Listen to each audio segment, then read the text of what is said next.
Hello. Whoa, echo. Hello. Welcome to another Dumb Show. I'm another Dumb Show host. Thank you for joining me on issue number 197. It's so good to have you guys here with me. It's a little hard for me to hear. I can't tell if it's just this or that or my mics or what, because I know I was dicking around with mics when Mikey was here. So let me get this audio straightened out here. Hello. Welcome to another Dumb Show. I'm another Dumb Show host. So good to have you guys with me on issue number 197. Don't forget all the good stuff. You can always call into the show. 844-HIT-DUMB, 844-448-3862. Wait, 844-448-3862. Yeah, sorry, 844-HIT-DUMB. Sorry, for some reason the phones decided to go all wonky today. I don't know what I did to them, but hey, typical dumb fashion, everything breaking right as I need to use it. So what do? I just smoke some weed. You know, what else is there to do anymore, right? What's life for anyway? So I am here and I'm glad to have you guys with us. I've obviously been off for a couple weeks now. For those of you who, I don't know if you're new, you don't know that. If you aren't new, you do know that. I've been off for a couple weeks. We'll get into why I was off here in a little bit. I wanted to spend some time just kind of catching up a little bit about what's been going on over the past couple weeks. Oh, by the way, don't forget, you can always like the show. Obviously, you can always like the show, but I would appreciate it if you hit the thumbs up and like tonight's issue. You can get your comments in if you're not watching live. I know there's a few comments that people were, I'll read some comments. Some people left me while I was on break. And don't forget, if you're not watching live, get your comments in and I will read those the next day or whenever the hell I go live again. And of course, if you're not already subscribed, please subscribe. That will give you access to our chat. That is what we call the League of Dummies. After about 10 minutes of being subscribed, you will have access to the chat. And of course, the show's not done. We just took a couple weeks off. I know everybody was freaking out thinking the show's done because we took a couple weeks off. You guys hadn't heard from me. But like I said, we'll get into why I was off and why you didn't hear from me and all that stuff in a little bit. But for now, let's just, oh yeah, don't forget, you can always follow the show, Instagram, X, add another Dumb Show, all that there. I probably should have been posting stuff. Yeah, we'll get into all that. Anyway, and don't forget, you can always download the show as an audio-only podcast through YouTube Music. Shout out to everybody in the chat. I believe our official first person in there using the first emoji was Jerry. He officially got it. So congratulations to Jerry. I believe that was his first time being first. So congratulations. Way to go. Good job, dude. Let's see here. Last time we talked, I believe that, Bean Arena found a squeaky down there and she's going crazy all of a sudden. Hey, Rainey, could you lay off the squeaky for me, honey? Could you maybe not squeak during the show? No? Rini, could you stop squeaking? Trying to do a podcast here, Bean Arena. Whoppers, thank you. All right. So last we left off, there was somebody else sitting on that couch other than Bean Arena. Mikey was here in town with us, with me. He was, I'll see if I get the phones fixed real quick. He came into town to go see a comedian with me. He was kind enough to buy some tickets, and we had him come sit here in Studio Struts live before we went to the comedy show. We went to go see Ari Shafir at Hilarities, Pickwick and Frolic, downtown Cleveland. And I got to tell you, it's a really fucking great time. That place is just the place that the venue alone makes it a good time. It's just an awesome venue. It really is a great place to see a comedy show. I mean, it really just, no, that's what it's designed for, but man, it's just perfect. It's really, really well done there, really well set up. Mikey splurged for the front row seats, so we were literally right up against the stage, and I spent the entire time like this. We were literally, that's how close we were. To be able to watch the people on stage, you had to tilt your head all the way back like this. So I'm not lying to you. I've had a crick in my back and my neck ever since then. And it had kind of gotten better. And then I tweaked it again when I was DJing this weekend. Somebody's asking about commercials. Real quick, there are going to be commercials, by the way. Real quick. Mikey is Mikey, I'm here. I'm live. Mikey's texting me. I don't know if he's gonna. He must not have gotten a notification. But yes, we're live. Where did I leave off? Brett's asking why there are commercials doing a live show. YouTube changed the way they do things with the. Literally just found this out tonight, right before we went live. So every 30 minutes, YouTube will insert an ad. So be prepared for that, guys. There's nothing I can do about it now. In order for the channel to be monetized through YouTube, in order to get any ads the way I was doing it before, they didn't like that. So I got a notification saying that I needed to change it. And so there will be ads running for, it's supposed to be every 30 minutes, but they come intermittently. So you will not have an ad more frequently than once every 30 minutes. You should not. So, but if you have YouTube Premium, I do believe that it will be completely an ad-free experience for you. But remember, guys, this isn't free. It's free for you guys to watch. So I have to, make money somehow doing this. And that's how YouTube decides that that's the way we're going to do it from now on. So outside of your super fan, the only way for me to ever have turn off ads completely would be if we were getting outrageous super fan donations and outrageous memberships every day. So unfortunately, Brett, that is something you guys are just going to have to deal with. It's just the price of doing business these days, as they say, especially if you want some free content. So anyway, not free content, going to see Ari Shaffir. It was a lot of fun, though. I think he had 3 opening acts. I don't remember the names of all of them because I'm just bad with names. One of them was this Irish comic. He was really funny. All right, Mikey's going to hop on in a sec, too. So hold on. Let me see him. I think he's just getting home from work. So I'd love to have him jump in and talk about Ari, obviously, since he was here with me, or there with me. But it was the Irish guy that started the whole thing out. I think his name was Colm, or I honestly can't remember. But he was really funny. I thought, to be quite honest with you, for him to be the warm-up act, he was one of the funniest out of the 4 of them, even for the headliner, Ari. I thought that guy was really, really good. So I can't remember his name. Maybe Mikey will remember when he comes on, because Mikey's really good at remembering. He knew he knew all the comics.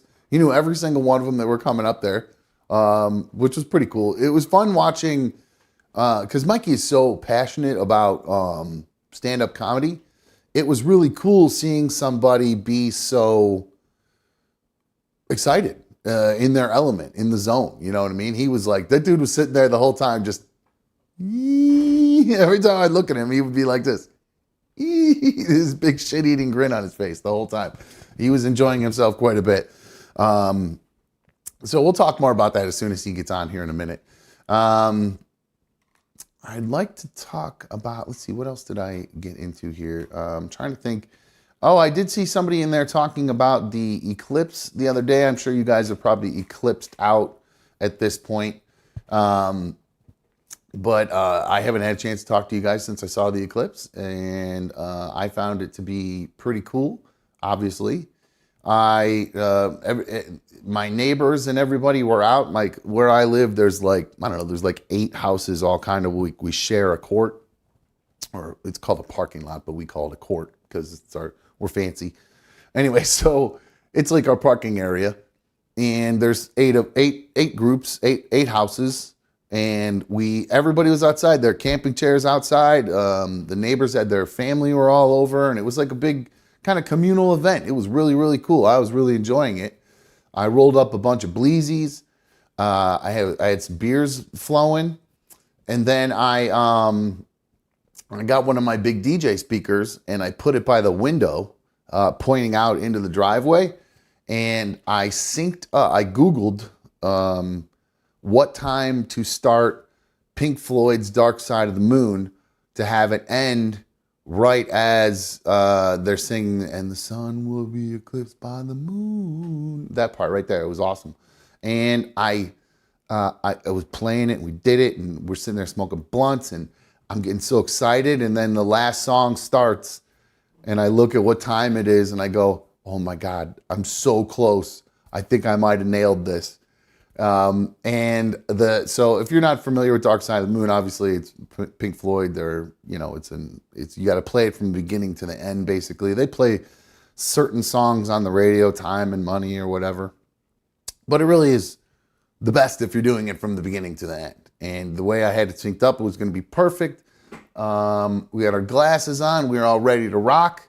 And song runs out. 30 seconds before the fucking eclipse happens, the song ran out. But it actually made it a little bit better because it kind of set the mood for the whole thing. And like all my neighbors were saying, oh my God, this is so perfect. So it wasn't like I was this annoying guy because I didn't really ask anybody. I just set up the speaker and started playing it because I wanted to hear it. And if they didn't want to hear it, they can go inside. But they loved it. Like they were all going, oh, this sets the mood perfectly. This is great. This is such a perfect thing for it. So everybody was so excited. And then it was actually, I wanted it to literally go as the sun was eclipsed by the moon. I wanted those lyrics to play right at totality. But it ended up being right before totality with about 30 seconds left. And then it happened, man. But it was great because the way the music ended, it was almost like it became a little bit more ethereal because it was getting darkest at that moment, right as the song was ending. And it was just such a fucking cool moment. You guys know me. You know what I did. I fucking cried. I was crying. Big, not big time, but I mean, tears were streaming down my face. Enough that I was like embarrassed about how many tears were streaming down my face during the eclipse. But it was really for a reason that it was mentioned to me that, you know, imagine being the first people to see that eclipse. You know, imagine just cavemen or whatever, Neanderthals or whatever, you know, first kind of conscious sentient beings looking up and experiencing an eclipse. And first off, they burn their retinas out, which sucks for them. But the ones that were smart enough to kind of shield it and just peek at it or whatever, just how scary. I mean, think about that world just goes dark all of a sudden for however it was 4 minutes. You know, if you're one of the people in the path of totality, first conscious, I don't even think it's open. It doesn't even have to be Homo sapiens. I don't know. Is our Neanderthals considered Homo? I don't even know. I don't know enough about human evolution, I guess, and what stage is where. But the point is, once we were conscious enough to understand what the sun was, at least above us, it was this thing that we're aware of and conscious of, other than the fact that, you know, it just goes up and down. We're noticing that it's spinning or whatever, and then all of a sudden it fucking gets blotted out. It'd be fucking nuts. It'd be crazy as fuck. But so I was thinking about that. That got me emotional, and then really just the sense of community. I mean, it was like everybody had, you know, everybody was out. We were all, you know, even one of my neighbors who never comes out, she was out, which was cool. And it was just a really nice, I just felt this overwhelming, like, I don't know if I'm a very empathetic person. And I kind of absorb what's going on, the emotions and stuff that's around me. That's why, you know, sometimes like bar scenes are bad for me if I'm with a group of people who are kind of revved up or whatever, because I thrive on that and I get revved up with them or whatever. So I'm very easily influenced, and I think a lot of times that's because I'm very empathetic to what's happening around me and I absorb it. And I felt like I was just absorbing the whole kind of not Earth's, but the people who are in the path of totality, just the kind of, I keep saying communal, but that's really like, you know, it felt like there was just nobody fighting. There was nobody arguing. We were all bonding over this kind of celestial, once in a lifetime celestial experience. You know, there was no bickering. I didn't hear anybody, you know, it was just great. It was just really, really cool. And it was very moving for me, for sure. So Hoodie says, glad to see you back on. I was starting to worry it was over. Yes, I do. I apologize for not giving you guys updates. We'll get to that eventually, but I'm glad to be back. Thank you, Hoodie. Thank you for supporting the show. Michael K says the eclipse was more overrated than the coronavirus. I disagree, Michael K. I thought it was fantastic. I enjoyed the community of the whole thing. Black Magic said I cried too. It was beautiful. And unfortunately for Irish Ronnie, I feel bad for him. He said the eclipse just looked like another cloudy day in Binghamton. Lots of overcast skies. That sucks. And I think that's one of the things that was so awesome about it for me was that I didn't talk about or think about or have anything to do with the eclipse really leading up to it, because I was excited for it like Christmas was coming. But I was under the impression that we were not going to be able to see it because of the clouds. So I wasn't letting myself get excited about it. I wouldn't think about it. Anytime it would come up, I'd be like, eclipse, whatever. But on the inside, I'm going, oh, it's going to be fucking cloudy. I can't see the eclipse. And then I woke up that morning. I looked outside.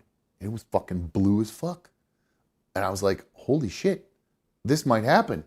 This might happen today. We might actually, well, it's going to happen, but we might actually be able to see it. So I just made it out there, got to see it, and boy, what a sight it was. I really I enjoyed it immensely. I found it to be extremely moving, and I honestly there was one neighbor, actually, one of my neighbors actually got in their car during totality and left. It was one of the neighbor. So there's 8 places. All of us were out except for one house. So I hear this person come out of their house, and I'm assuming they're coming out to look at the totality or whatever, come with their glasses on and look up. And sure enough, not sure enough, she didn't do that. Instead, she went and got in her car and just drove away. It was the fucking weirdest thing I've ever seen. I didn't even look up, just got in her car and drove off right in the middle of totality. Fucking crazy. And I was looking around and I'm like, who did that? How do you do that? And my one neighbor was just like, some people just don't really care about it. So yeah, that was that. So I did have my best friend with me out there enjoying the eclipse. As you can see, there is my Darla Beans wearing her eclipse glasses. I can't believe we were able to get her to sit still in order to take this picture, but she was actually totally chill about it. And I was originally not going to take her outside for the eclipse because I was worried that she was going to look up and burn her eyeballs out. But I was given the go ahead by people who know better than me about animals and stuff like that. So I decided to just leave that be, and she came out, had a good time. I seemed to be fine, so I don't regret doing it one bit. It was a lot of fun. Let's see here. Checking in with everybody in the chat. Yeah, MJM kind of nails my point home. Says my neighbors were all on their roofs, kind of cool. People everywhere were focused on the same thing and all celebrating. I agree. That was that was what I loved about it the most. So, all right, where is Mikey? He said he was getting ready to pop on here, and I wanted to talk to him about our trip to go see Ari. And he's not here. So now there is a comment on here that I got that I found rather interesting, because it seems as though a little bit of the well, I don't think it's been a huge secret for people who are already in the know, but there is, we have old secret ADS mod here on the show, and there's been much speculation about who they are, and I figured if it's gotten to the point where I'm kind of tired of saying the whole phrase secret ADS mod because it's just a mouthful. I feel like, I don't know, we're getting to issue 200 almost. We're right a couple issues away from issue 200, and I feel like with the cat almost being halfway out of the bag, we might as well eventually just let the cat out at some point here. But because Mark even put in a comment here saying, "Is the mod who I think it is?" And old Hoodie replied back, "Yep." So we'll get to that. we'll talk more about that. I know there's some stuff going on there, so we'll see about that. But so yeah, there's been a lot going on, and where to start? So we've been off for the past 2 weeks. Just about. We were on, I think we went to go see, Mikey was in town on April 2nd, was when we went to go see Ari Shafir. And I think we did a live show. Yeah, we did a live show that day. And I don't know if you guys were able to tell that day, but I wasn't really quite myself. I would not have been doing a show if Mikey hadn't been in town. Because there was a situation that occurred. Trying to see how I can put this delicately without... Let's just say that B1 and I made promises not to hurt each other anymore, and one of us broke that promise. I'll leave that up to you guys to figure out who it was, but I've been I've been like curled up in a ball basically for the past couple weeks, wanting to just sleep. So yeah, that's you know, I wish I had a better explanation than that. You know, I mean, I'm thankful that there's no major problems with my family, because a lot of people were, you know, I hope your family's okay, and it did kind of start overwhelming me, everything that was going on, because my daughter had been in the hospital, my dad had been in the hospital, and then everything happened with B1, and it was just all kind of got to be a little bit too much. And I don't know if I wouldn't say I had a nervous breakdown, but I feel like I had what was probably closest thing to one, without actually having one, maybe. Where I pulled myself out of it literally about 2 hours ago just to be able to do this, and you know, we'll see how long I can hold up or keep my mind straight. But I've literally just been I've had no one of the things I pride myself on here on when I talk on a microphone, when I do a show, whether it was on the old show, on here, whatever, is being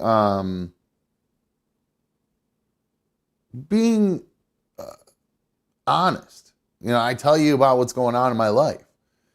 I might not always tell you every single bit of minutia detail, because I'm human and I would like to have a little bit of privacy. But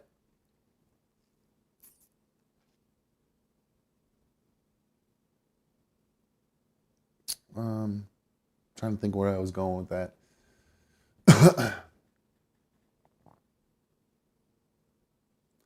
Anyway, so normally I think when I talk about stuff, it's very, like I said, that's where I was going with this. I like to be honest about stuff. And it's hard to do a show when a lot of times the stuff I'll talk about, and I know I could find other things to talk about, but a lot of times, a lot of the things I end up talking about are fine to talk about, or just stuff that's in the news that might be current, is a lot of times relationship-based kind of stories. You know, cheating, sexting, you know, Instagram, you know, OnlyFans, how all that stuff can affect relationships. You know, I talk about that kind of stuff in news stories a lot. You know, we see these stories come up, and I comment on them. And a lot of times not a lot of times, in this case now, having, you know, considering the situation that I'm in, and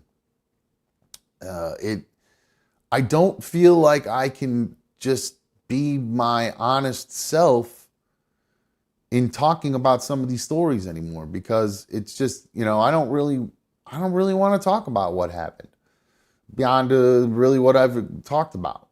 I could talk about how it's made me feel, but I don't think I really feel like diving back into, you know, the detail nitty gritty of it, because it's not worth it, and it's just not worth it. It's embarrassing, and it's frustrating. So But what it did is it really kind of, I wouldn't walk around saying I'm like the Rock as far as walking around with full of confidence and whatnot. You know what I mean? I'm not walking around asking if you know what Dumb's cooking, or you smell what Dumb's cooking, or however the fuck he says that shit. I don't really, I'm not that guy. But I also feel like I have a small amount of confidence about myself. I'm able to, I can walk with kind of my head held high, even though I've had some shitty things go down in my career, and I'm still working hard, and I'm proud of this, even though it's not, we're not bringing in millions of dollars and millions of views and whatnot, and it's not doing anywhere near as well as I would like, but none of the shows really do that well early on unless you're already a mega celebrity. So, Travis Kelce and Jason Kelce started, professional football players started a podcast that's going to take off right off the bat. This time I was the 4th or 5th seat on some random radio show in Cleveland. So it's going to take a minute for the YouTube algorithm to kick off here. So I understand that, and I'm proud of what we've done. But when something comes along that kind of shakes your confidence in yourself and causes a lot of self-doubt, it makes me question doing this. It makes me question everything. It makes me, feel like when I want to be honest on here and comment on something like, say, a relationship story, or a guy way, something the way about the way a girl's treating a guy or the way a guy's treating a girl, it's like I can't comment on it anymore because I'm a hypocrite, is how I feel about it. And it's just so frustrating at this point, where I am in this whole situation, how I feel about the whole thing. Very confused. It's messed up. So I don't know. So, I mean, the show will go on, obviously, but I just needed a couple weeks to try to get myself straight and get my head straight. And it took me, like I said, it took me till really just before the show started today to kind of start to feel a little bit more like myself again. And I still don't. I feel like it's going to be a minute before I feel like myself. And I'm just... Johnny Fan says, you don't owe anyone anything, dumb. What you choose to talk about on the show is up to you with some audience input, but it's not always what the audience wants. Well, you're right. But that's one of the things I kind of pride myself on, is that I'm an open book and I talk about everything. And also, I've become so unfiltered that I can't filter myself a lot of times. It's taking everything for me to not just blurt out every little tiny detail of everything. But I just don't think that would be the best thing for me moving forward. I don't think it'd be the best thing for the show. I just don't think it would be good for anyone or anything moving forward to dive back into everything, as far as the actual details of, what caused me to, be off for a couple of weeks. And I feel lame about it.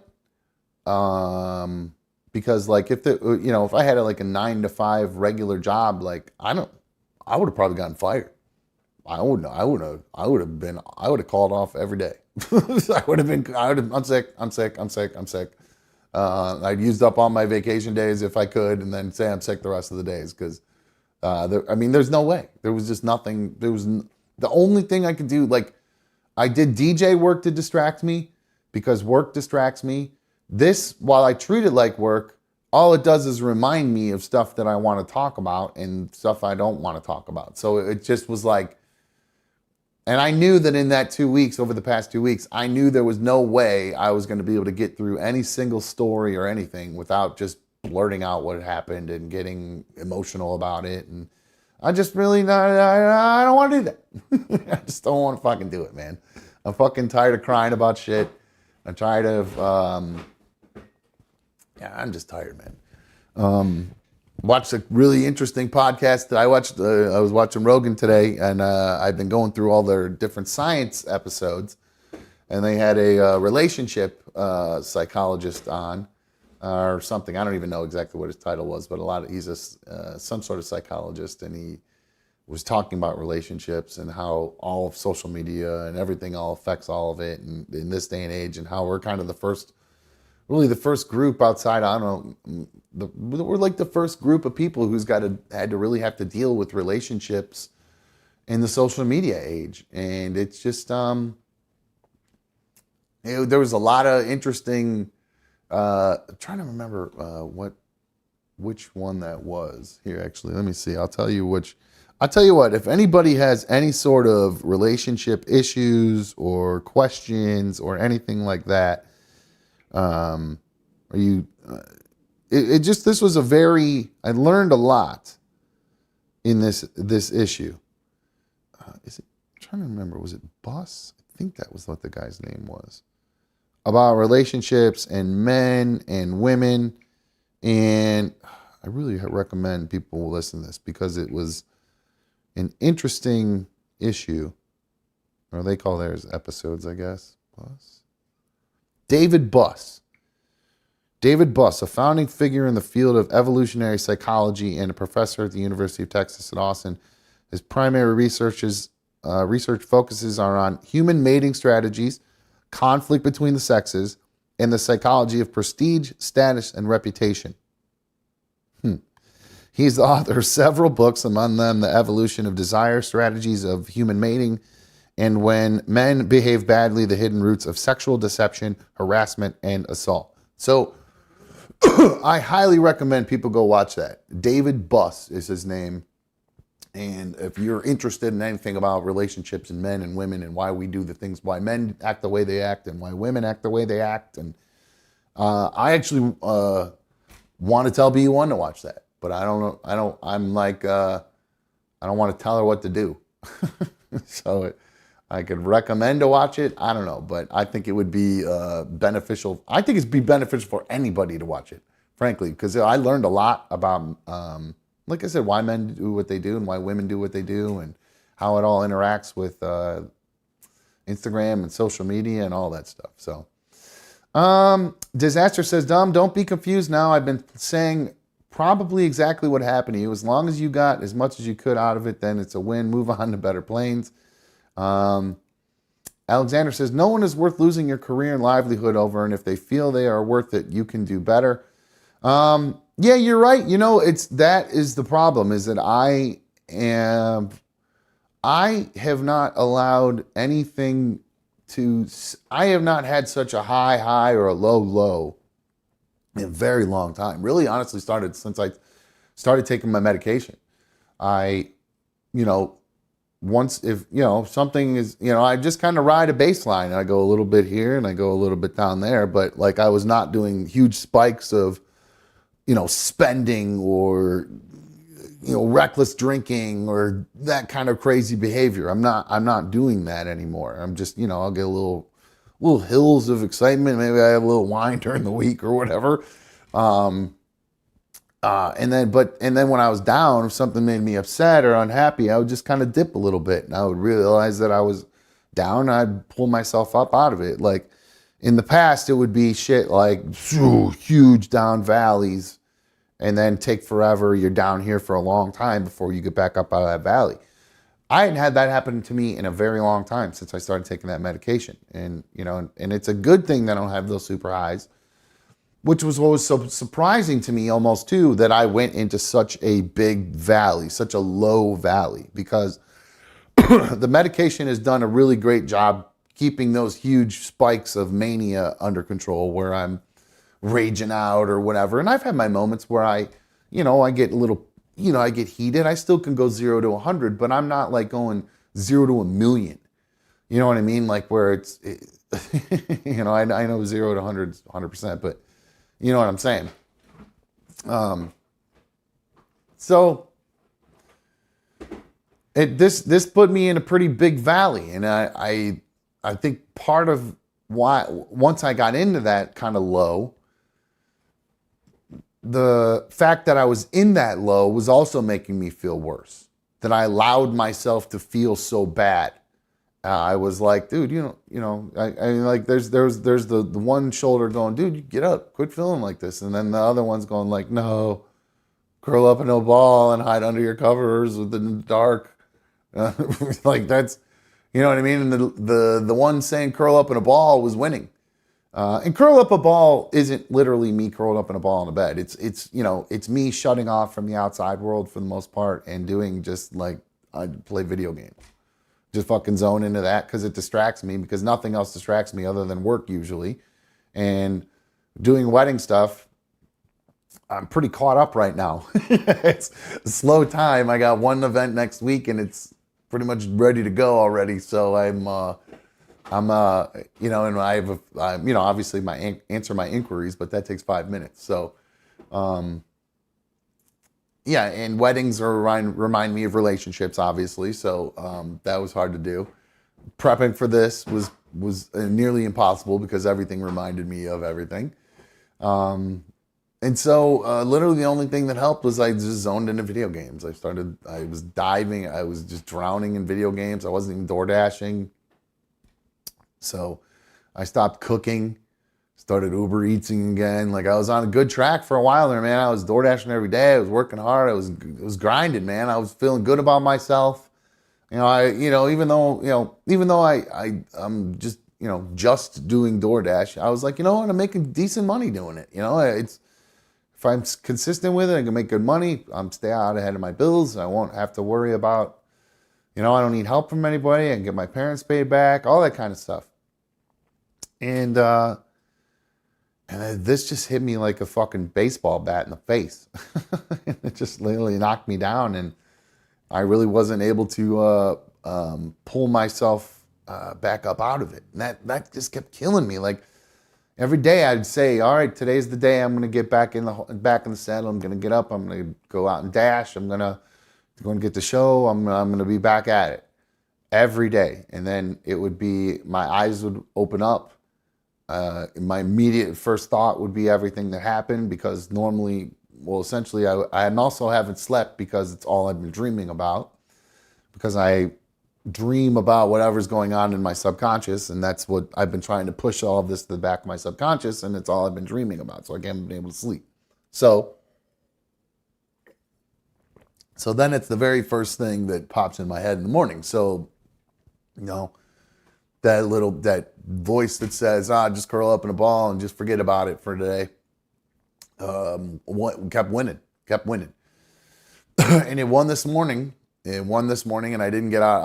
I slept in. I didn't go DoorDash. I played video games today. And finally willed myself to pull a show together. I gotta give Hoodie a little bit of credit for helping will me to do this, because I think I saw a message from him saying something along the lines of, I'm gonna get rid of my subscription if this show's not around. So I appreciate it because it helped get me motivated to get back in the saddle again. So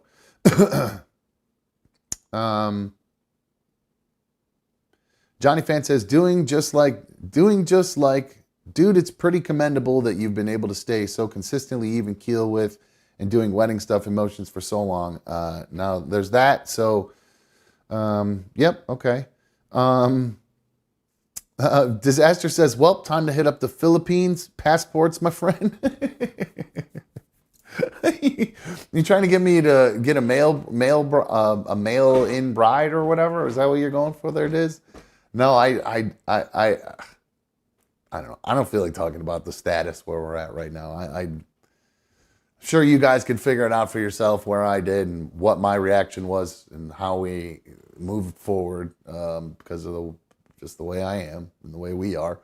So you guys can probably use your imagination there. So, but again, that's part of what pulling myself out of the valley and things that are just kind of getting to be a little much. So.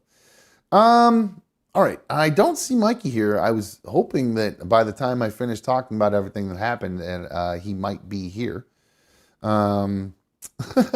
Man-eating pony agrees with disaster and says, honestly, they have the best women. Talking about the Philippines. And sad to see Gabriella said she's also going through some sort of breakup right now, so that sucks. Um, I don't get Dankus Cow's joke. He says, dumb talking emotionally. Hi, I'm Ryan Reynolds with Mint Mobile. I don't know. I don't get the joke, but maybe somebody else will. You can explain it to me. Speaking of jokes, um, I did see, so I'll give my review now. I don't know where Mikey is. If he pops on later, we'll talk. You know what, dude? Why don't we do this? Why don't we take an early break? We'll take a quick early break, and then we'll come back and we'll talk a little bit more. Hopefully Mikey will be here. I do have a couple stories to talk about too, actually. So it's not just going to be me whining about myself the whole night. Trust me. I don't want to do that anyway. But, oh man, we'll talk a little bit about the UFC fight. So yeah, let's do this. Let's take a break because there's some stuff. I wasn't planning on Mikey being here, but it's actually stuff that I'd love to have his opinion on. So, and he obviously was here for the Ari Shafir thing. So I am going to take a quick break. I'll shoot Mikey a quick phone call or a text to see if he is good to go. And hopefully we can get him on the second one. Dankus Cow said another dumb show, a lot of ads today. There will be ads every 30 minutes. So I do apologize if you're getting more than one. You shouldn't be getting more than one ad every 30 minutes. And they should be coming, if you got one right when the show started, you shouldn't get another one for a while. 30 minutes later. And that's YouTube just changed all their rules and everything as far as how the monetization goes and all that stuff. So I explained it all earlier, but so yes, guys, there will be ads every 30 minutes throughout the show. So, and they'll happen intermittently. So you might get one right at the beginning of the show. You might get one 5 minutes in. You might want to get 40 minutes in. It's however YouTube decides to lay them out for you guys. So real quick before I take a break, let's make sure the phones are working here. Looks like they are ringing. 844 hit dumb. Curious George, you're on another dumb show. What's up, bro? Hey, Dom. Good evening. How are you doing? I'm good, bro. How are you? Good. So I just wanted to ask, what's the status with your daughter with the whole medical issue she's had? Is she doing a lot better? And also, did you watch UFC 300? Yes. Okay. So first question regarding my daughter, Keely. Keely is her health. She's healthy enough that she's gone back to work and everything. In fact, she helped me this weekend. She ran the photo booth for me at the wedding that I did this weekend. But so she's got all these, on top of whatever was going on with her when she had jaundice and was in the hospital, she's also got, her wrists are all screwed up. She has like carpal tunnel. She's like 23 and has already developed carpal tunnel syndrome.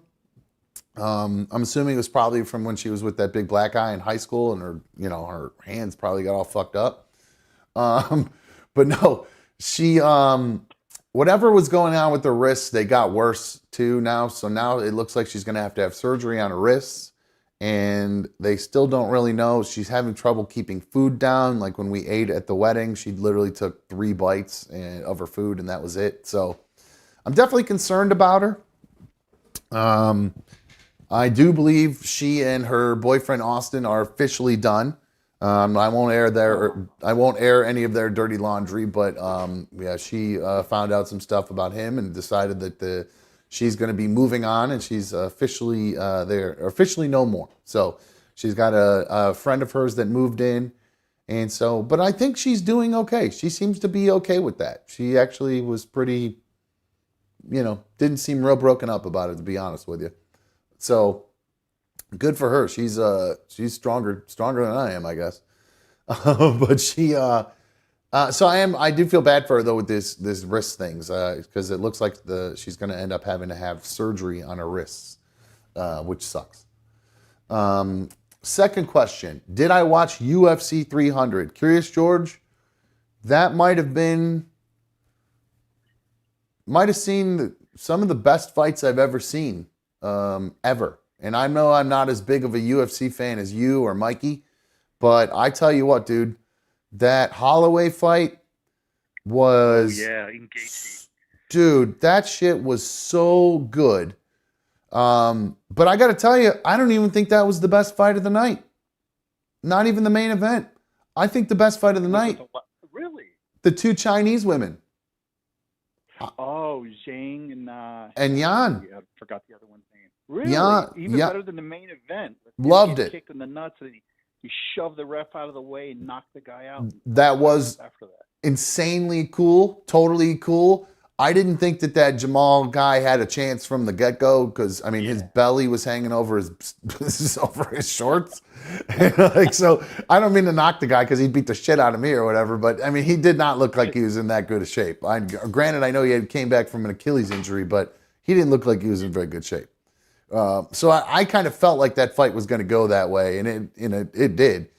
But yeah, dude, those two Chinese women, those women battled. They were fucking going, like, I know there was no big, huge, giant strikes or no big, but dude, that one girl, she got choked out cold. And then, like, she was out right as the timer ticked down to 0. They let her out of the guillotine. Her eyes pop open and she wobbles herself back up. And that happened to, was that in the Gaethje fight too? He got knocked out too? Was it him that was out cold too? And they were like, they thought they gave him smelling salts. Was that fight? No, it wasn't Gaethje. It was oh my god,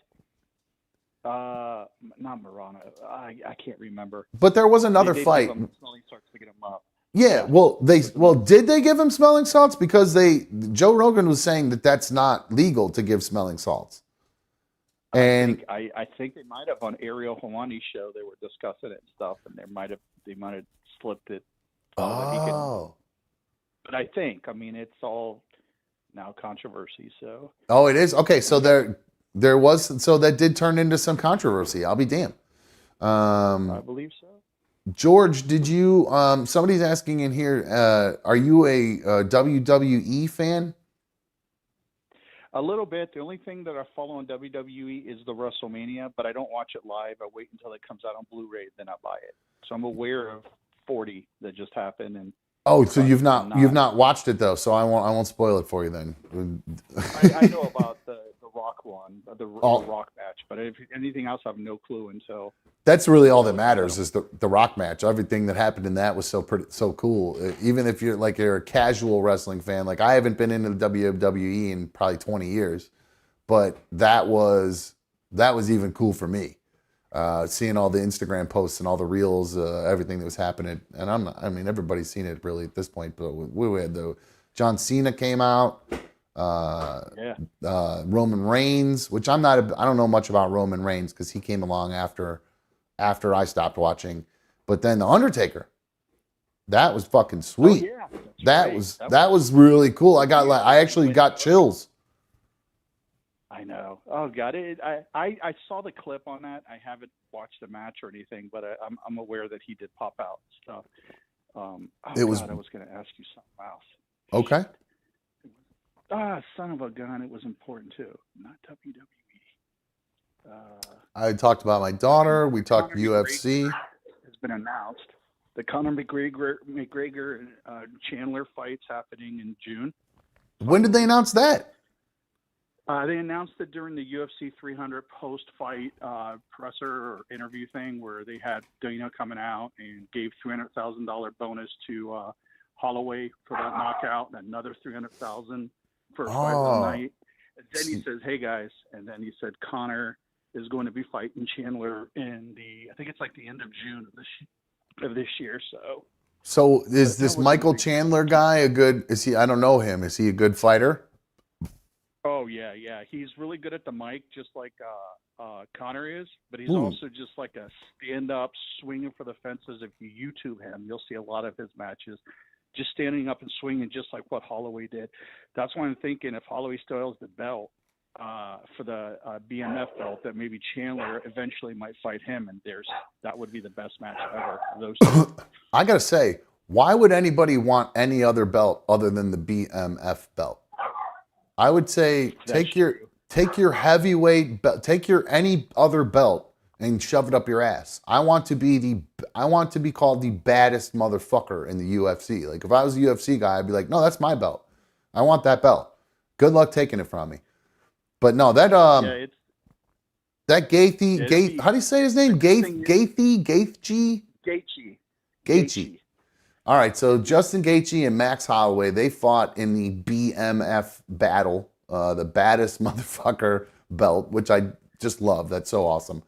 And they, did you think that Gaethje guy was going to win, or Gaethje or whatever? Yeah, I thought that Gaethje was just too much bigger, and he even really took it to um, his last couple of fights. He really was impressive, and Holloway's kind of scrawny looking, but he Yeah. does stand up and just swing. And for the fourth round, for him to point in the middle of the ring Hmm. and just say, "Let's do it," he was Oh, winning. It was the that cards was were all in Holloway. that So was why would he now. do that? He didn't give a crap. He's Now like, "Let's I do it." have to say I enjoyed the fight between the Chinese ladies the most, but that was obviously the coolest moment of the night by a long shot. One of the coolest moments probably in UFC history, really. I mean, that for somebody to have the fight in hand easily. I mean, it was easily a win at that point. All he had to do was just dance around him, and the clock ticks down, and that's the end of it. But he Yep, said, "Let's do it. I'm here to fucking put on a show for you, motherfuckers," unbelievable. and pointed in the middle of the ring. If you didn't watch that, the guy points. Oh fuck! I have the video of it. I just remember that. Shit. Let me play this video real quick, George. Hold on. Totally forgot I Like, pulled that video. Hold on. Let me pull up daily April. Um. So here is. I'll just do the and once you close played that, I angle. remembered what I had to ask you, but I'll wait. Okay. All right. Let me zoom in on this guy a little bit here. Oh shit! That I can't play that one. That's the actual fight. I'm gonna play a far out angle one. All right. Cool. All right. You're Yeah. It not was, allowed to play the fight if Dana White released it on his Instagram to say, "Hey, totally cool if everybody watches this knockout." usually no. If it is an official UFC thing, He no. wants If everybody you to post it. He said it in the presser. I want everybody to post this, all reporters and everybody. But all right, if Oh that's fuck it. Well shit, let's try it. Let's see what happens. okay. If it gets dinged, George, you owe me $500. No, I'm kidding. Um, here's this video that George is talking about. So all right, well if Dana White said it's okay, George, I'm gonna hold your feet to the fire. Here is Max Holloway versus Justin Gaethje at UFC 300 in Las Vegas, right? Yeah. All right, here we go. Max Holloway is he's from Hawaii. He looks sort of, I guess Yeah. he looks Hawaiian. He's got tattoos all over him, and then there's a white guy. So keep an eye on him. The white guy is he's way down in points. He's going to lose at this point. So Holloway, the Hawaiian dude, all with the tattoos, all he has to do is dance around him and waste some time. And instead, he decides to do, and it kind of picks up here. I'll click right to it. You can see his arm there on the left. He's actually pointing at the ground right there, saying to Justin, "Meet me in the middle, and let's duke this out and put on a show for these people." And then this is what happened. Stand right here. Oh, big connection late. Oh, oh man. That shit was unfucking believable. Absolutely unbelievable. Oh, look who jumped on right as that happened. Dude, turn your mic on. Turn your mic on. Oh, wait, hold on. Is it me or you? Yeah, it's you. Oh, anticlimactic. Anticlimactic. Fuck. There it is. Nothing. Oh, no. It's definitely you, dude. I got mics all set up. It should be, it's definitely on your end. Check your browser, maybe. Anyway, we'll get Mikey in a sec here. I'll hear him. Just start talking, Mike. I should be able to hear you once you get it going. But anyway, George, that was, I think I just heard Joe Rogan or Cormier, one of them say it was the best knockout in the history of UFC. Do you agree with that? No, I've No, watched okay. it since the beginning. So there's tons of others that are better than that. But it Okay. was really good. I mean, it's recent, but no, there's others that are way better. An incredible moment. Incredible moment. Mikey's flicking you off. I think Mikey disagrees with you, George. I think he thinks it was the best, or he's mad. I don't know why it's not. Mikey should be working, no problem. Let me check. Maybe Mikey, hold on. Let me see if I did something wrong. Hold on. Mikey video call.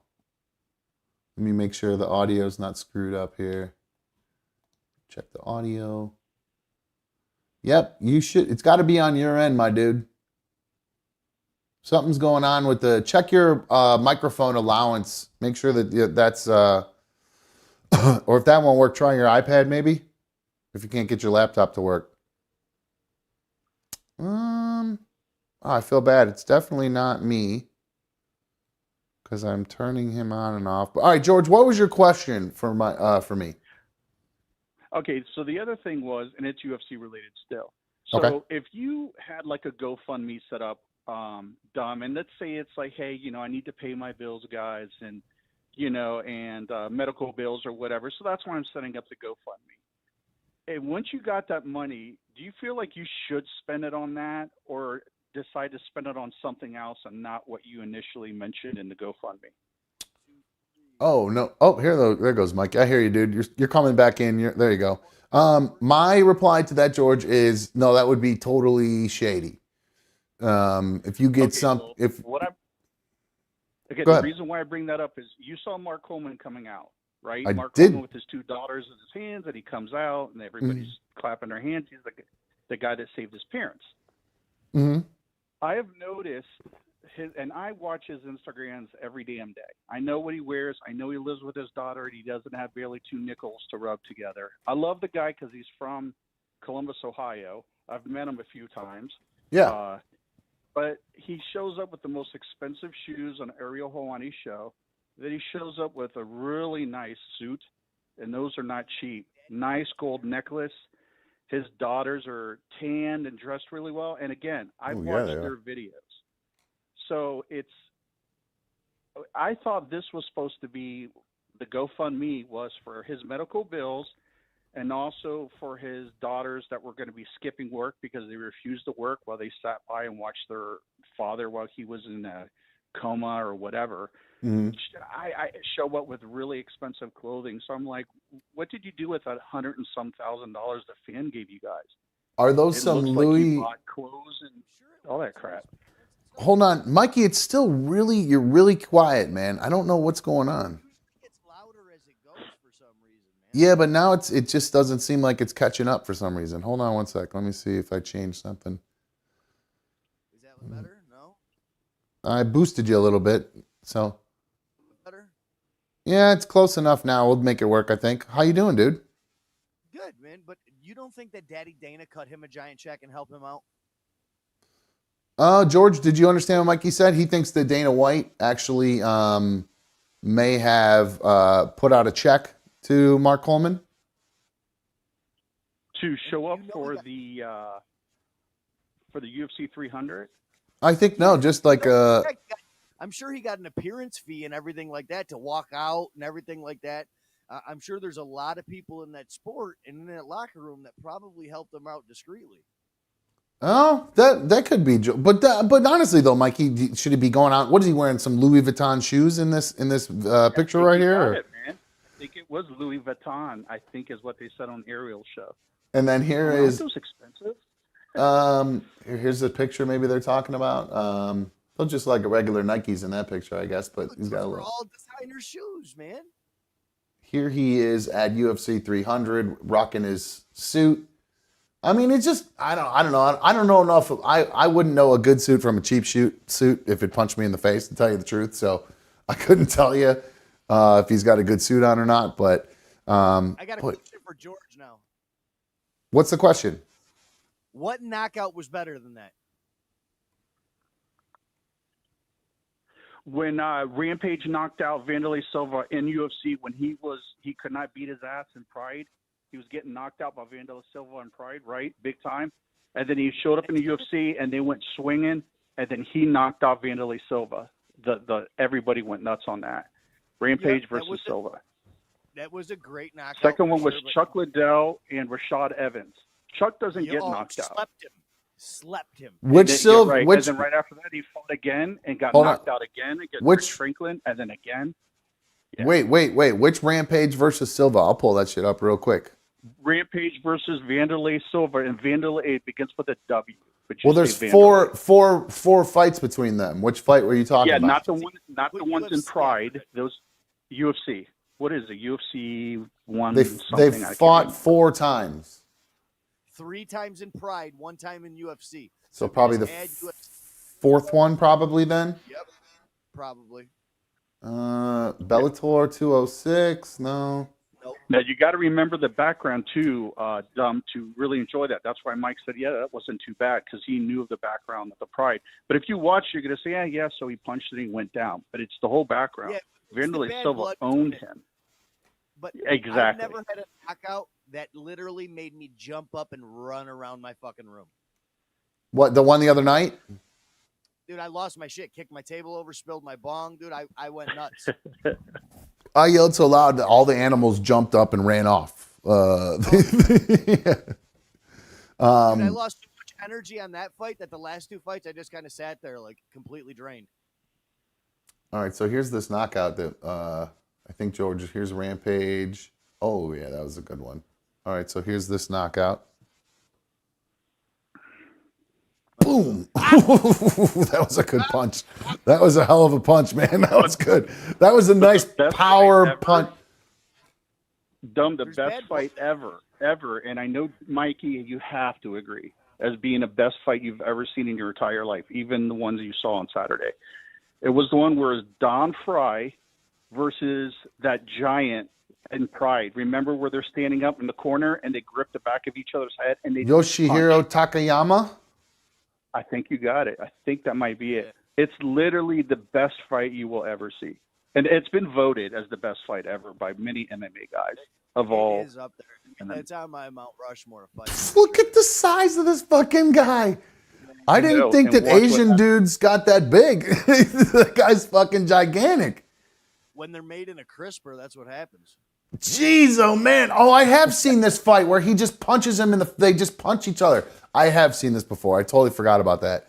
I'm definitely getting dinged for that because that's 100% somebody else's video. But yeah, that was I'm actually now I'm distracted by it. I got to close it and I'm going to keep watching these guys punch each other in the face. No, that is a great fight. I agree. That was a really good one. There's a Cerrone knockout that I watched that it was a 3-piece and a biscuit ended with a roundhouse to the side of the head. That's probably the cleanest combination knockout that I've ever seen in the UFC as well. Well, I think one of the knockout from Holloway was awesome.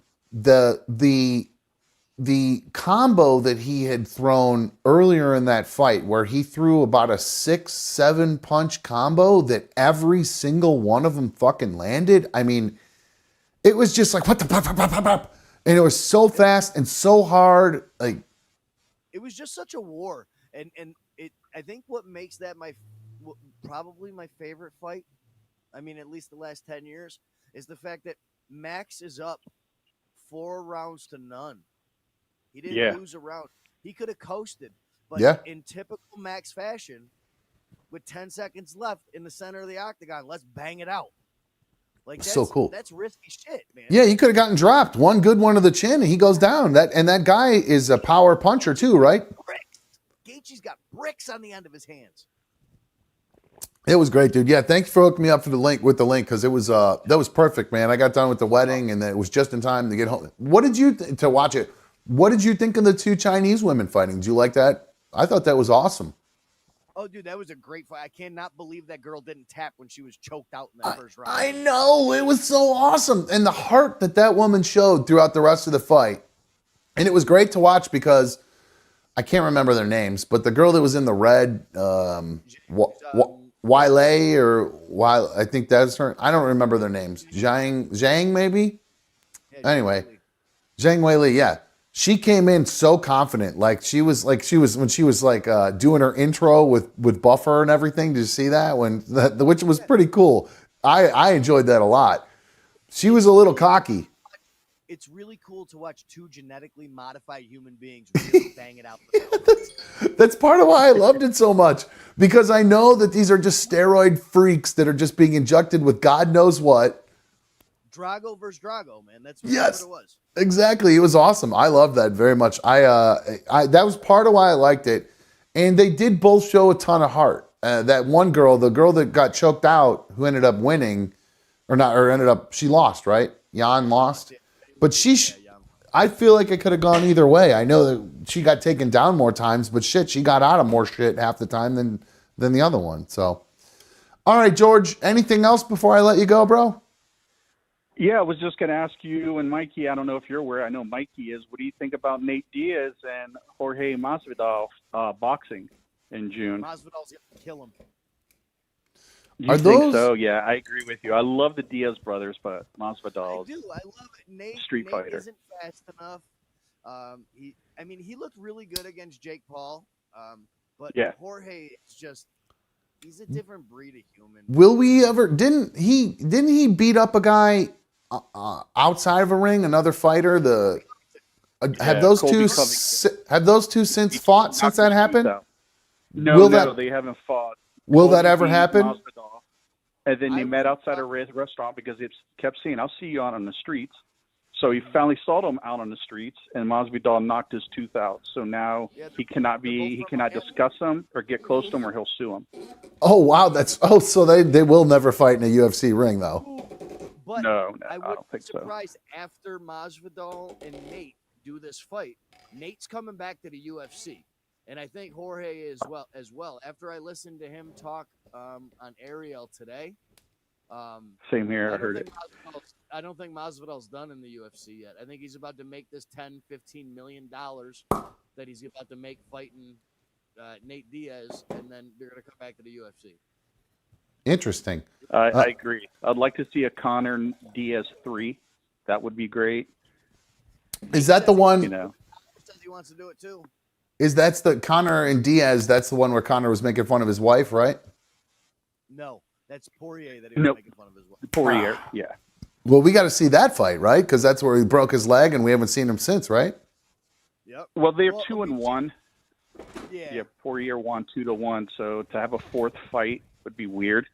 You know, not Yeah, weird, but it's that really happens what again. what will it do? Oh, I see what you're saying. Because then they'd have to have another one to find out who actually won it, and blah blah blah. I got it. If somebody goes up 3-1, it's not fun to watch it for a fourth fight. If it's a rubber match for a third fight, usually those are a war because these guys know each other inside and out by that point. Right on. But All I'm right. super excited. The next couple ones coming up too. The Islam Makhachev against Dustin Poirier is going to be an absolute war in New Jersey. I can't wait for that fight.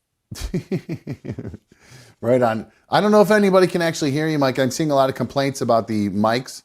George, no. hold on 1 sec, George. I want to see something. Hold on. All right. It was being. No, it's definitely yours because it seemed like it was only happening when George was talking. So, Damn it, man. yeah, I know. Let's do this. We'll take a quick break. We'll come back. We'll talk about Ari. We'll see if we can get your mic fixed. I would restart the whole thing, dude. Restart your computer, replug. Because when I turned it on, it was completely dead.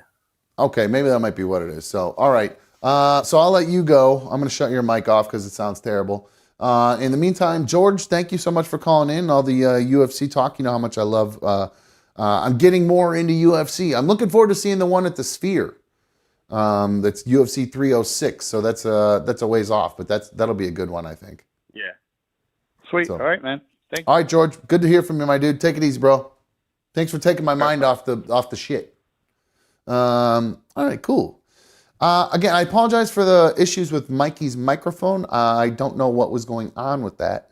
So we're going to take a quick break. When we come back from break, I will go through, I got some other stories to talk about. We'll probably go a little bit long today, maybe make up a little bit of time for you guys since we've been off so long. And then we will, I don't know, we'll just see how it goes. Don't forget, second hour is always happy hour here on Another Dumb Show. I know we've already been, we're well into the second hour here, so I hope you guys have been enjoying yours. I have to tell everybody about this, by the way. I'm a bit of a wine snob. Not really a wine snob. I'll drink any wine, but I do know which ones I like better than the others. And I have to tell you, the Sebastiani Cabernet Sauvignon is fantastic. If you like red wine and you like cabs, try the Sebastiani. It's on sale right now, Giant Eagle. It's 50% off right now. And, well, actually, I shouldn't have told you that. Don't buy it because I'm buying all of it because it is so fucking good. It's like one of the easiest, smoothest, best wines I've ever drank in my life. So I highly recommend it to you guys. So Vanilla Charlie is asking me to do a recap about why I was out. You'll have to go back and watch that one, my dude. Way too much for me to dive back into as far as that goes. That was hard enough to talk about as it is. So I will encourage you to go back and watch that. Not now. But once we wrap up, you can go back and catch up after that. So let's take a quick break. Like I said, second hour is always happy hour on another dumb show. Hey, give us a call, 844-HIT-DUMB, 844-448-3862. I'd love to hear from you guys. What's been going on over the past couple weeks in your life? Anything crazy? I know somebody had a baby. She's not here, but I know somebody had a baby. We'll be right back on another dumb show. Hang on.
Okay, welcome back to Another Dumb Show. I'm Another Dumb Show host. Thank you for joining me on issue number 197. All right. So glad to have you guys with me. Let me put this bleezy out. Got some fucking fire from my dude, by the way. Man. Mad fire from my dude. He's got some good shit right now. It's a terpy, lots of flavor in this shit, Mikey. I got a fucking terp bomb that I'm dealing with right now. It's delicious. You with me? We got sound? I can hear you. No? Put that mic right by your mouth for me. Is that better? Yes, now we're talking. All right. There we go. I think your mic... A little reset. I did a little reset and actually got to the original link rather than restoring an old one. Ah, there we go. Perfect. All right, perfect. Good stuff. All right, we're good to go then. All right, it sounds much better. All right, good. How have you been, my dude? It's been a couple of weeks since you were in town. I see you made it back safely. You're a machine, by the way. So Mikey comes in. He goes to work. Works what, like a half day on that Tuesday that you came in. I worked from 7 to 1. Came home and left at what, like 2? Yeah, by the time I think we got home from the comedy show, I think it was around 2. I was a little tipsy, so I actually don't remember exactly what time it wasn't. I don't think it was 2 o'clock. Ari went like 90 minutes though, and it was like 12:30, I think, when I got on the road. And then you drove all the way home. What was it? Is it 4 hours? 4.5? I can't remember. 4 hours, like 4 hours on the dot. All right, 4 hours. Made it home, and then immediately got called into work. After they had told you that after you told them that you were not going into work until what, 10 or something? You said you were going to work. Didn't you tell them you were going to go to a meeting or something later or whatever? I was supposed to do that, but remember I had mentioned that they had me in this leadership class that I had to do. Not had to do, but I really enjoyed it. I learned a lot and can implement a lot of stuff and better my game. But yeah, but I got called by a customer at like 4 o'clock in the morning as soon as I got home. So I had just walked in the door, threw on my work clothes, went and worked from like 4 to 7. I had to drive all the way out to Prattsburg, which is another hour and a half east. Oh my God. Practically from your house, I went from 5.5 hour drive. And then I worked on that generator for like an hour and a half and then drove an hour and a half back and sat in that class for a full day until 5:30. How did you stay awake? How much coffee did you fucking drink? How many Celsiuses did you down or whatever? Dude, I was injecting bangs right into my arm. Are you a bang guy? Is that what you do? I'm still a coffee guy. B1 she had switched over to Celsius. What's the other one? Prime. Okay, is that the Logan Paul one or Jake Paul one? They're so fucking good. I did have one of those one day. It was pretty good. But yeah, B1 had me try the Celsiuses. Those are really good. I don't know if you've ever heard that orange. So many flavors. Yeah, that orange one though. My God, it's like it tastes like Flintstone vitamins. It's so good. I loved it. You have to try the Blood Orange Prime then, because I'd imagine it's better than the Celsius one. Okay, I'll give it a whirl. All right, so let's talk about the comedy show. How awesome is that fucking place, by the way, dude? Thank you again for the tickets, by the way. It was so nice for you to do that. Dude, I love the front row. For the food. Oh, you're welcome. It was worth it, man. You got to go. The food there is crab cakes was good. Oh, that place. Outside of the comedy, the food is worth going there just for dinner. You can go there and not even go to a show. Like the Pickwick, the food is so good there. So I was like, fuck it, we're here. Let's you bought the tickets. Let's go big on dinner, man. Let's have some food. So we got fucking mod sticks. Mikey got crab cakes. We got some, what else did we get? Did we get fries? Fries with them like chicken tenders with the that's right. We got chicken tenders. And it was great. I loved and I was seriously the whole time I was sitting there, I was like, because we were literally, when I say we're on the front row, I mean, I could have put my feet up on the stage if I wanted to. That's how close we were. I still got a picture of it. I'll send it to you. Oh, perfect. Good stuff. And I was like, I was so worried that I was going to get picked on by a comic. I was just worried I was going to get roasted and I was going to have nothing and just get murdered by these guys. Because I'm not quick-witted like these comics. Like I could develop a joke over time, but on the spot like that, I'm going to get destroyed by a comic. I will get roasted and destroyed. Your best bet when a comic is coming at you like that is literally just answer every question that he asks 100% honestly and let him do all the work. That's so many times in crowd work specials that the audience tries to be funny and it just falls flat on their fucking face. But in our case though, we had the guys that were sitting next to us. We had two Cleveland dudes, very Cleveland dudes. If you're from Cleveland, these are near West Side white guys. So if you know the Cleveland area, they're near what some people call them Denabillies because there's a street called Denison that a lot of them live off of, and they're called Denabillies. So they're kind of a mixture of kind of white people trash mixed with urban.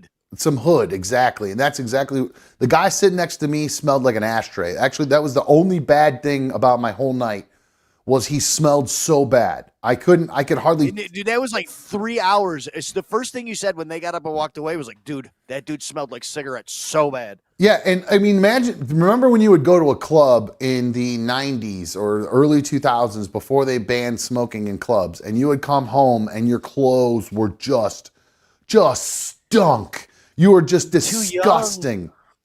Too really? young for that. I just missed out. Yeah, I graduated high school in 2005, man. Fuck, that's right. I forgot about that. Shit, now I feel even older.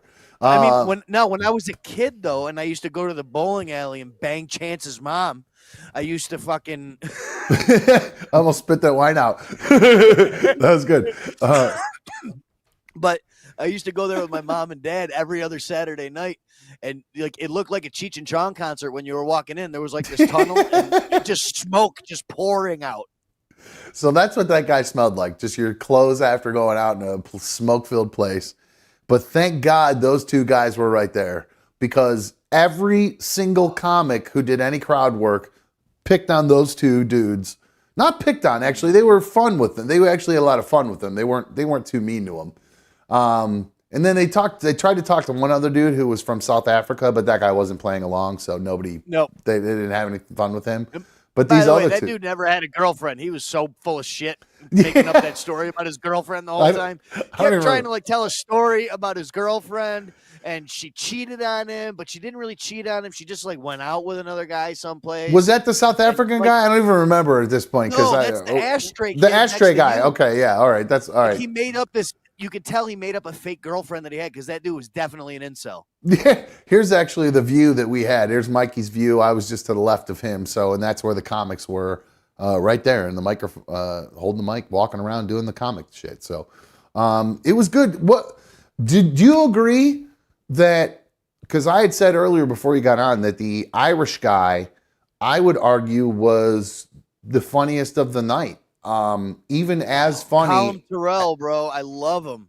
As funny as, maybe not as funny, but close to. I enjoyed him just as much as I enjoyed Ari, but without a doubt. Well, Colin has a really, really tight 15 minutes, which is all of his best material. What's his name? Colin? COLLUMTYRELL. Colin Terrell. Colin Tyrell. All right. That's a white guy? It doesn't sound like a white guy name, does it? Colin Tyrell? I don't know. It just doesn't. He's Irish. Yeah. So yeah, he from the old country. Yeah, here he is. Here's a picture of him actually. Here's Colin Tyrell. I go follow that. In fact, I'm gonna follow him right now. That's him at the mothership doing it. I can tell from the background right behind him already. It's the mothership. Yeah, you're right. It is. I just noticed there it is, the Stargate looking thing that they have there at the mothership. That's Joe Rogan's comedy show or comedy club in Austin. I try to buy tickets for that club every fucking week for months away, and I can't do it. Really? Yep. Because I'd go to Austin on a whim for a weekend to see a couple shows there, or go next door to Red Band's club. Yeah, the Sunset Strip, or what? Isn't that what it's called?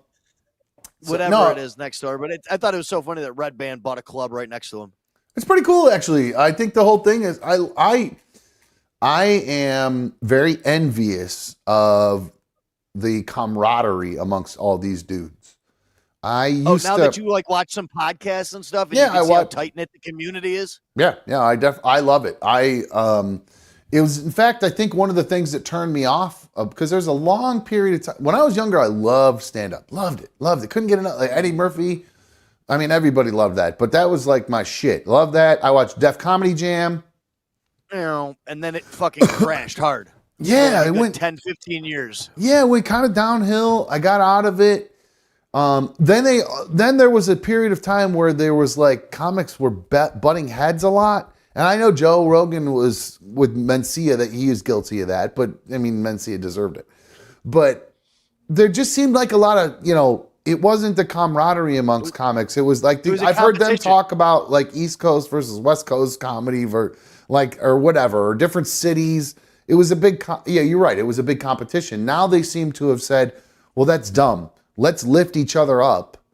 And all of us will find success if we do that. And then they're all, and they bring new people in, and it's a cool vibe. I enjoy the whole vibe of the comedy scene right now. Like, and that's because I wasn't into it until you said, "Hey, you got to check this out. You got to like check out Kill Tony and these other shows." And I'm like, "Well, fuck if Mikey likes it." Tonight, Dave I won't be watching tonight. Tonight can go fuck itself. Tonight can go fuck itself. I just thought about that. Oh yeah, as soon as I saw it, I said, "Tell you're worried about." Yep. As soon as I saw this, I was like, "Oh, Dave Attell's on there." Yeah, it's Dave and Dave. Oh man. Yep, and Attell is really good on Kill Tony too. He's been on a few times. I know. I really like him a lot, and now I can't watch it. It's so fucking annoying. I've never seen the other comedian on that show yet, so I'm looking forward to seeing him. But yeah, I don't have a bone to pick. So for people to know what we're talking about, Kill Tony is a live podcast they bring on comics, and they have I think we've talked about it before. Anyway, yeah. David Spade. Famous panel. Yeah, David Spade is on the panel tonight. And B1 famously DM'd David Spade back in the day. So the timing of this, not good. So I won't be watching Kill Tony tonight. I'll be skipping this week's episode, I think, even though Dave Attell's on, because it's fun. You know what's funny? So I love watching the Hot 20 Countdown on CMT. I'm a dork. I like country music. I like the CMT Countdown. I'm a dork for Cody, the Carissa. I love the whole crew. I spilled my ashtray all over the place during the break, by the way. You want to even hear the dumber part of the whole thing is, so when you spill ash, obviously you blow it to somewhere you can clean it up easier, right? Exactly. I blew it, and apparently I was blowing this way, and apparently some of it came out this way too and hit the ashtray again. Right into the ashtray. A double spill. Because I'd only spilled part of it, and then I blew it out all over the place. So, where did I leave off? I totally lost my train of thought there. I don't know either. I was thinking about it. The reason you're blowing an ashtray all over the place is because you're smoking a terp bomb. No, I do have some good-ass weed right now from my dude. Speaking of my dude, remember I had mentioned that his mom was sick? She ended up passing away. So we went to her funeral a couple weeks ago. Yeah, it was very sad. It's crazy to see grown men cry. It never, like, I know I do it all the time. You guys see me do it all the time, but to see grown men, too. Yeah, but when you see it like in that kind of situation, like I've described him before. He's like 3 inches taller than me. His shoulders are about 4 inches broader than me. I can't even picture somebody that big. This is a massive person. He's huge. He's a huge, giant dude. Like, I wouldn't even... My dude's got a scar on his neck, Mikey. It goes from here to here, like somebody tried to cut his jugular at one point. It's this wide. What did he do, spend some time in Oz? It looks like it. I don't think he did, but I don't know if it was... I obviously don't... I've never asked him about it. I've always wanted to. But it literally looks like somebody tried to cut his jugular. But anyway... so this is the dude I would not fuck with. Like literally, I would just he'd be like, I will fuck you up, and be like, you're right. And that'd be the end of it. I would just I would fight him and know that I'm going to get my ass kicked. Hopefully I can get hold of his balls and just hang on and not die while he rains down giant gorilla arms on me.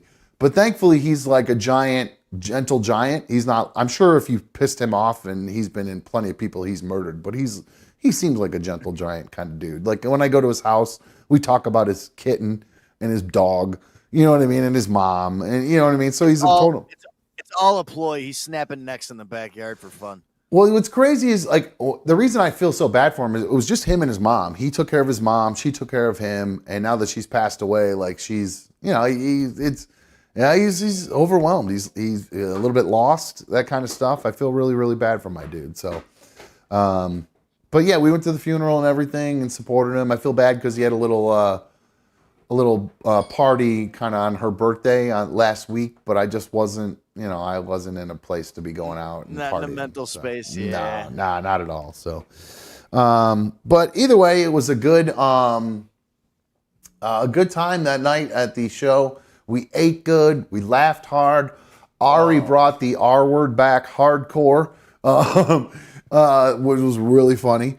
I actually at no point in time, the only time where I was a little bit like, where I didn't like care for his kind of off-color joke, because Ari's very off-color, was when he did the big long setup about a handicapped person that he was talking to, and then he just went at the end of it. That joke just didn't do it for me. I don't know why. I felt like I'd seen that joke before. I felt like that was a joke like I would have told in 8th grade. You know what I mean? Like does that physical comedy with that. I to be honest with you, I don't think that joke will make the special. I think that's something he was just testing. Figure he's still got to cut 20 minutes, 30 minutes from that what we saw, and tighten it all up for him to film the special next month. It'll be. Where's that special going to air? Is that a YouTube or because he's definitely not on Netflix? Oh, really? Yeah, he's gonna be on Netflix. Yeah, I believe so. Netflix gave Ari Shaffir a fucking show. That's pretty special. That's impressive. But I mean, because if you don't know Ari Shaffir, he's very off color. He's very dark. You know, he talks about topics that are, you know, taboo. You know, trans stuff, gay stuff. Said retard a lot. He said that he literally said, "I am bringing that word back." I don't know if you know this, but me and my friends, we are bringing that word back. Definitely are.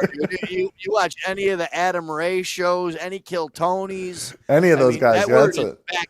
My favorite word is alive and well. It's got a heartbeat, baby. I used to use that word, we're retarded, the R word, constantly. Every time I described something that I felt was stupid or out of place, that's how I described it. 100%. One or two words. It's either gay or retarded, or retardedly gay. Or yeah, that's gay and retarded. No, definitely said all those things for sure. I think I've grown past the that's gay shit. It's funny when I hear like Shane Gillis do it because there's just something about the way he does it because you can tell he's not. Because you can tell he's not homophobic too. Like it's just him being like, "That's gay, dude." You know what I mean? Like it's very funny when he does it. But that just doesn't have the ring that it does to me like the R word does. It really, it feels good when you drop a hard R word on somebody. You know what I mean? And you just look at somebody and go, "Are you fucking retarded?" Like, I just said like I did to my daughter on Saturday night at the end of our event. What are you, retarded? Literally said those words to her. She got so fucking mad, she turned around and just stomped off and said, "Well, I guess since I'm retarded, you can do it yourself," and fucking walked off. That's a decent response. Well, we have this, it's like a push cart that I have, like a little trolley car. It's called a rock and roller. And it folds up to be able to fit into your car. So it's a picture of a dolly with two arms that fold down like this. So it can be a flat thing that you can roll, or you can roll it with one or two, whichever one works best for you. And it extends in the middle and gets longer. It's really it's an awesome cart. It was like $300. It was worth every penny. But the only problem with it is it's kind of a pain in the ass to fold up properly. You have to know the steps. You have to make sure it's closed all the way. You got to fold one arm in, and then you got to fold the other arm in. If you fold the wrong arm first, it's going to end up like this, and it won't fold flat. She had it sitting in the back of my truck like this, with the arm sitting up like this. And I go, well, that's some doo-headery. And then I was trying to explain to her how to do it, and then I don't remember what she said. And I said, are you retarded? And she goes, that's when she really got mad and stomped off and walked away. So, and Johnny Fan says, those were the two dominant words for pretty much most of the 90s and early 2000s. Yes. And the F word, and the hard F, long F word. That was a term of endearment. I don't because I have to stop saying those words because I'll use them in public around people, and I don't want to do that. Like, I'll say it here. You know what I'm saying? I'll do it around like people that are close to me. Like I mean, literally, I was bowling yesterday with somebody that is a homosexual, and I was like, "What are you?" Oh, see, no, I would text you and be like, "Hey, F, what's up? What are you doing today?" Yep. Like, that's the way that worked. Like Rob in particular, Rob from the old show, Rob Job. That's explicitly how he and I spoke to each other. Like, it was literally like, "What's up, fruitcake? What's up, sweet tits?" And then we'd end every conversation with smooches. I mean, like, literally, that's how. I mean, Rob's always been a little whatever, but a little hey, one leg over here, one leg over there. Yeah, he's been a little. No, that's the other word. But anyway, if you watch Kill Tony, was that last week or a couple weeks ago? That was a good joke that guy told. I don't know if do you remember that with the N word? That joke? I do remember that. Yes. Dude, that was fucking great. That guy, what a setup. Everything, the whole thing was great. But no, that was a term of endearment. Like Charlie, when we used to talk with Charlie and I, like, I would be like, "Hey, maggot," like every time. Like, that was just how we talked. Especially, and it was also a joke because he get called that so much on the show, and he's dating this hot blonde chick, so clearly he's not. You know what I'm saying? So that was kind of like an ongoing joke. So anyway. I'm sorry for a second. I'm doing my manager. I see you looking at something. I'm trying to figure out what are training out of state, and they've never been to like my like Generac training and service training, and they don't do what I do for a living. So they have homework tonight at their class, and they keep sending me their fucking questions, and I have to answer them for them. Oh, okay. I thought you were. I don't know if you had a visitor coming, and you're trying to get. No, fuck women. Something. Not literally either. Like literally throw them in the fucking trash. Speaking of that, I'm reading there is a new face or new name in here I'm seeing that says it's a Rachel. It says centuries ago when dildos were invented, they included testicles that you were meant to add warm milk into for the artificial money shot. Wild, huh? That is pretty. God, good for whoever that would. Now a dude had to invent that, right? There's no chick in the world who would invent a fucking dildo with a set of balls that you squeeze to blast yourself in the face or down your throat at the end of it. I mean, I'm sure there's plenty of girls who are into that, but Rachel sounds like my kind of girl. Yeah. What's good, honey? Now I know I got a thing for girls with sex toys. Now that's the cops come to your house to collect them. Now what? When you were in town, you were doing some texting, hoping that you might have a hookup here in town. Whatever happened with that? You don't need to name names or any of that kind of stuff. Blown off. You got totally blown off. What about after the fact? Did you like when you got back? Like you ghosted, ghost, bro. Ghost.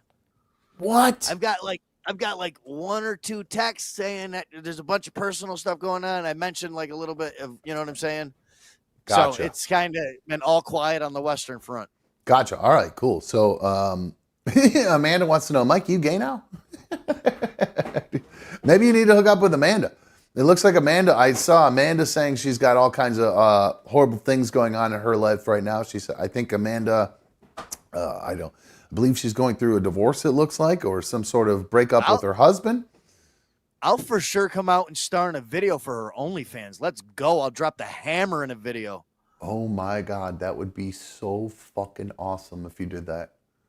Yeah, just keep my face out of it. Nice little everyone loves a nice little boy girl video on that shit. Don't you have tattoos though? When your tattoos give it away. Keep my hands up. Just here. keep your hands up. There you go. All right, there you go. Just how hard would that be to fuck like that? Just with your arms up behind your head the whole time. Well, like if my hands are up here, maybe there's some fellatio going on. You know what I'm saying? Ah, there you go. Maybe Okay, all right. Yeah. That sounds good. Look at Mikey putting his bid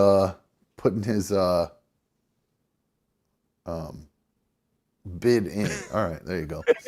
I was trying to think of the best way to play that. Dude, I've been trying to get in on somebody's OnlyFans videos for a while. I'd love that shit. Like I tried to do that over here in my Mikey, I think complex. that's a whole scam because when way back when B1 and I went through all our, after I had cheated on her and we were broken up for a minute, like I got on Tinder and that's a whole scam. That it seemed like every other girl was like, hey, follow me on XYZ and you can F me in your OnlyFans. On my OnlyFans. Like there were multiple girls. I literally know the girl and spend time with her all the time. I just haven't had the balls yet to be like, hey, let me drop the hammer. Oh, see, that's crazy. If I was like a single, well, I have kids, maybe not. You have no kids. Like if I were you, I would be doing that constantly. I would text her every day. When can I fuck you on your OnlyFans? Yeah, but see, the last time I had sex with her, there was a fake pregnancy scare and all kinds of shit. So I tried to avoid that type of chaos. We'll wrap it up. Yeah, it smells funny. Plus, you can just literally be like, look, the only way I'm doing this is if you take a plan B and I watch you take a plan B. Like you literally, we're done. Well, I would show up with the plan B already. Like that's what I'm saying. That's the agreement here. You don't trust them to go get it the next day.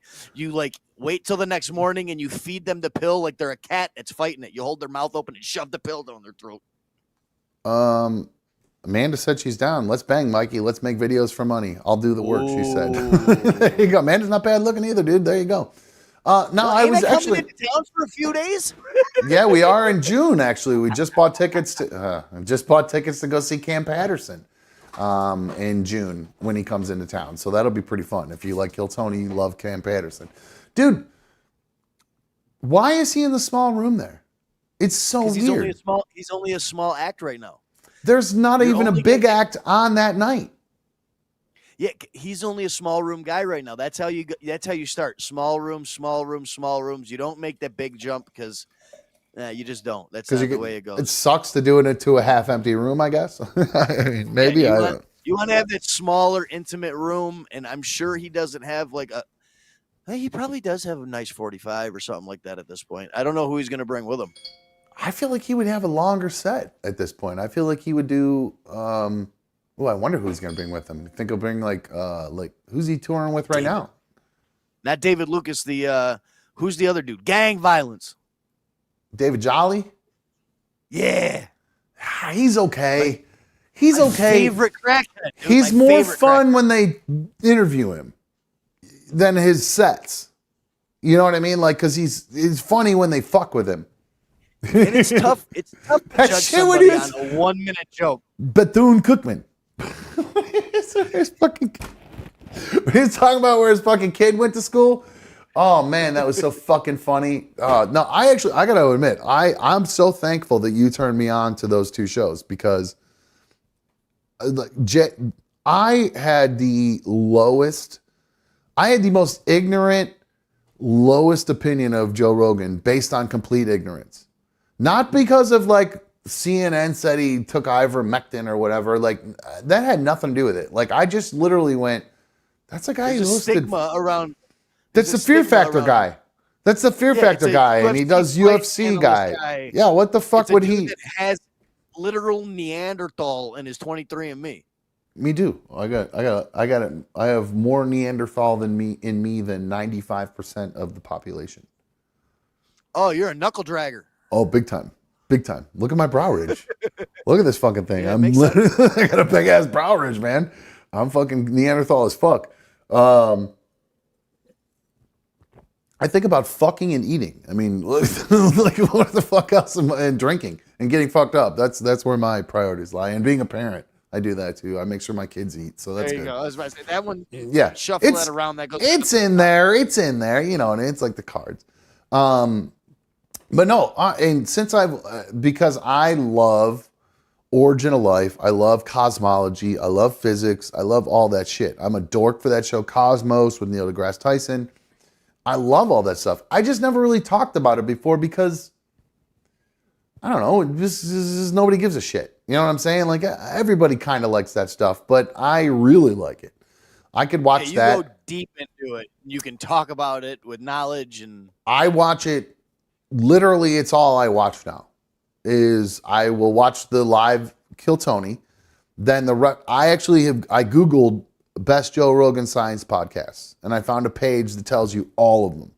So now I'm literally just going through. You got to watch the sleep specialist one. The sleep specialist? Yeah, hang on. I'm going to find it right now.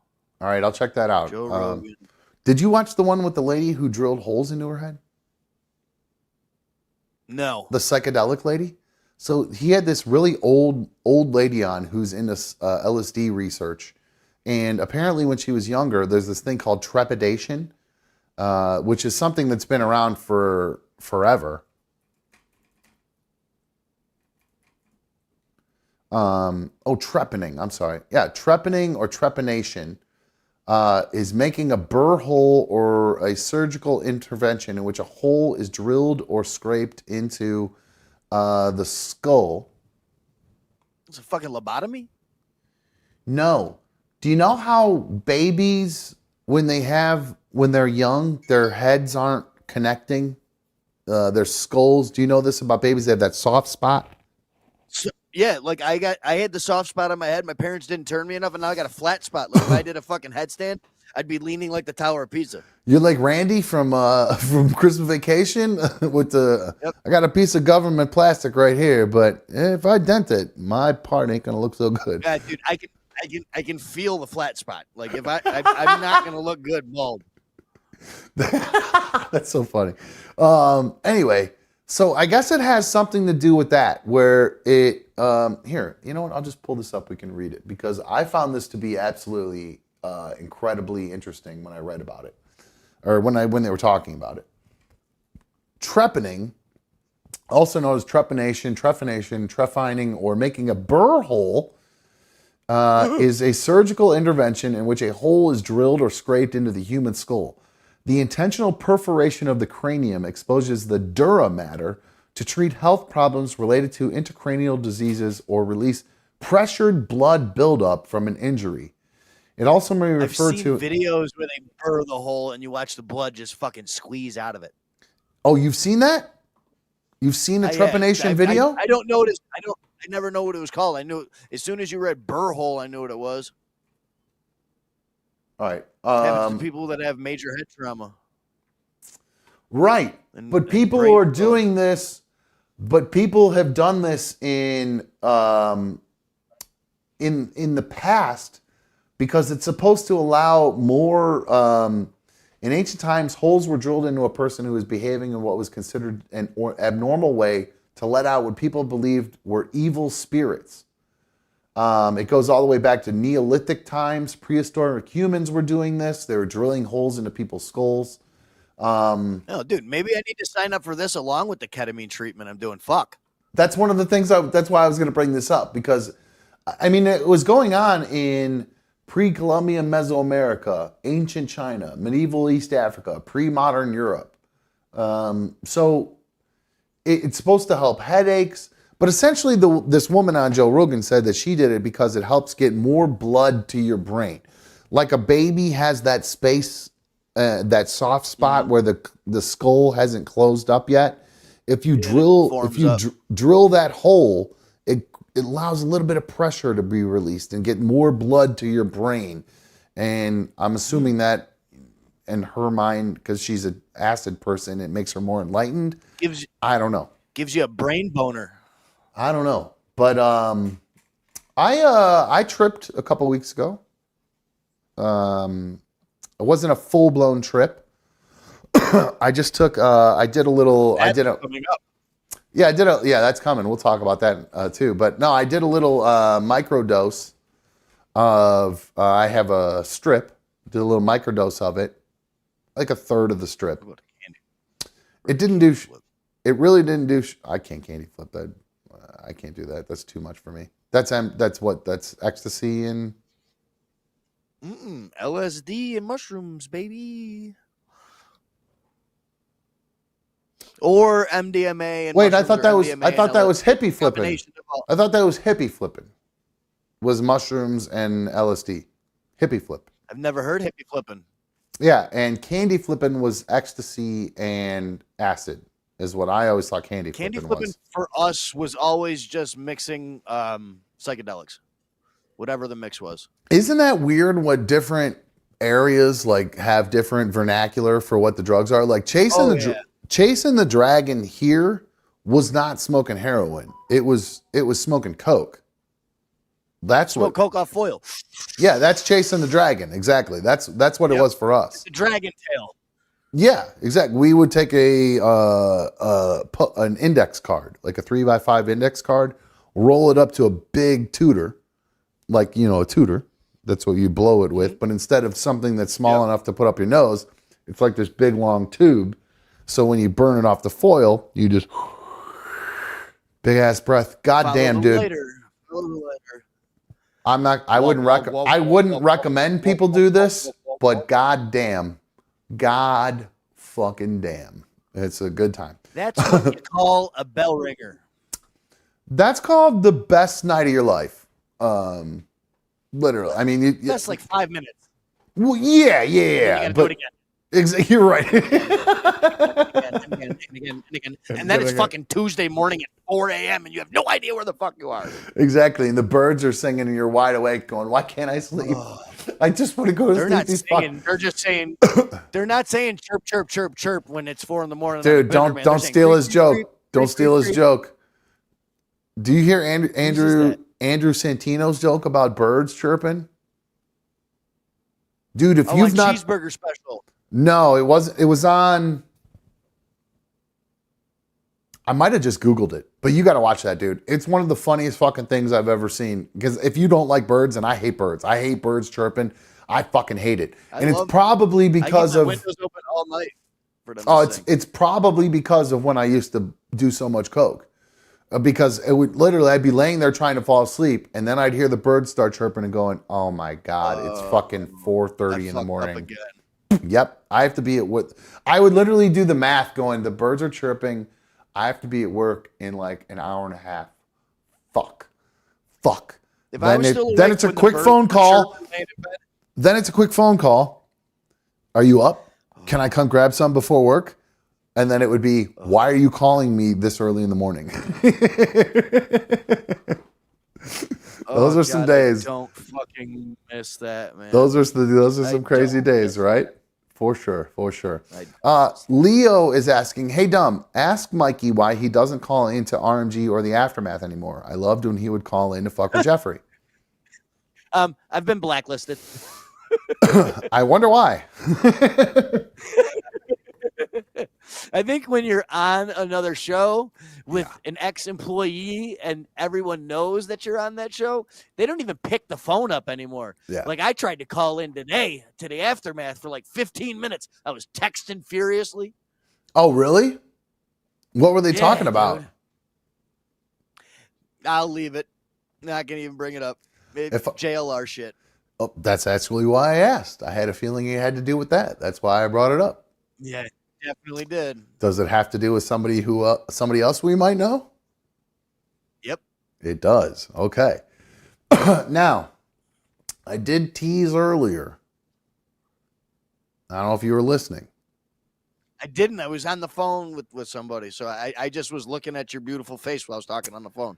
I did tease earlier that I feel like the cat is already out of the bag as far as who Secret ADS Mod might be. And it's funny that you mentioned the JLR drama because I caught wind. Now, I don't really ever catch much wind about what's going on about that show. I almost texted you today. But there's so much happening right now that it actually got back to me what is happening right now on the show.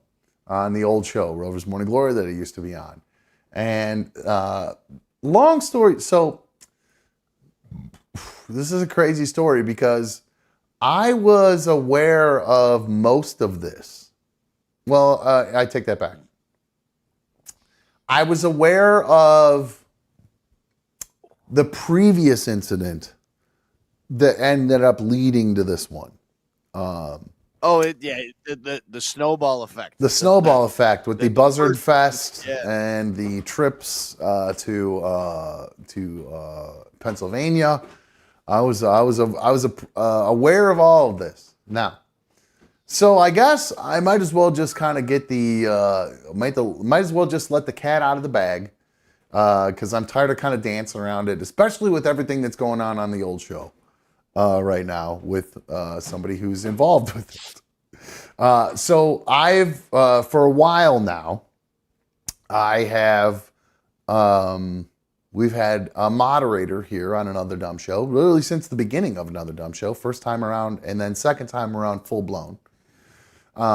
This person has been very helpful with Another Dumb Show, been very kind to me, been very good to me. And I'll be honest with you, I have felt that this has all been happening without any ulterior motives whatsoever. Totally. Now, people may call me naive. People may call me dumb. People may call me stupid. But I have found that from the first day I met this person, they've been cool to me. I don't really care about what happens around. Say that again, Mikey?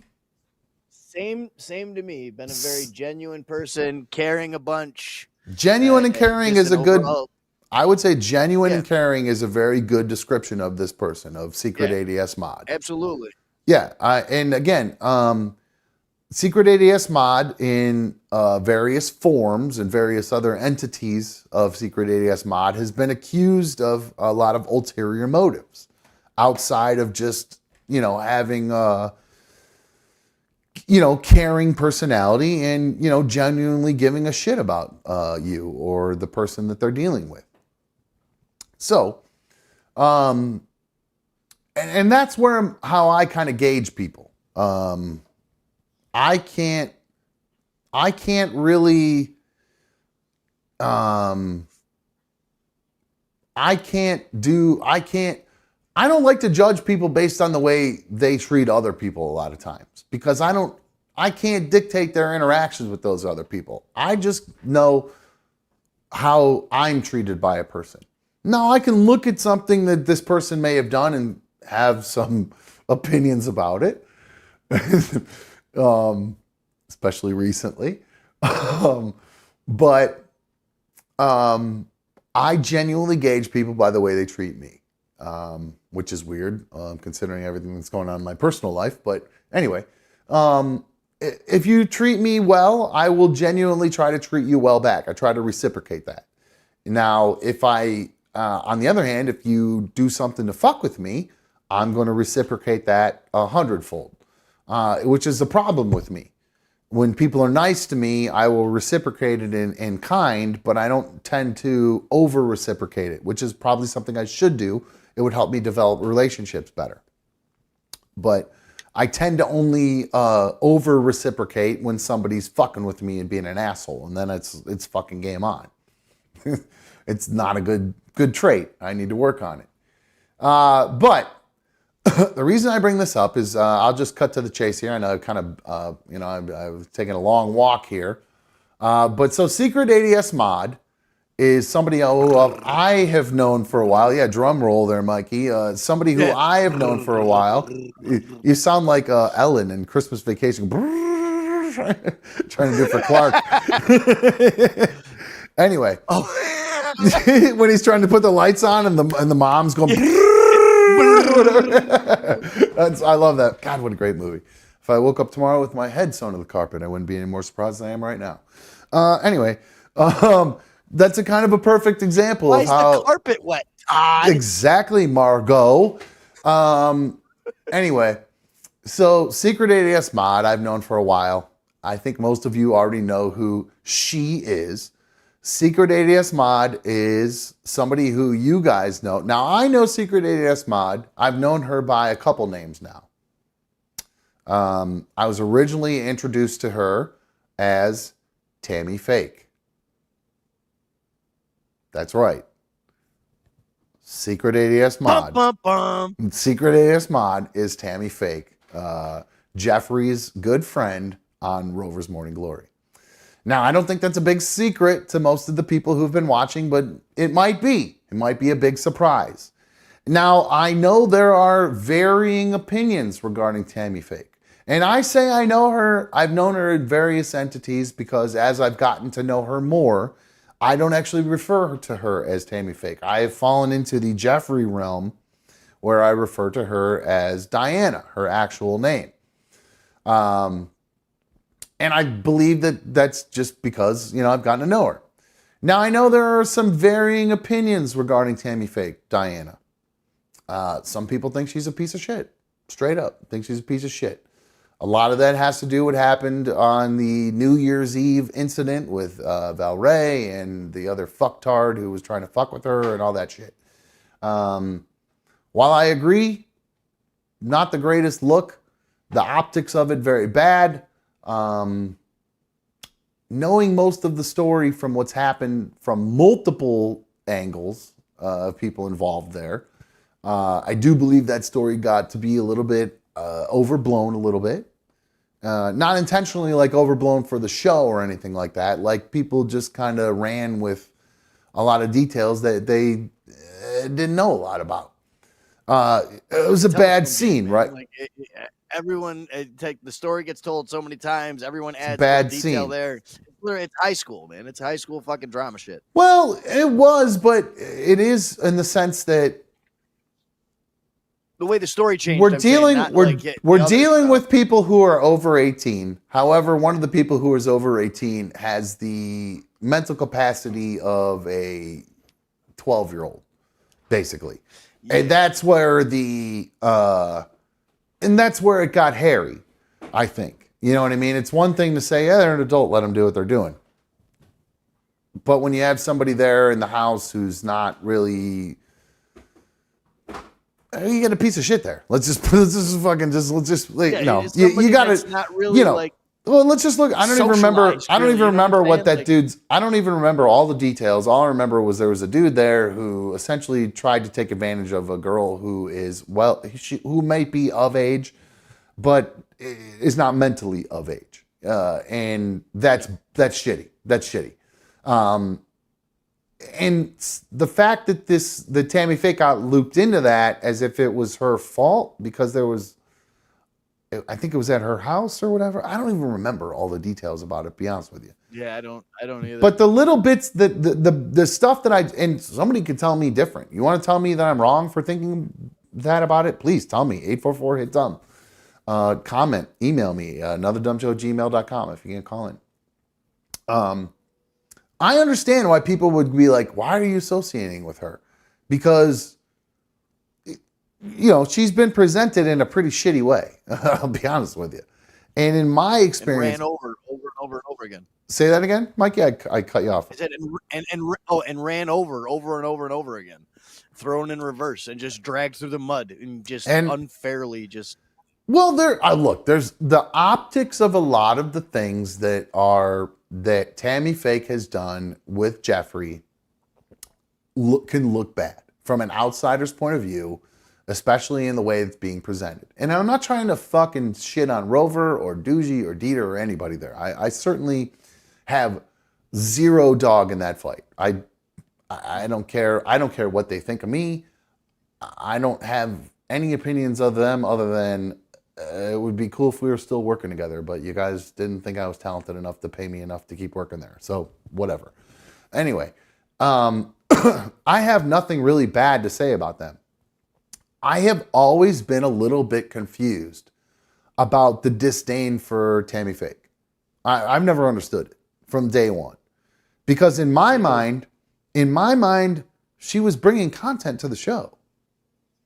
Mm-hmm. Like almost every day, she's in Jeffrey's world, in Jeffrey's circle, and it's like, the 24/7 camera we want in Jeffrey's house, she's almost providing for us. Yeah, it was there. But what happened in that time period where she went from, I'm going to get you stories about Jeffrey, it somehow morphed into her actually giving a shit about that family. And that, I think, is where the problem becomes with the old show with RMG and her, is instead of just being like, oh, look at this person trying to help, it's for some reason became a competition between them and her, because it's almost like like the old show is like some type of like they show that they're like protective in some ways, but then at the same time they also exploit in the other way. Like it's really like giant mixed messages that have been sent across the waves for years now. No, I mean, exploit might not be the right word. I hate using that word because that's somebody who's completely not involved in it. Jeffrey is involved. Jeffrey loves the perks. Jeffrey loves. Not really. You're right. It does kind of go back to what I was talking about with what happened on New Year's Eve and Valray and that guy and mental aptitude and whatnot. But I have spent a lot of time with Jeffrey. A lot. One-on-one, doing the show, off air. I've spent a lot of time with that dude. I do not believe for a second that he does not love working there. For one, nothing. Oh, yeah. No, he loves it. He loves it. And it's not because... It was life-changing for him. It was life-changing for him, 100%. And he also gets to do what he loves to do. He loves to talk and comment and do stuff. He loves to be on air, talking into a microphone, offering his opinion. That's why he gets so mad when he gets stuck out in the fucking hallway in the past.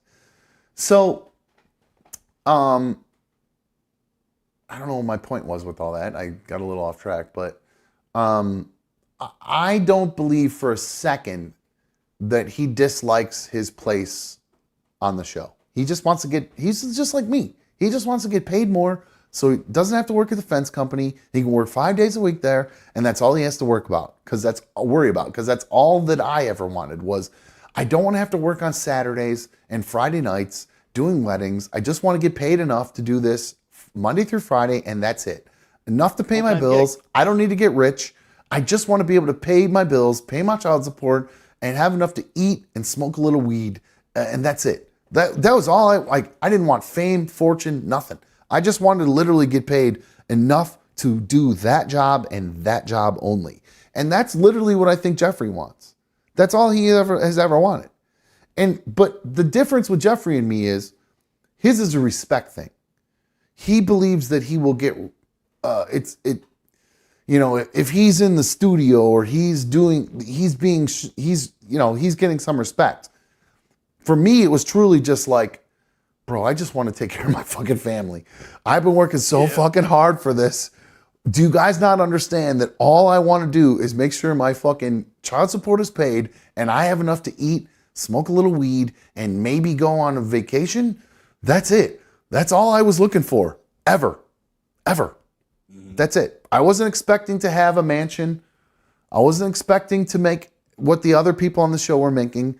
It was literally just a livable wage, plus maybe a little more to say, hey, maybe I can tell some stories about some of the fun stuff I get to do because I make a little bit of money in my job. Instead of just, I'm broke all the time. I hate my life. I work 3 jobs. I'm never getting ahead. I've done this for 20 years. Am I ever going to get ahead?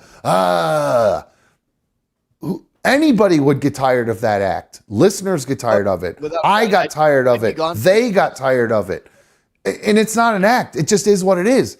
Who in their right mind would put up with what I put up with as long as they did? Who? What kind of psychopath would slip and slide on sandpaper, then a couple weeks later be told, no, we can't give you more money? Like, what kind of psychopath? Stockholm syndrome. A psychopath. No, just a literal psychopath who literally does not understand that the reason why you're mad all the time is because the thing that you think is going to happen is never going to happen. And then it took it not happening for me to realize This is why you're fucking mad all the time, dude, because you're putting everything in and you're not getting it back. Now, that was a huge tangent. I don't know what that has to do with Tammy Fake, but there you go. That's my experience there. People want behind the scenes. There you go. Brother wanted more money, felt like he was given a lot, never got it back. Anyway, and that's not on anybody really there. I can't fault any of them. Like, what am I supposed to say to Rover? Hey, Rover, can you take $75,000 less a year in your salary so I can make more money? And like, who asks that? You know, what is, like, T. Higgins asked Joe Burrow, hey, Joe, can you take less money so I can make more money this year? I mean, I guess people do that, I guess. But it's just not like I couldn't maybe a small part of me hoped that would happen. But there's nothing in me that would be like, hey, dude, you make a lot of fucking money. You think maybe you could just make 75 less so I could make it and not have to fucking, either you pay it to me or the company doesn't pay you that much. And everything's hunky fucking dory here. You're going to get a guy that's going to fucking jump off a fucking building for you, basically, if I know that all my bills are paid and my kids are paid for. And that's essentially what like the big beef was in the end, when I finally was just like, and that's what like people will ask me. Like, I did a wedding this past weekend. It was the groom was a super fan.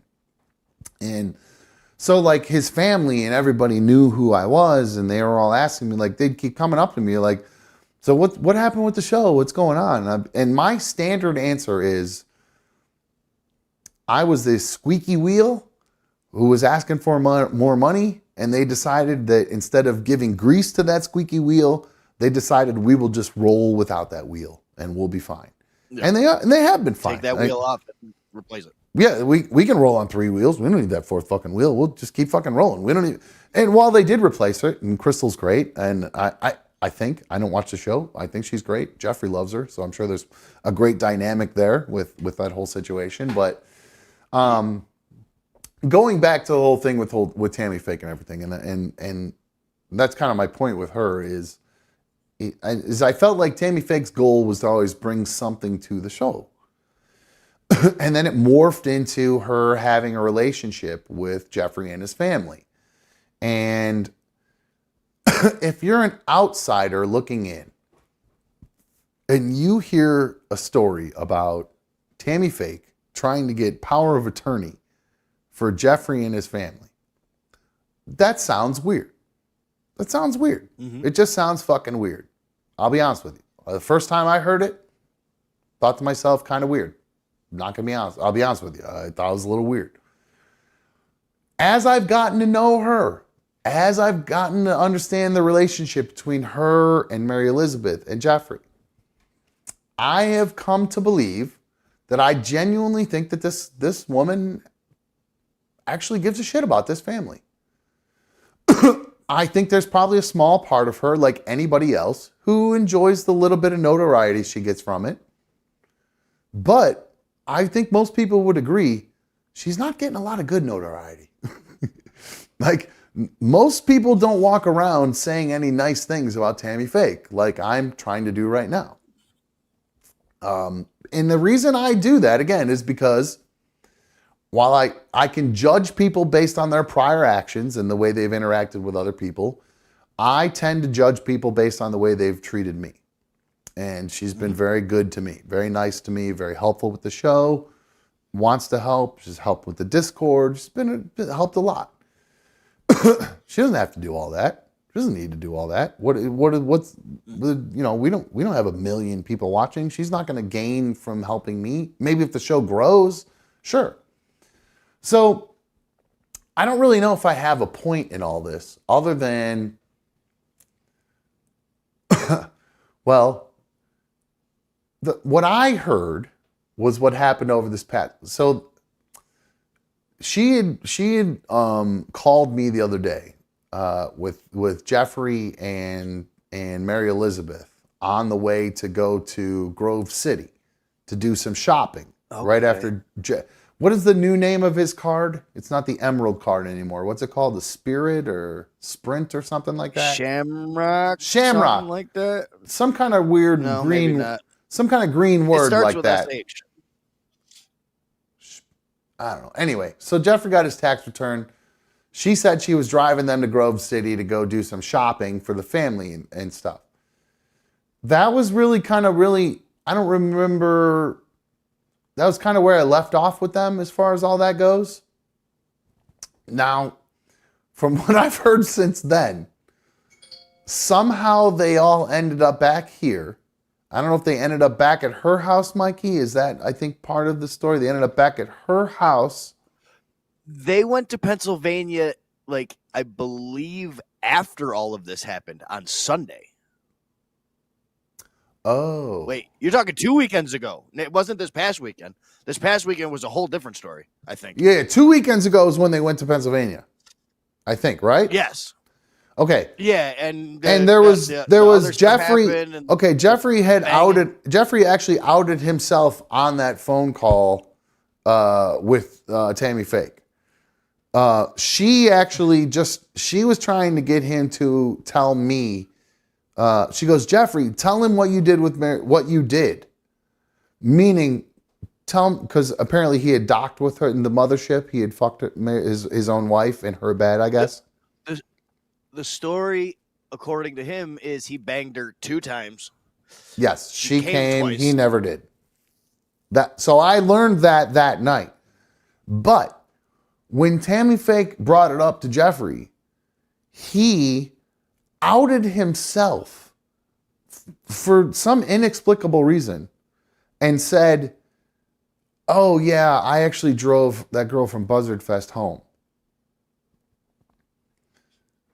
Now, he had told his wife and Tammy Fake that she Ubered home. So he outed himself on that fucking phone call with me. That's what happens when you lie all the time. You can't fucking get them straight. So I'm you gotta just keep like a fucking Rolodex of your lies and stories that you tell. Well, the best part about this whole thing is I'm having a conversation with Tammy Fake about my situation with B1, having no idea that Jeffrey and Mary Elizabeth are in the background listening to the entire fucking conversation.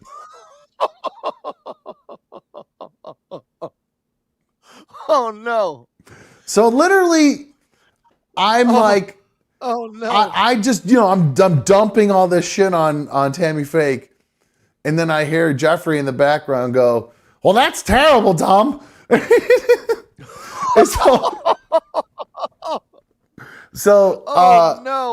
So then it ends up get to the point where Jeffrey outs himself. So then Mary Elizabeth goes fucking berserk from the back seat yelling at Jeffrey. You know what you are, you son of a bitch. You know what you just fucking barking at him. And he goes, I know it. I'm the worst. I know. I'm so stupid. I'm so the worst. So it was so funny that he outed himself in that. It was like being on the show, but not on the show because he just literally outed himself. You got a little like extra show. It was great. It was great. So then, despite everything that's happened with B1, I still see her.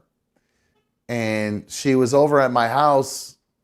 I don't know if it was yesterday, the day before yesterday, or I don't even remember what, a couple days ago. And somehow Tammy Fake came up, who I don't call Tammy Fake. I call her Diana. I said, yep. I brought up Diana and she goes, do you know what's going on right now? And I was like, what are you talking about? She goes, on the old show. And I was like, no. And she goes, well, apparently, and I don't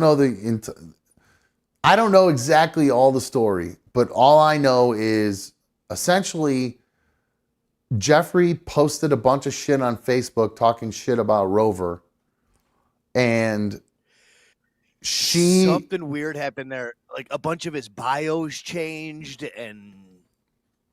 Okay, go ahead, because I only got a little bit of it, other than like he talked shit about Rover. On Instagram. His bio on Instagram changed. His bio on Facebook changed. It said, like, if you DM me, my wife will see it. The other one, I can't remember, said Rover's full of shit or Rover's a liar. Yeah. So that's essentially what I heard. Kind of. I didn't know it was all bios. I thought it was posts and stuff. Now, the allegations that I heard, according to B1, were of course the show is saying that she did this, that Tammy Fake did this, right? Yep. At least that's the way they laid it all out and told the story to really point it in that direction. Now, did she say, no, what was her reaction? Did she call in or text, or what was her reaction? Because I don't know anything about what happened from there. Nothing. Nope. Okay. Nothing from her. Now, the silence is, what did they say about silence is Silence is deafening. deafening? Yeah. Now, I would argue, if I had to guess, because Diana doesn't have the greatest opinion of the show based on the way they've treated her, understandably. I mean, they don't have the greatest opinion of her. She doesn't have the greatest opinion about that. It's a two-way street. Mm-hmm. My concern is she did it. And I love her. I love her. I love her to death. I love her to death. It seems, I mean, all arrows do point in one direction. Yeah. Unless one of the, no, that doesn't work either. Well, we could ask her ourselves because she's actually calling in right now. Please. Diana, you're on another dumb show. What's Love you. happening? Hey, Dom. Hi, Mikey. Love you. What's happening? How are you? Nothing, just listening. Okay. Now, where is? Well, I'm just gonna straight up. Did you post the stuff? I gotta ask you because it feels like something you would do when you're drunk. I gotta ask you. I need to know. I gotta ask you, Di. I gotta ask you, Di, because you all know this is something you would do. I know this is something you would do drunk.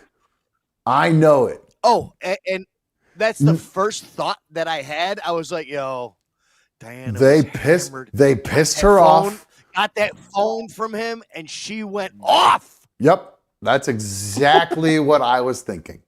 Now, I'll let you speak for yourself. Diana, what's up? Okay, so I do not have a way into Jeffrey's phone or accounts even if I wanted to. So even if I was drunk, I would literally have to talk a sober Jeffrey into letting me do that, which he never would do that to Rover. You're so full of shit. You could get that guy to do anything, Diana. You could get that guy to rob. You could get him to rob a bank for you. You are so full of shit. I could not get him to do that to the show. That's not true. Well, that's why I'm not suggesting that he did it. You were doing it. I'm not suggesting that he did it. I'm suggesting that you got very drunk. You got a hold of that phone or that laptop or that Chromebook or whatever the fuck he's rocking these days, and you went ham. That's the whole point of the thing. So after I spoke to you on the way to Grove City, Yeah. I made a Reddit post showing what we did, like during that day. I was pissed off about things that were happening on the show. So I did that from my account. So, okay, now, as a friend of Jeffrey, you know that's going to be a problem when that gets back to the show, right? Because save it for the air. Now, you know that was an intentional shot. I literally said that in the post. Shot fired. So here you go. We're fucking. Yeah. Here we go. Are you Israel? Are you Israel or Iran right now? Shots fired. Here we go. So let's go. Which end are we on here? Because I just want to be the Iron Dome. You know what I'm saying? I don't want to be the one shooting rockets. I want to be the one knocking rockets out of the sky. I want to be the peace bringer. I want to be the peacemaker. Okay. I love those videos of the Iron Dome. How badass is that shit? By the way. Wild. Yeah, for real. Wild. Sorry, I know it has nothing. We shouldn't be talking about Israel and stuff, but while we're talking, that's very serious stuff. I mean, we're talking about Jeffrey. I gotta piss, so don't share any. No, all right. Well, Mikey's pissing. I don't have time to wait around. All right, so you guys went to Grove City. You guys came back from Grove City. Where did you guys go from there? Go back to your house, their house? They dropped me off and they went home. Okay, they dropped you off at your place. But hold on. Let me interject something here. So that Reddit post was from me being angry about like I don't know if I told you about the week before. Jeffrey and the family had all come out here, and Jeff and I went to go pick up some to-goes, and there was a story about Rover kept trying to push it that I was giving him a handy in the middle of the bar in public. You mentioned that to me, but it literally went in one ear and out the other, because the notion of you giving Jeffrey a hand job to me is so ridiculous that.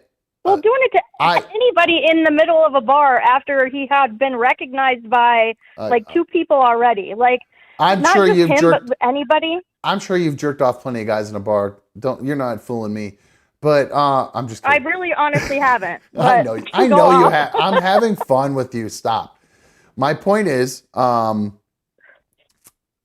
what? I actually don't know what my point was, because no, I don't think you jerked Jeffrey off in a bar. I really don't. I imagine somebody saw the two of you at a bar together, and somebody said, "I saw Tammy Faye jerking Jeffrey off," because that's exactly what happened. Because that's funny. Somebody would have snapped a picture of that shit. Of course, thank you. Literally, Mikey, that was the next thing I was about to say. There's no fucking chance there'd be a picture of that shit. Of course there would be. Yep. I would record it. I mean, I would literally be like, I would walk right up and be like, "What are you doing, Tammy?" You know what I mean? Like, right. So anyway, so are you saying that this was some sort of retaliation to that? Yeah, I would say yes. For me posting what I did on Reddit, and they knew I was posting it when I took it because I took the photos and everything, and I showed them what I was doing. Okay, so you posted the shit on Reddit as a fuck you. I'm going to show you. I'm going to show you. I'm not saving Jeffrey's life for the air. I'm going to try to blast it before you have a chance to. Now. Yeah, because fuck it though, because he would have went on there and lied anyway.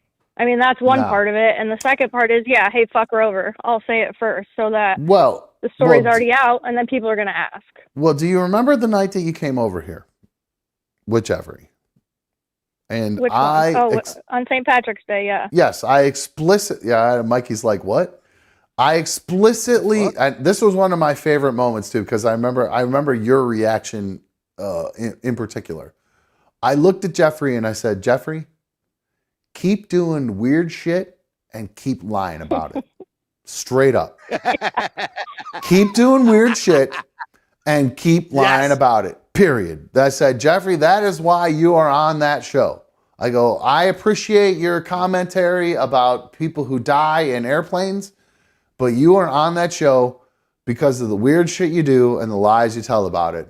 And never change. Diana straight up looked at me and went, wait, what? Don't tell him that.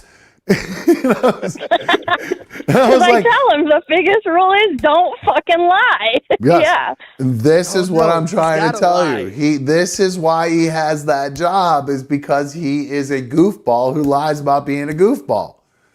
Now, my whole reason why I interact with you outside of the way you treat me is because I know that you actually give a shit about them. I deep down believe that you give a shit about that family. I know, going back to the power of attorney thing, I know why you're trying to get a power of attorney. I know that you were I said no. Hold on. There were conversations about it, at least, that even from an outsider's point of view, even the conversation about it is odd, right? Can you admit that? Do you remember who I told you said to do that? Hold on. Answer my question. From an outsider's point of view, would you agree that could seem odd? Yes, 100%. Okay. All right. Now, having an insider's point of view, I was under the impression that you had said, I will do the power of attorney only in the sense that I'm trying to make sure the kids can find jobs. And Mary Elizabeth, I could call these social workers to say, Mary Elizabeth needs this. The kids need this because Jeffrey is not doing this. Yeah. And Okay. it wasn't ever a power of attorney. All it is an authorized representative to speak. Right. Power of attorney got brought up by Rover. I never used that term ever. No, see, now that like shows that actually escalation term. That's them just making it more exciting. Yes. that's news to me because I was always under the impression, and I thought based on our conversations that you had said that to me. So maybe I just misunderstood what you said, but I thought, and again, usually half the times when we talk, I'm drunk. So, Well, I called the show and specifically said that, and they wouldn't use that term, so I gave up. I said, "Fine, you want to call it power of attorney, so what?" So at that Okay. point, it didn't matter because I had said no. okay, so that makes more sense then. Okay, all right. All right. I'm trying to think where I left off there. So, based on all that, and again, okay, so that actually makes more sense, or not more sense, but it takes a little bit of it lightens up the bad optics of the whole thing. If you ask me, if you didn't officially go for power of attorney, because anybody on the outside looking in would go, that's fucking weird. Me knowing the situation, I know that. Well, here's the bottom line. I haven't spent a lot of time with Mary Elizabeth, but Mary Elizabeth doesn't particularly let a lot of people in any in any amount of time. Mary Elizabeth seemed to trust me. Mary Elizabeth would talk to me. Mary Elizabeth on our trip to Germany, Mary Elizabeth appreciated when I would fucking call out Jeffrey for being a fucking piece of shit and letting her fucking almost fall off a train because she's too short to step off of it, and we got to go help her because he just grabs his shit and walks away. And that's Jeffrey's, MO. No, well, that's the 100, not 100%. You know what I mean? He's not 100%. And I get that. So I was trying to pick up the slack for him and I was helping her off. I'm not trying to be the fucking knight in shining armor. I just know that this fucking girl's going to fall off the fucking train if I don't help her off. So that developed some trust with her. So she would talk about stuff with me and she was comfortable talking about it. And she would talk about Tammy Fake and she would say how she trusts Tammy Fake. And again, now I know Mary Elizabeth is somebody who's very mentally incapacitated. So you have to take what she says with a grain of salt,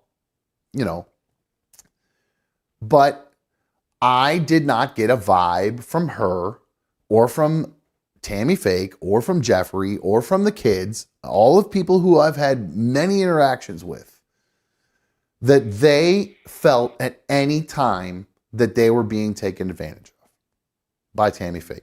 Period, flat out, end stop, that's it.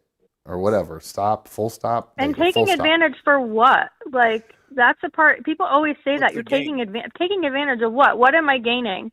Well, there's a couple things. Some people think because we talk about Jeffrey and his huge tax returns and the money he's getting from the government, some people might look at it and think, oh, she's trying to take that money. He gets his huge tax returns, they go shopping, and she's going to walk away with her Louis Vuitton shoes or whatever. People, okay, there's a good point right there. What did you say to me on the way to Grove City that day? I said, you guys going shopping? It'd be really funny. Oh, no, I did say that. If you got him to buy you a bunch of shit. I did say that. It would be very funny. Never did that. It would have been really funny. But now, so having said all of that I don't believe that the things you do for that family are for your own personal gain. Maybe at first there was some of that involved. Yeah, we talked about that. Yeah, because you're getting a little bit of play on the show, and we talked about you on the aftermath, and you were getting a little bit of play from that.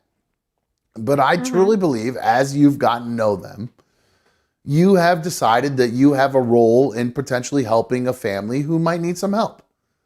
And you do. And some people look at it as taking advantage of them. I look at it as you're just trying to help these people. That's it. And if you can, you can. Much needed help. Well, and yeah. Up until March, hold on. And up until March, I had his mom, who I talked to quite a bit, until she got really sick, where everything was run by her. I don't know how many people actually know that, but like the whole Nope. authorized representative thing was her. I talked to her a lot. Like, dumb, even more than I talk to you now. To who again? I'm sorry, I'm reading the chat. I got distracted. Say it again. For Jeffrey's mom. Well, you never met her, right? In person? No, I Right. never. We always planned to do XYZ, go to lunch, go to dinner, all this stuff, but either Cliff would get sick or I got sick or she got sick. Something always came up, or her daughter from Florida was coming. Like, there was just always something when we both could get away. True. Okay. Or true, I guess. I'll take your word for it. All right. All right. So let me read some of these comments here, Diana, because there's some things that before I read these comments, you're saying straight up that you did not post any of the things on Jeffrey's Facebook or wherever, Instagram bios, nothing, anything that was pejorative about Rover, you had nothing to do with. No. The funny part about that is, this is why I was talking about the Reddit post. Nobody went and saw anything. I don't go to Jeffrey's profiles. I didn't ever see it, like, except I don't even know for what- when I I got a don't- screenshot of it. I don't know what a Reddit post is. All I know is from what I heard, there was a post in the Facebook group, I think, and then bios You're getting off changed. track to what I'm trying to say. Oh, So, no, yeah. go ahead then. So Go ahead. it was said that Jeffrey's like bios had changed on Instagram or Facebook or whatever it was. But the thing is, until I made that Reddit post, nobody that I know of was proactively going to Jeffrey's page. So Jeffrey didn't know anything was changed. I only heard about it after that weekend. So come to find out, the laptop, which is at home, which I never had, was never even near. Yes, I was right. What? No, So, go ahead. it's Mikey. not What? password Hold on. protected. What? Stop. Mikey, what'd you say? You were right about what? That was my next question. The laptop had to be left at home, and Jeffrey stays logged into everything. He does. And And the kids come stayed to home find alone. out, all the things, but it doesn't mean that they did it while we were gone. Nobody truly knows when those got changed. So because until my Reddit post, nobody was going to look at Jeffrey's profile to see if I had put anything on there or if they wanted to see it for themselves. Nobody was proactively going there to look when it got changed. Well, hold Rover on. tried to say- That doesn't make you look good. That makes it look like you did that post to drive people to his profiles to see this. Well, no. I mean, I didn't even know it was there. But what I'm saying is, if the narrative is that I did that day, whenever Jeffrey was here, I didn't even know it was there. So whether you think I mean, that's a good other side of it. You could say, oh yeah, she wanted people to go see it. Sure. But with the laptop being open, he's not throwing them under the bus because the exact things that were said, do they sound like what I say? Sure. Do they also sound like what you heard in the background of the car that day? Same thing. The same thing that I say is the same thing that Mary Elizabeth says, is the same thing that she preaches to the kids. That's something Tomas would say. You know what I Wait a mean? minute. Just Hold to on. stick up. So who are you implying did this then? Tomas? Somebody at the or house. I don't know who. I don't know if it was All right, him, I gotta him and see Mary these- together. What are these? Where are these? Have these since been removed? Oh, yeah. When he found out that they were there, he changed them. Someone sent him a Somebody's message. got to have screenshots. One of them said something like, Rover is full of shit, and something about if That's you what it DM me, was. my Rover wife will was full of see. What? Say that Yep. one more time. Facebook said, Go ahead, Mikey. Facebook said, if you DM me, my wife will see. Or Mhm. I'm a happily married man. If you DM me, my wife will see. And the Instagram Yeah. bio was changed to whatever it was, and then it said Rover's full of shit. Right. If I So was going what to say did- something what- about Rover, I'd say a lot more than that, but So wait. So Tammy, who you? I know you don't want to, or Diana, excuse me. Who because we're in this realm right now. We're in this world, so I apologize. What is? I know you don't want to blame anybody, but you somebody in the house is what you said. So we're talking Mary Elizabeth, Val Ray, or Tomash, or Jeffrey. And Jeffrey is certainly not. And Jeffrey would not do that. No, absolutely not. And the kids stayed home So- alone, correct? Wait, hold They did, yeah. on. I forgot. I missed the. All right, hold on. What is this from Drew S? What about the voicemail to Melanie? What about deleting the whole Discord? That wasn't Rover spinning a story. What does that mean? Who is Melanie? What does this mean? Yeah, there was Melanie- another fold that all happened today. Yeah, so what you may not know, there was this Melanie girl who has been texting Jeffrey a whole bunch of stuff about, if we weren't married, we'd be together. And Mary Elizabeth found it. So catfish is Jeffrey's Wait, getting catfish. You have No, You it's have not a those- catfish. He saw her You- last weekend. Is this the Buzzard and Fest you girl? have those screenshots though, correct? Wait, hold on. Is Melanie the Buzzard Fest girl? I don't know what. No, he went to. I thought he was at a bar with her. I don't know what Buzzard Fest is. Remember when he outed himself on the phone with us the other night when I was talking to you and him and Mary Elizabeth they were in the background and you were trying to get him to talk about docking with the mothership, and instead he outed that he took some chick from Buzzard Fest home instead of her Ubering home? That wasn't Buzzard Fest. It was a girl from Buzzard Fest that he met at a bar. Possibly.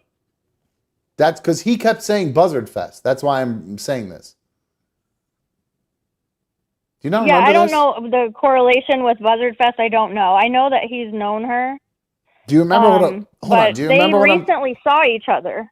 I know. Is- Yeah, I know what you're talking about. Okay, so is Melanie the Buzzard Fest girl?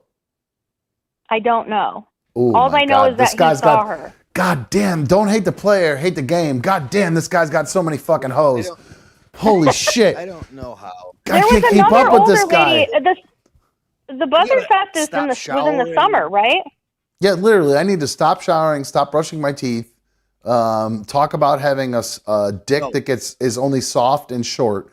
I mean, Definitely brush your teeth, dude. His mouth is so disgusting to watch him talk. It's horrible.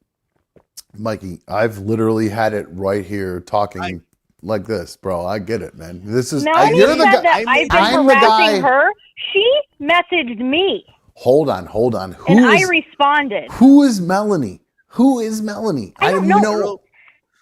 Who is Sean, Mikey? he saw her at the I love bar she like called- a week ago. This is how serious she is. She called me Sean. That's how serious she is right now. No, she was government. Okay, so Melanie is a girl that Jeffrey met at a bar a week ago? Yes, he was with her the night that they came here, which was the night before we went to Grove City. At your house? He was out with Melanie. He brought Melanie home, and then he went back home, and then went to Diana's. Yeah. Right. Is yes. this the girl that he said got an Uber home?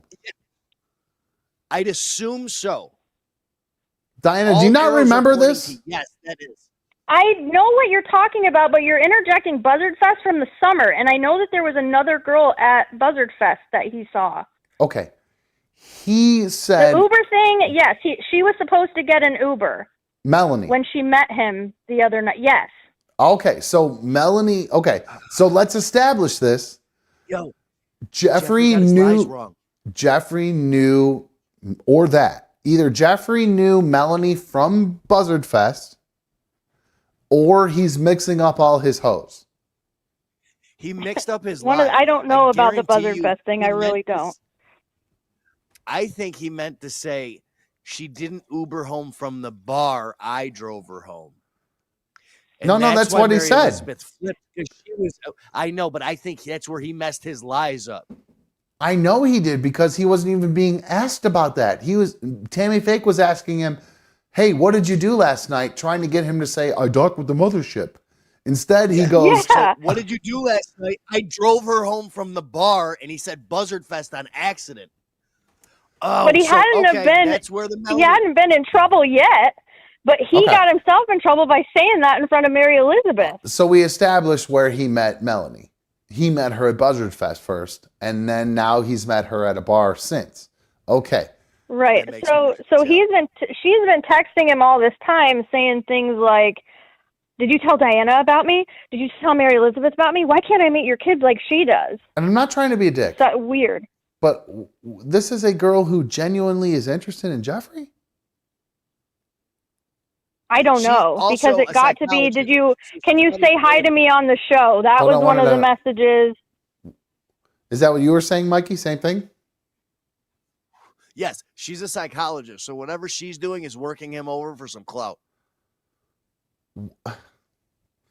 That's pretty unethical for a psychologist to fuck with somebody who's clearly way deep on the spectrum. I mean, are you serious?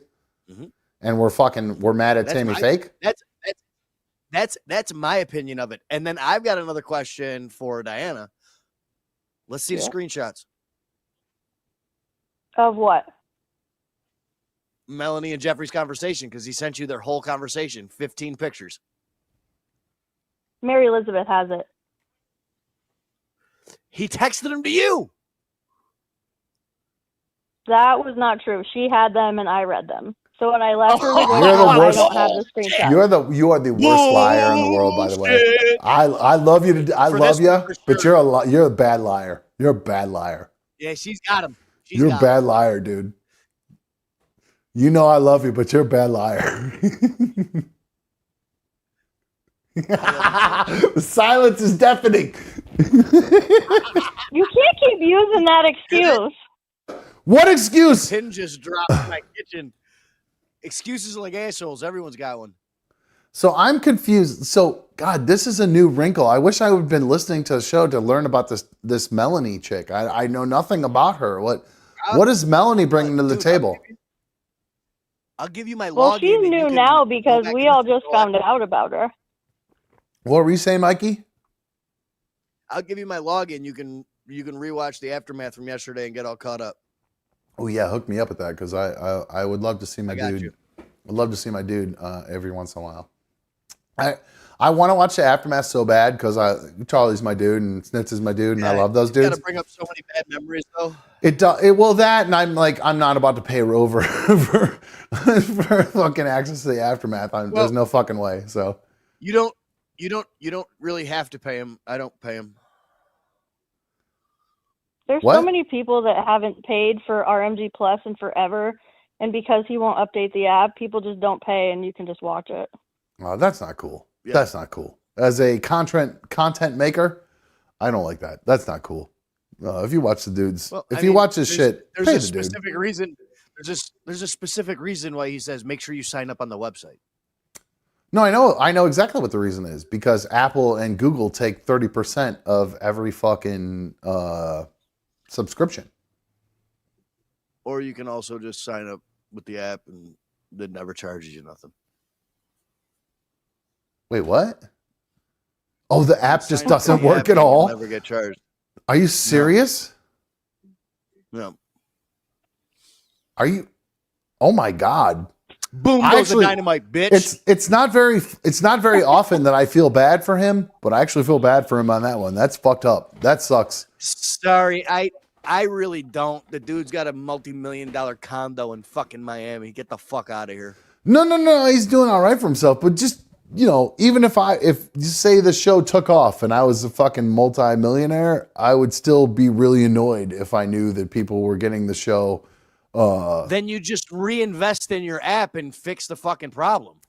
I don't think that's his fault, man. Didn't he promote for he put up a post for people to apply to help him with it years ago? Look, I don't know. Nothing ever came of it. I don't fucking know what he does but what he does with. Moving on. This Melanie shit was wild today, dude. Okay. Oh, this was just today? Today it unfolded. Today this whole shit happened. Was the new wrinkle. So today is the I new... don't know. I didn't listen. Hold on. I don't know if I heard she called in today and she was crying or something. I read that in things, but here's the thing. Everybody say, well, you harassed her. She started messaging me. So where everybody got mixed up that I was bothering her, she reached out to me. And that's a detail Is there an that she left Instagram? out. She called in and said that you reached out to her with no antagonizing or nothing, and you just lit her the Oh fuck my up. God! I can send that to you and- right now. And you called her from fake numbers all weekend and left her voicemails with fake numbers all weekend and threatened her if she called into the show, you were going to expose her for all of her text messages. Oh, and I will do that. She cried a big story today. Yeah. All right, No, let's quit. no, I What are we tap dancing around here? I have text messages. I have no idea what's going on right now. What text messages? Hold on. In what context are these text messages? Who are they from? Who are they to? What are they in regards to? According to Melanie. I'm gonna go Mikey first. According to Melanie, this is what Melanie said on the show. That Diana made Jeffrey screenshot their entire text history, 15 pictures of texts, and sent them all to Amanda. Diana. Okay. Yes, all Amanda, right. I'm down for it too. Yeah, please call in, Amanda. So what? Okay. So, according to Melanie, Diana has pictures of the entire chat history of Jeffrey and Melanie. Okay. Now, Diana, I 100% believe that if you were to ask Jeffrey for those, he would then give them to you. No doubt in my mind. So that says to me that you have these and you are deciding not to post them because why? He asked me not to. He asked you not to. Okay. Okay. Now this. Okay. No, I'm just gonna cut to the chase here. This is where the disconnect comes between where I was into Tammy Faye calling into the show and stuff. This is the disconnect. If Mikey, you look at your phone.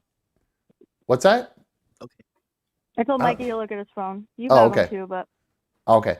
No, the disconnect is, Tammy, like, so, like, I'm not going to speak for Rover. I'm not going to speak for him. But you couldn't sound that stupid, bro. He would, I would argue that he takes personal offense if you're trying to provide content for the show or if you're trying to help Jeffrey. He'll probably take personal offense to you not providing those text messages.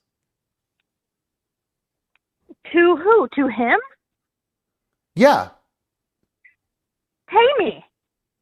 Well, you're not on the payroll, dude. Nobody's on the payroll. Put me on the payroll then. I don't owe him anything. I know you don't. I'm just telling you that that's where and again, I guess I'm speaking for him, but in going back to what I said about you and the show, and that I felt that you were bringing content to the show when you first came around, right? At this point, you've now become I'm not going to bring content to the show. I'm going to block content from the show. So as a host, just speaking from me as running my own show, if you did that to me, you'd be persona non grata to me. I would be like, all right, you don't want to give that to me? Fuck you.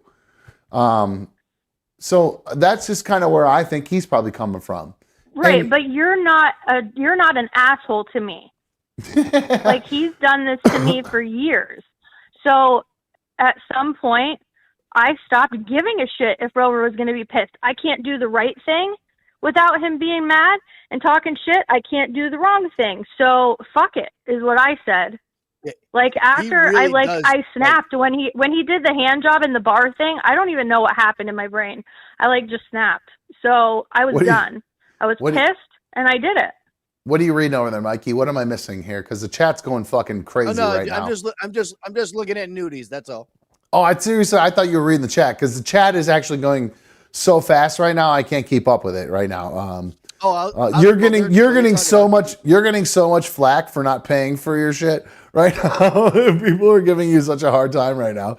Gobble a cock. Ronnie, to answer that question, I gotta say, he would know about it first, any other thing. Hold on, I gotta say, Mikey, Charlie and Snits work very hard. Okay, so by the way, I did pay for a long time, and then my card changed, and I still have it. I just haven't updated my card info, so I did pay for it for like 5 years. I don't know what. My card changed, and I still got it. If I had to argue, the percentage that goes to Snits and Charlie is much lower than what goes to the boss man.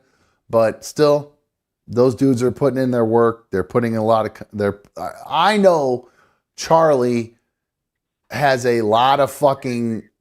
Nobody's helping him. Nobody helps Charlie before the aftermath. It's just him. And I'm not saying that the shit on Snits. I'm not saying that the shit on Crystal or Jeffrey or the show or anybody else. Charlie he carries it, and he carries it very well. He does great. He's fucking great at what he does. I would kill. I would conscious now. I didn't even think about it. Now I'm gonna fucking change my card info. Fuck it. Thank you. I think you should because Charlie and Snits work hard. They work hard. Dirty. It is. While Rover does make some money, but he provides the platform. The phone when I call. I'll text him. I'll tell him. Pick up the fucking phone. Mikey's paying again. At least pick up the phone, you motherfucker. All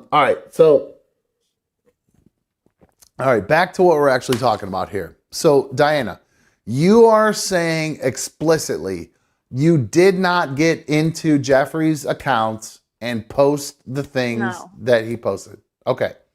No. You have to understand from the outsider's point of view that is massively unbelievable. I do, yeah. There's a lot of other things that I've been accused of doing, like the power of attorney thing. That seems plausible that because they say, oh, you're controlling everything. Like, it sounds plausible. There are lots of things that sound that way, and it sounds good. Is it plausible that I could have been doing that in the bar? Sure. Was I? No. And you're right. Somebody would have recorded it. That same dude. I know exactly who it was. Could have walked over behind us. You know, there's a lot of things that are plausible. No, I don't. I actually, knowing the two of you, I don't think it's plausible at all. You guys might do some weird ass slow dance together, but I don't think you're going to jerk them off. You said from the outside. You know. So it's not plausible to you. No. I'm on the inside, and I don't see you doing that. That's my point. Like, I'm on the inside, and I don't believe that you would ever jerk Jeffrey off. Jeffrey would let you jerk him off in a second. Jeffrey would fuck you in 2 seconds. But that's not the relationship you two have. It is unusual. I mean, I'm not going to sit here and pretend it's a normal relationship. But it is so conflated by everything that's been going on with the show, their situation, your situation. Like, be honest, Diana, I'm not a psychologist or psychiatrist, but you would argue, you would admit, I would bet, that you don't have the greatest relationship with your children, right? Your son? Mm-hmm, right. Okay. Having said that, you have supplanted some of that, maybe some misplaced decisions or support or whatever for your son that you said, all right. Hold on. Before people go wild with that. Stop. Stop. Stop. Oh, come on. I wouldn't let my son do drugs in my house. That's why he's pissed at me. So before anybody runs with that narrative, dude, nobody's running with any narratives. I'm a dad. No, they're about to. I'm a dad. I understand as children get older, They have arguments with their parents and falling out and all that stuff. My point is, you as a empathetic human being, also a human being who, in my opinion, wants to learn from past mistakes, has thought to themselves, look, this is an opportunity for me to potentially help some people. Maybe my situation with my son wasn't the greatest, and I'm not faulting you, Diana, please. I'm 100% not saying anything bad about you and your relationship with your son or anything like that. But I think you would agree it's not perfect. And anybody who doesn't have a perfect relationship with their children might try to take that and move it into, look, I have other people who I might be able to help right now. My kid's older, he's doing his own thing. I can only offer so much to him, but you know what I can do? I see 4 people who could use my help. And I'm an intelligent person. I'm not an asshole. I actually think I can help these people. And you know what? If I have a little bit of fun with it and it's on the air and we have a little bit of fun with it, that's great. But when all the shit comes falling down on top of you, when all Jeffrey's bad decisions start, domino affecting, they start affecting you as well, you then are subject to everything that's happening in Jeffrey and the Rover world and all that stuff. So my point is, I guess, is that deep down, I know your goal is to help these kids. But anybody looking at it from the outsider's point of view who has not had a conversation with you ever, none of these people who talk shit about you have literally had a conversation with you, either online or on the phone or in person, ever. They're literally basing their entire opinion on you, on what they're hearing from Rover and Doogie and Dieter. And I'll be honest with you, I don't think I've ever heard Dieter really say anything bad about you. Quite honestly. If I'm looking back, I don't think I have. Diana, am I wrong?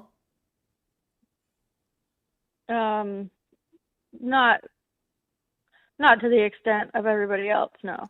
Well, if he has, my point in bringing that up is that's Jeffrey's best friend, in quotes, right? So if you were so detrimental to him, wouldn't he be the biggest advocate for Jeffrey against you? Wouldn't he be the one that's like, oh, Jeffrey tells me everything that Diana does. Jeffrey tells me that she wants this. Jeffrey tells me that she wants that. And maybe he's doing that, and maybe he's just saying it's a Rover and Rover's being the bad guy. I have no idea. Maybe that's what's happening. I don't know. But I'm just telling you from my personal experience. I don't think you have bad intentions regarding Jeffrey and his family. I am going to tell you, I don't believe you about the posts on Facebook and the bio and stuff. I don't believe you. I love you. Neither do a lot of people.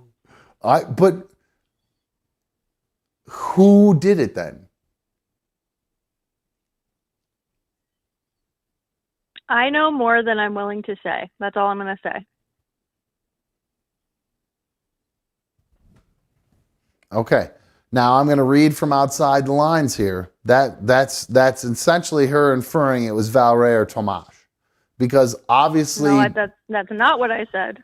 Mary Elizabeth is not technologically savvy enough to jump on Facebook or anywhere else to post anything like that.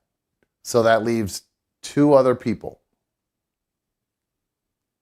I'm not saying it's any of the 3 of them. Well, why don't you just say who it is then? I don't understand the games. It's not a game. It was... Well, okay, maybe that's the wrong word. Say.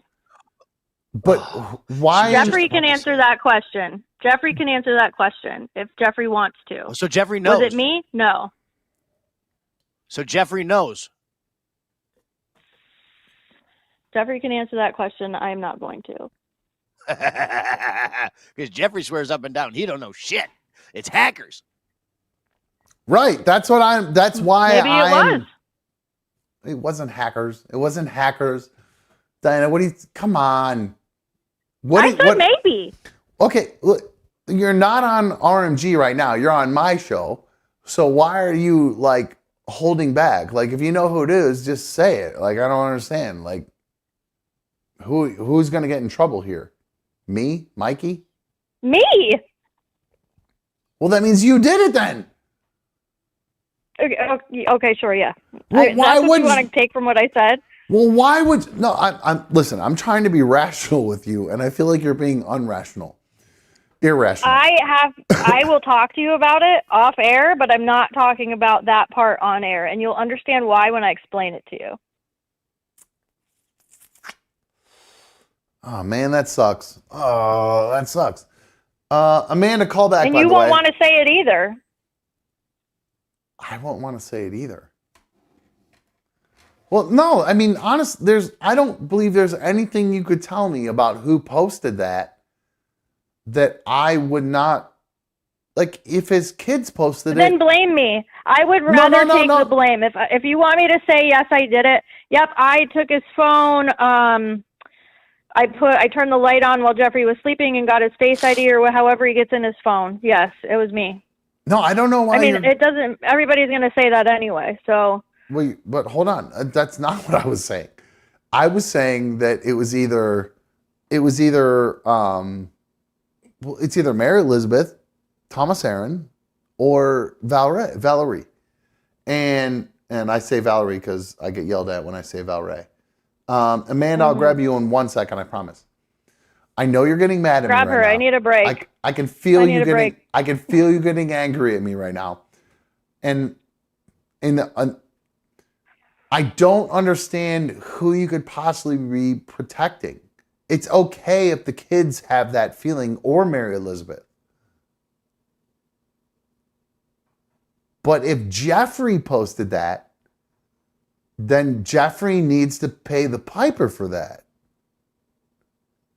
Like, and it's just that simple. Even if you ginned him up to the point of him doing that, and I'm not saying that. I'm not suggesting you did. But if you did, say you got him, if people don't know what that means, you got him all worked up, right? Say you're like, fucking Rover does this, Rover does that, you don't get this, you don't get that. Which is how you are with him, and that's okay because that's how you feel about it. Let me put it to you this way. If I took content from the show because I was pissed off or whatever, because that's essentially what happened, why would I not say, yep, I changed his profile too. Don't yell at him. It was me. Honestly, that's what I'm asking. I mean, maybe that, looking back now, that's what I should have done now that I say that out loud. That is should have said it was me. Yep, I did it. 100% what I'm asking, why I'm asking you this, because I understand your relationship with them. I also understand your relationship with Rover and the show. And I also know that you would feel good letting, because Jeffrey isn't necessary. I don't want to speak for Jeffrey, but I guarantee there are times where Jeffrey wants to look at everybody in the show and give them the middle finger and tell them to go fuck themselves. So, he pretty much does, but. Well, he does to a point, but he also does it to the point where he knows he's going to keep his job. So that's my next point. He knows the boundaries that he has. So I don't believe Jeffrey would do so. Not one of them. No. So you're telling me Jeffrey did it? No, I mean, he knows the boundaries, but that's not something, I didn't mean to say that's not a boundary. That's just not something that he would do to piss Rover off. He lies to piss Rover off. You know what I mean? This isn't something that he would do, no. Well, no, when Jeffrey lies about all the weird shit he does, that doesn't piss Rover off and fucking gets him a fucking boner.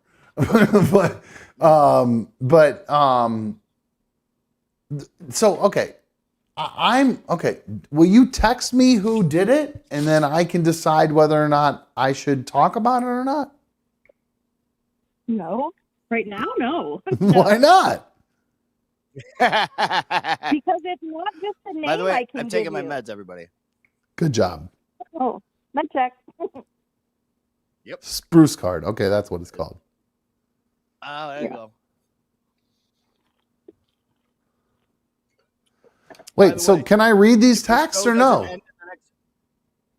I finally Well, did. ask It's gonna Mikey look like if I'm he high. should. Who is this girl? It Hold definitely on. shed some light. Hold on. Definitely shed some light on the situation. Hold on. Let me do this. Amanda's been on hold for a minute. Tammy Yes, or please Diana, answer let her. me put you on hold for a sec. I'm gonna grab Amanda for a sec. Hang on. Hold, please. Amanda, what's up, dude? How are you? I was just hoping to join in with you guys, but I couldn't even hear her, so I'm so bummed, sorry. but it's That's all right. because No, I'm it's an okay. idiot, and I'm an idiot, and I cannot get my phone's shit straight. So I'm a doo-doo head dipshit. It's No on big me. deal. So you're the best. Okay, I so just wanted to say hey. let me recap a little bit about what you Hey. heard. And Mikey's like, "Hey girl, you trying to girl. fuck? Hey, What's girl, how up, you doing? girl?" I tell you what, You no, want me to Mikey. sit on it or what? What? Just kidding. She said, "You want to What was sit that? on it or what?" She said, "You want to sit on it or what?" I said, I'm no, not you want me sitting to on sit on it nothing. or what?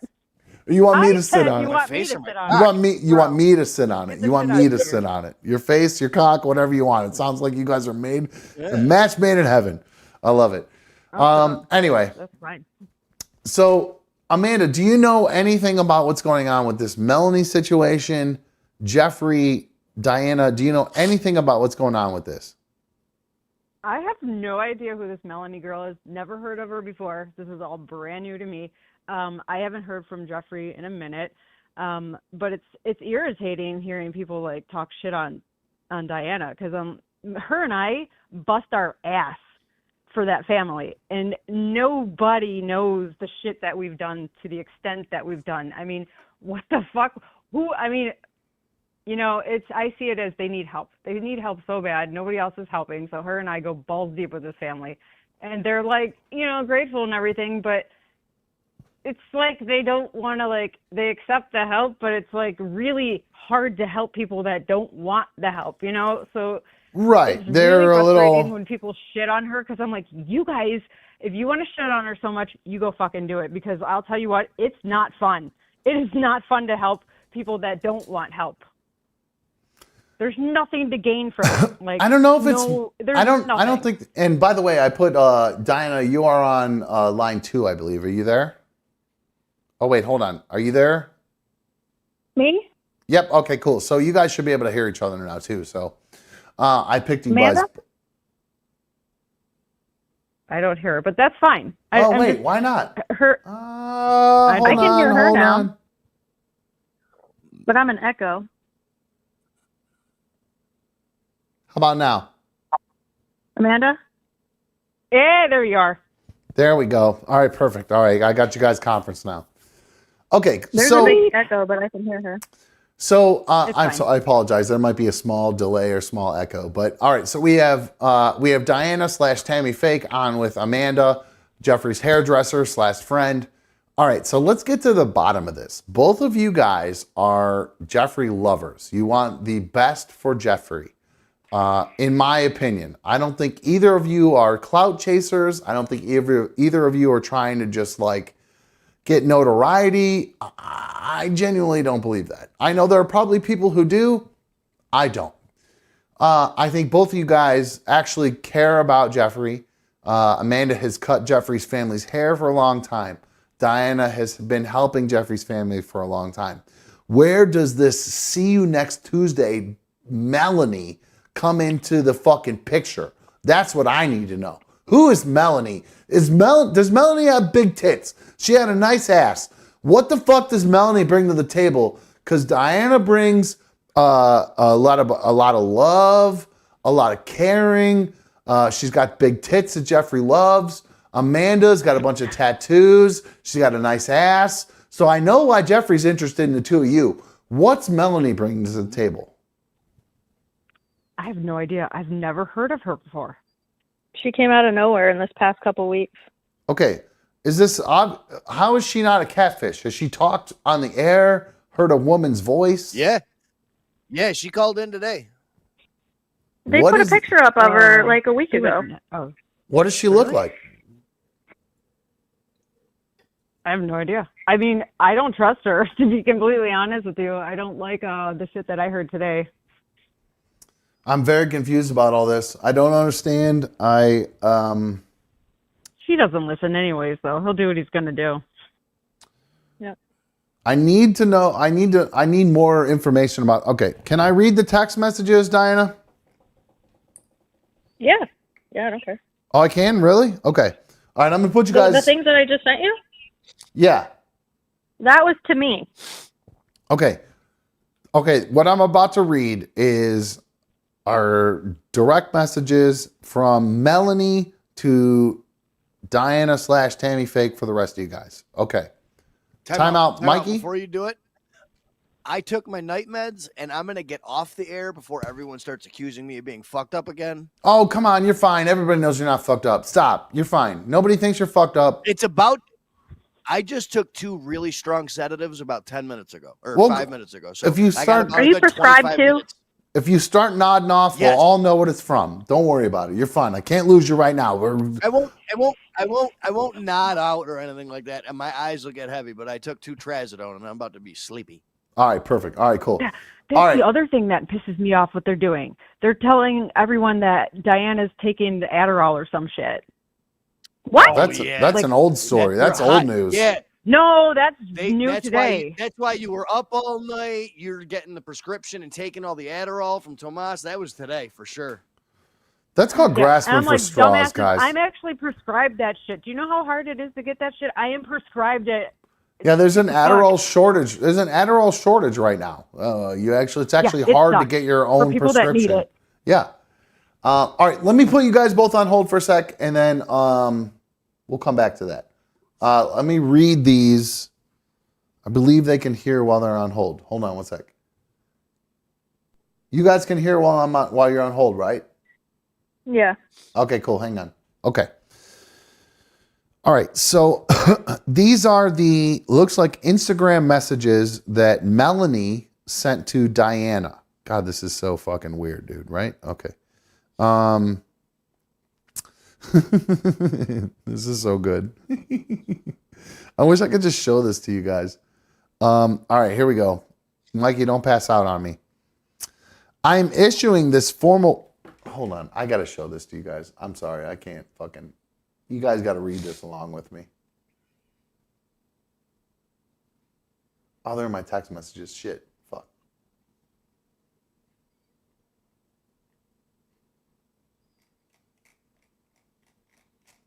Why is this not working? Hold on.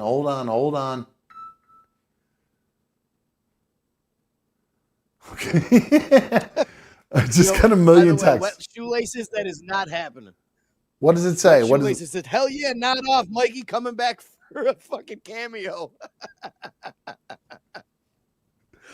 Irish Ronnie said, how is this shit covered, never taking care of himself or his family, bad teeth having, no dick having dude become the center of so many people's lives? Because he's Jeffrey. He's great. All right, hold on. So let's I'm going to cut over to these DMs here. Let me zoom in. All right, here we go. I'm issuing this formal... Oh, hold on. I zoomed too far. I'm issuing this formal warning to you to cease all manipulative behavior towards JLR without delay. Either way, I will continue to try and help JLR detach from your harmful influence. You must reflect on your actions and make a conscious effort to change your behavior. Please respect the boundaries and feelings of JLR and others, and please stop engaging in any form of manipulation or coercion of Jeffrey. Your actions have consequences, and it is within your power to make the right choice moving forward. Hold on, looks like I got another one here. I expect prompt action from this. Hold on, let me find the next one here.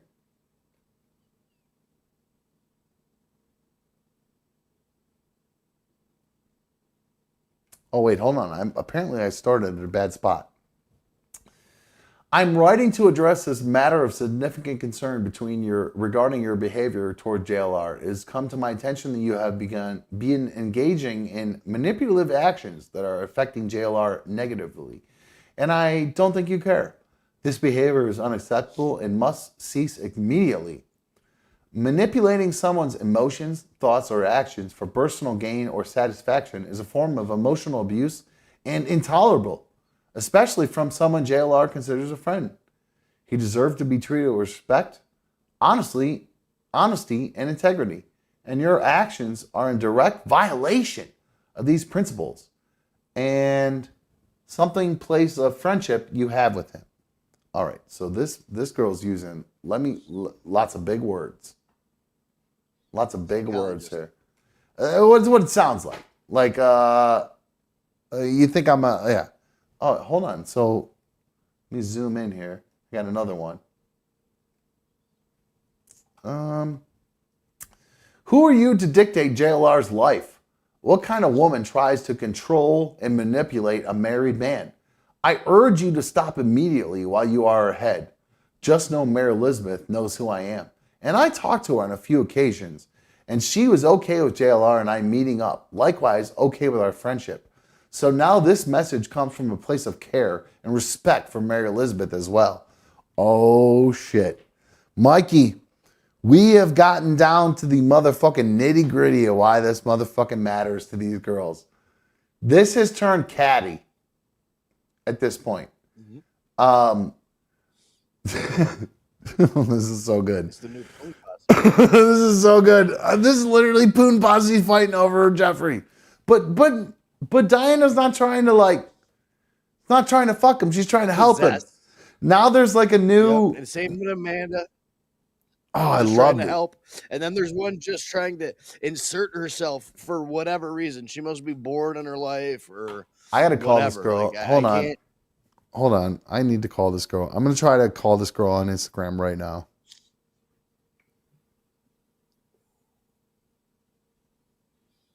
Hold on. I'm going to look her up right now. Let me see if I can get this girl to call into the show. All right. Hold on. This name can't be right. This name can't be real. I mean, honestly, it cannot be a real person.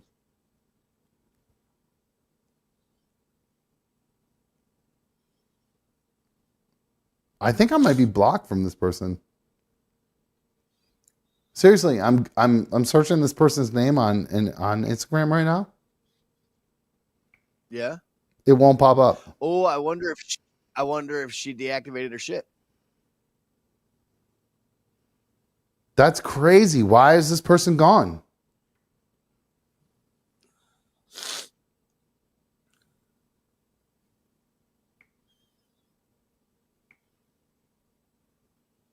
Hold on. I'm looking for her right now. Hold on.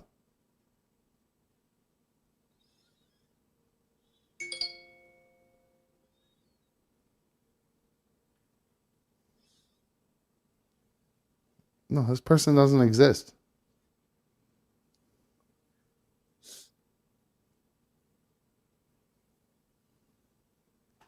This person doesn't exist. Secret ADS mod. Why does this person not exist on Instagram? Because I texted you. It's Facebook, not Instagram. What? She didn't send it to me on Instagram. She was on Facebook. Okay. All right. Hold on. Let me look this up. All right. Do Facebook and Instagram look identical? Mine don't. Hold on.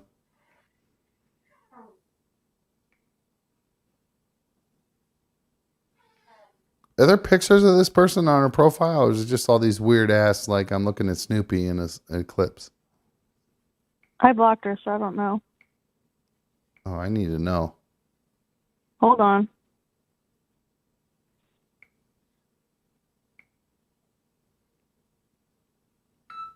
I'm telling her to call my show. 844.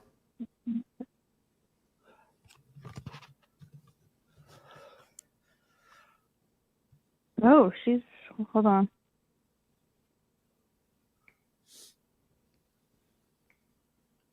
Okay, I'm cool. I'm calling her right now. We're not contacts, so it won't let me go through.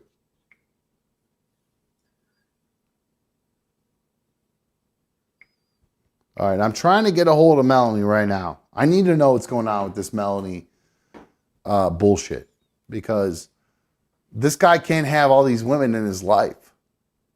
at this point. I mean, it's just out of Drink it. control. It's out of control. He's got a schmeckle that doesn't work. Let him soak up all the attention as he can. Brett wants to know, are you playing solitaire, dude? What are you doing? I'm distracted. You got some poon happening? Nope. You lying ass motherfucker. What are you doing? Oh, nothing. If my phone's down, it's gone. What are you doing? Why are you playing games here, dude? What are you doing? You getting text There's no messages about games. got your Instagram model who was listening and was like, I'll fuck you, bro. No, maybe I was looking at an OnlyFans. Oh, okay. All right, sounds good. Ooh, the phones are ringing. Let me answer this phone. Hi, you're in another dumb show. Who's this? Melanie? This is MJ. I'm 4200. What's up, dude? How are you, man? I'm good. Hey, tell Diana to give you the number. That's why that chick called into the show bitching today, is because Jeffrey gave her the number to call her. Yeah. Wait, whoa. There's phone numbers that she could have given me right now, and she didn't listen to me? She didn't give me the phone number? Yes, that's why that chick called in there bitching today, is because Jeffrey gave her number. All right, hold on. Let me put you on hold. I'll be right back. Hang on. All right. The plot thickens. Diana, Yes. you have this bitch's phone number? Let me look at my call log. Yeah. Okay, send it to me so I can call her, please. What are we doing here? Yeah. What are we doing here? This is your opportunity to exonerate yourself here, and you're not giving me the digis. I forgot about that part. Hold on. No, you did. Okay. I forgot about that part. Okay, Dom. Okay. Wow. Who that just called? I'm gonna put you on hold. Text me, please. Wow. I hope those trazodones don't kick in anytime soon, because it seems as though the plot is thickening, my friend. Oh, dude, I'll be asleep in 20 minutes. There's no way I can't fight. I can't fight the trazodone. There's I know another person takes trazodone. There's no stopping it. It's it. That's it. No. So well, it's actually a good thing for people who are like addicts, because you just take that shit and that's it. Good night. Forget about it. Yeah. It just makes Other you. than, it gets rid of all the insomnia, the fucking restlessness. I actually sleep. I dream. I get decent sleep for the first time in months. Hey, so do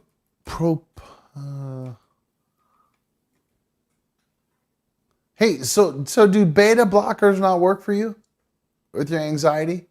I hate beta blockers. Oh, really? Okay, because Yeah, they make me into like a fucking zombie. dude, this propranolol shit that I take when I have that they prescribe me for stage fright, Yeah. it works so well. I've never ever taken another medicine where I take it and I'm like, wow, this actually works. Like it's helping me.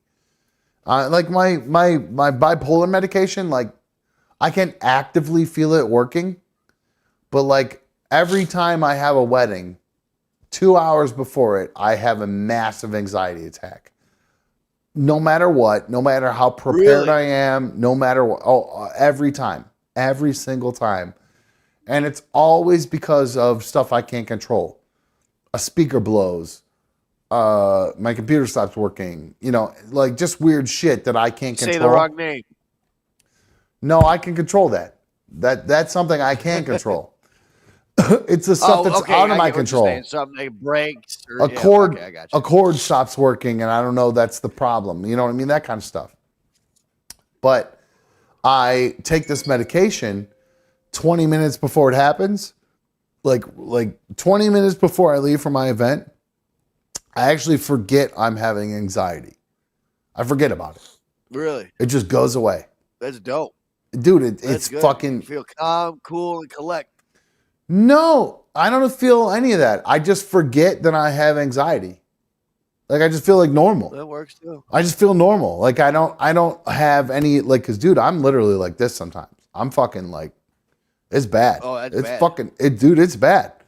And And it's truly like I'm always prepared.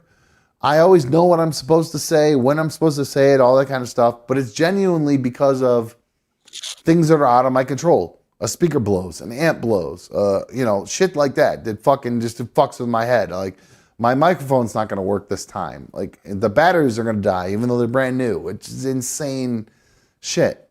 All right, I'm looking here. I can already see my eye getting a lot more closed than the other one. All right, hold on. I think I might have. Wait, what?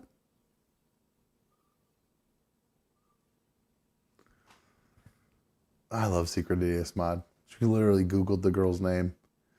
Or the phone numbers that popped up. All right, let's do this. Fuck it. Let me try it. Let's fucking try. All right.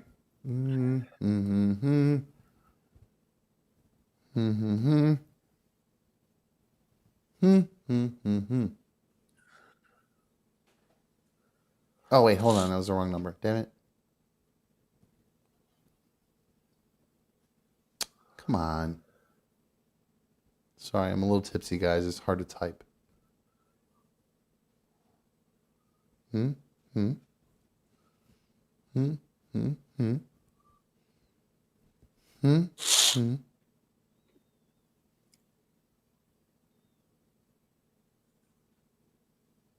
Why is... Oh, there we go.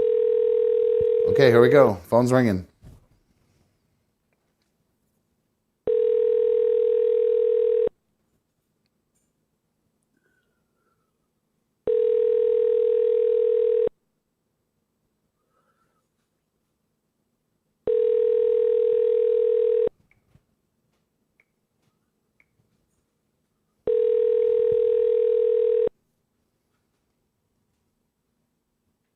Thank you so much and have an outstanding day.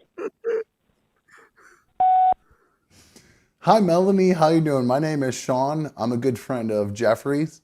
I was hoping to talk to you a little bit about your situation and your relationship with him. You might know me as Dumb from Rover's Morning Glory. I used to work with Jeffrey, and I'm pretty close to him and his family. And I was just hoping to learn a little bit more about your relationship with Jeffrey and his family. If you want to give me a call back, my number is 844-HIT-DUMB. That's 844-HIT-DUMB. All right. Thanks for calling.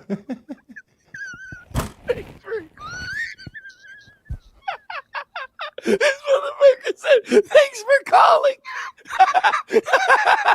You're doing so good. Way to blow it at the end, you fucking dipshit. You said so good. 844-HIT-DUMB. That's 844. Hit done. Thanks for calling.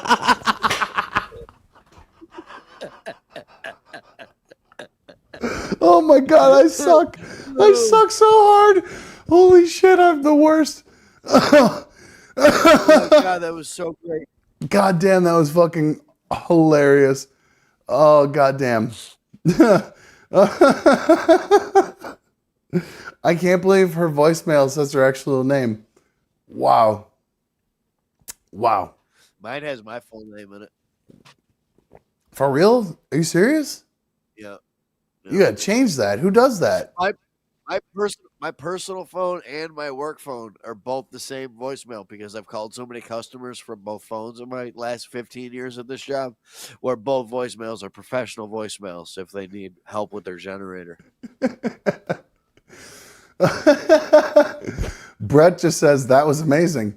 Michael K says, if you guys keep this episode going, I'm gonna have to go and make another run to the Haji Mart. That's racist. Hold on. I'm gonna grab another. Mikey, talk to the chat for a sec. I'm gonna grab another glass of wine here. Hang on. I can't breathe right now. I got sinus Oh problems. man, it's too good.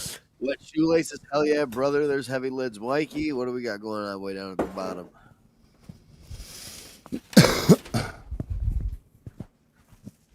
There's really marijuana affects the memory. Yeah, you're right, Diz. He hasn't had to say the number in a while, though. You know what I'm saying? Like, Show hasn't been out in a minute. Hesitant to say the number. I used to know it by heart too, but I blanked when he was saying it as well. Fucking dipshit I am. All right, here we go. MJM's calling in. MJM, you're on another dumb show. What's up, dude? Hey, that's that chick. I recognize the voice from Yeah, her her calling voice. earlier. Wait, what? For real. Diana got the message from Jeffrey showing her the threads of the text, and then started calling her from a text now number, and that's how she had the number. So that's that chick, though. I could tell by the voice. Okay, so the voicemail you're saying Melanie was called her. It's Yes. definitely her, yeah. Okay, so all right, so hopefully she'll call back. Talk to you later. Yeah. Fucking idiot I am. Later. All right, bro. Thanks, dude. Yep. Diana, what do you think about this whole situation? Have you gotten any text messages? Have you heard from the man himself? Oh no, he's probably sleeping by now. But I couldn't hear anything that was going on outside of you cracking up. We called her and I left a message, and I forgot the phone number to the show, and just said, "Yeah, call me back." Oh, No, he said thanks for calling. Thanks for calling. Oh, that's what I said. Thanks for calling. That's right. Sorry. I'm opening another bottle of wine here, so guys, you know how it goes. So all right, it thank looks you. like her profile is gone. Her profile is gone from Facebook? Yeah. No, I just called her. Or you're blocked. Oh, okay. I think you might have just gotten I blocked. her. Yeah, but I was on my secret ADS mod account, so I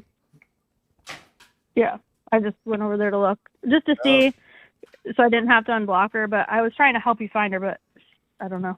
No, I think you were on the right track. All right, let me put you on hold. I'm trying to call again. I feel like this. No, don't call her again at 11 o'clock. No, I feel like this is the type of person who would pick up the phone if they're really into Jeffrey. It's 11 o'clock? Dude, she was crying today. Yeah, it's 11 o'clock. And I am officially checking out. I'm going to jump into the chat and watch the rest of the show while I pass the fuck out. All right, dude. I'll see you later. Good talk. I love you, bro. Take it easy, Love man. you, buddy. See ya. Love you, Diana. All right, I'm calling one more time. Let me see if I can figure it out. Why does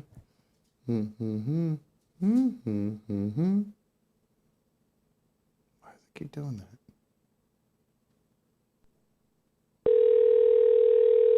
Okay, let's try again.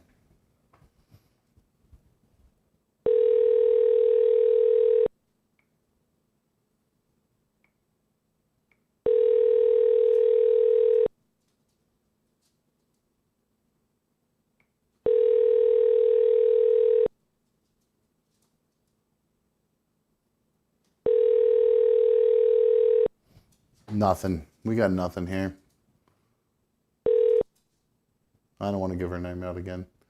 All right, Diana. So are we on the right track here? I mean, what's going on here? Why do you think that nobody's answering the phone over on that phone number when I call?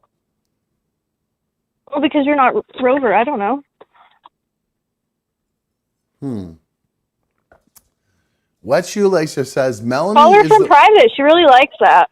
Hold on. Wet Shoelace says Melanie is the one who told Mule that Jeff was in Miami with Crystal. Oh. No, she didn't. She didn't know either. She didn't know? No. Okay. She mentioned it in the messages. She didn't know either. Mary Elizabeth, speaking of the whole Miami situation, Mary Elizabeth said the whole time that she kept texting me, asking me, do you think he's having fun with Crystal? I'm like, he went with Dieter, because I didn't know. And then when we found out, shit hit the fan, of course. Got your set. But no, nobody knew. Ooh, the phones are ringing. Hold on, Diana, hang on. Hi, you're on another dumb show. Who's this? No, he went with Dieter, because I didn't know. Hello? And then... Oh, somebody hung up. Oh, interesting. They were listening, not expecting somebody to pick up. Ooh, let's call him back. let's call you back. Let's call this number back. Nope, just pick it up. Just call it back. Oh boy. The plot's thickening, guys. 844-HIT-DUM, 844-448-3862. That's the number to call in the show. I actually remember it right now. All right, let me try this. Here we go.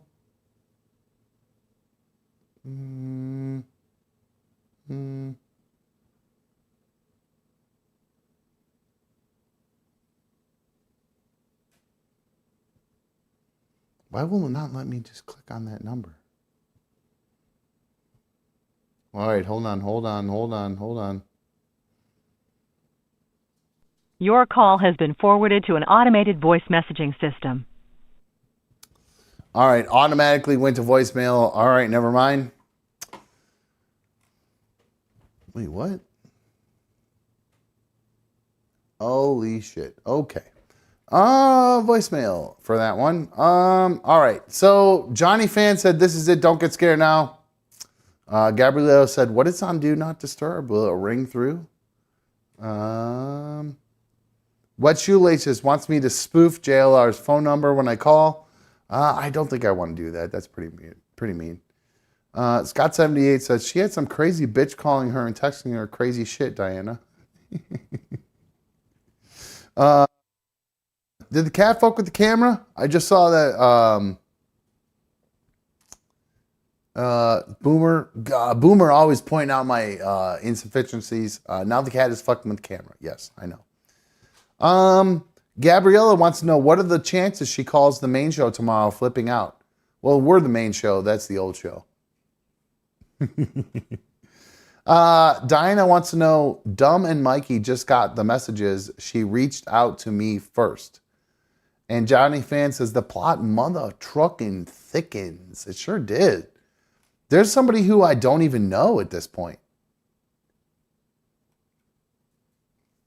Yeah, there's somebody I don't even know calling in at this point. So it'll be very... Scott78 says, I don't know who to believe, Diana. Your thoughts, Diana. Oh, hi. Sorry, Hi. I didn't know I was back. No, it's okay. Scott, I just sent you the messages as well. So, I mean, it's in black and white. You can see who reached out to who first. But she probably cried herself to sleep. So, who is this Melanie person? Where did she come from? RMG fan world? I don't know. Now, I know you love Jeffrey. I know you're a good friend of his. But I think we can argue that Jeffrey is, he's pretty fucking gross. He can be, yeah. Whenever he comes here, he has to take a shower. Yeah, he's nasty. He's nasty. I love him to death, but he's the grossest person I've ever met. I mean, every day, right? It's either some sort of like open wound, weird tooth thing.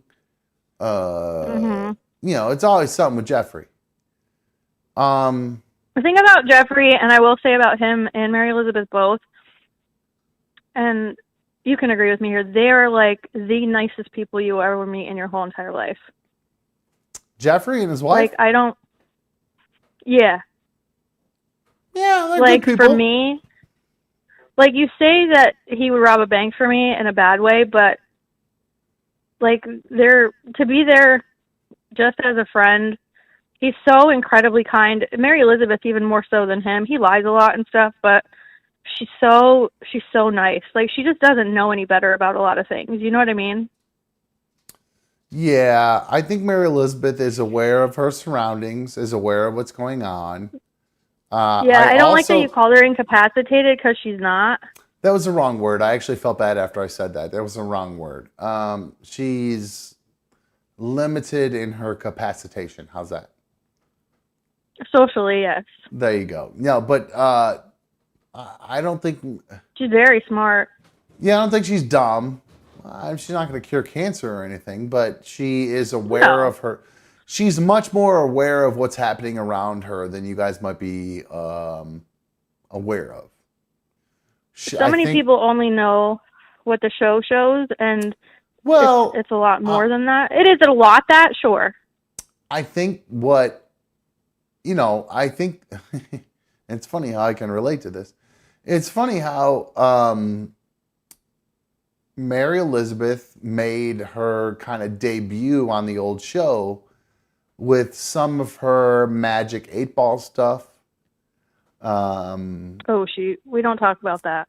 Well, of course you don't, because Mary Elizabeth, well, like most women. No, I mean, you don't bring it up anymore. Like most women, they don't want to admit when they've done something wrong. They just let it go by and expect you to just fucking put up with it because they got good pussy. Anyway, Vlad, were you here earlier when Dumb just said I was wrong for telling Jeffrey not to fucking lie?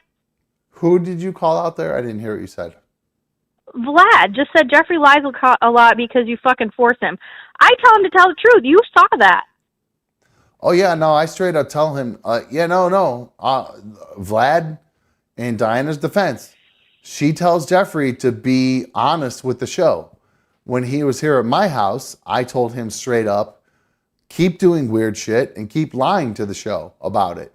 And Diana was like, what the fuck? So, again, from a show perspective, Diana is not good because she no longer cares about making fun of Jeffrey. She cares about the family. And that's what people seem to want to gloss over because it's more interesting to say, oh, there's this crazy person who's trying to steal Jeffrey's life. And I'll be honest with you, I just don't think... I got no problem with the old show and RNG and all of the people on it and their opinions. I actually don't give a fuck about any of their opinions. My personal opinion is that going back to their opinions, I disagree with it as far as Tammy Faye. You can call me a fucking idiot, a dumbass, or whatever you fucking want. I have had enough interactions with this person directly, one-on-one, and I would argue that the two biggest opponents of Tammy Faye are Rover and Doogie, and I guarantee neither of them have spent anywhere near the amount of time I have on the phone with Tammy Faye, or Diana, whatever you want to call her. I guarantee neither of them have spent 1% of the time that I have in conversation with her. And I'm not perfect, but I know when people are fucking straight up lying to me or trying to bullshit me or whatever, because I've been around long enough in this business and whatever I do, then I know when people are fucking feeding me a bunch of bullshit. So... And you said that back when you were just a phone screener and I used to talk to you then, because I used to have to talk to you for a few minutes before, the main event or whatever you want to call it. Well, yeah, that was my job. It was fucking flesh out. Like any asshole can call in and say, Rover sucks. Well, my job was to flesh out why he sucks. Tell me why he sucks, and then we get to the bottom of it, and then that's when you'll maybe get on the air or not. So... that was my job at that point in time, but now I don't owe them anything at all, and I don't give a fuck about what they think about me, period, because I don't get paid for them to give a fuck about me, and when I did, but now they don't, so you can go fuck yourselves if you don't like what I'm saying. You should have thought of that before you stopped paying me. But my genuine 100% truth about this whole thing with you is I believe you care about Jeffrey's family. Is there a part of me that believes you want to get a little bit of clout from it? Of course.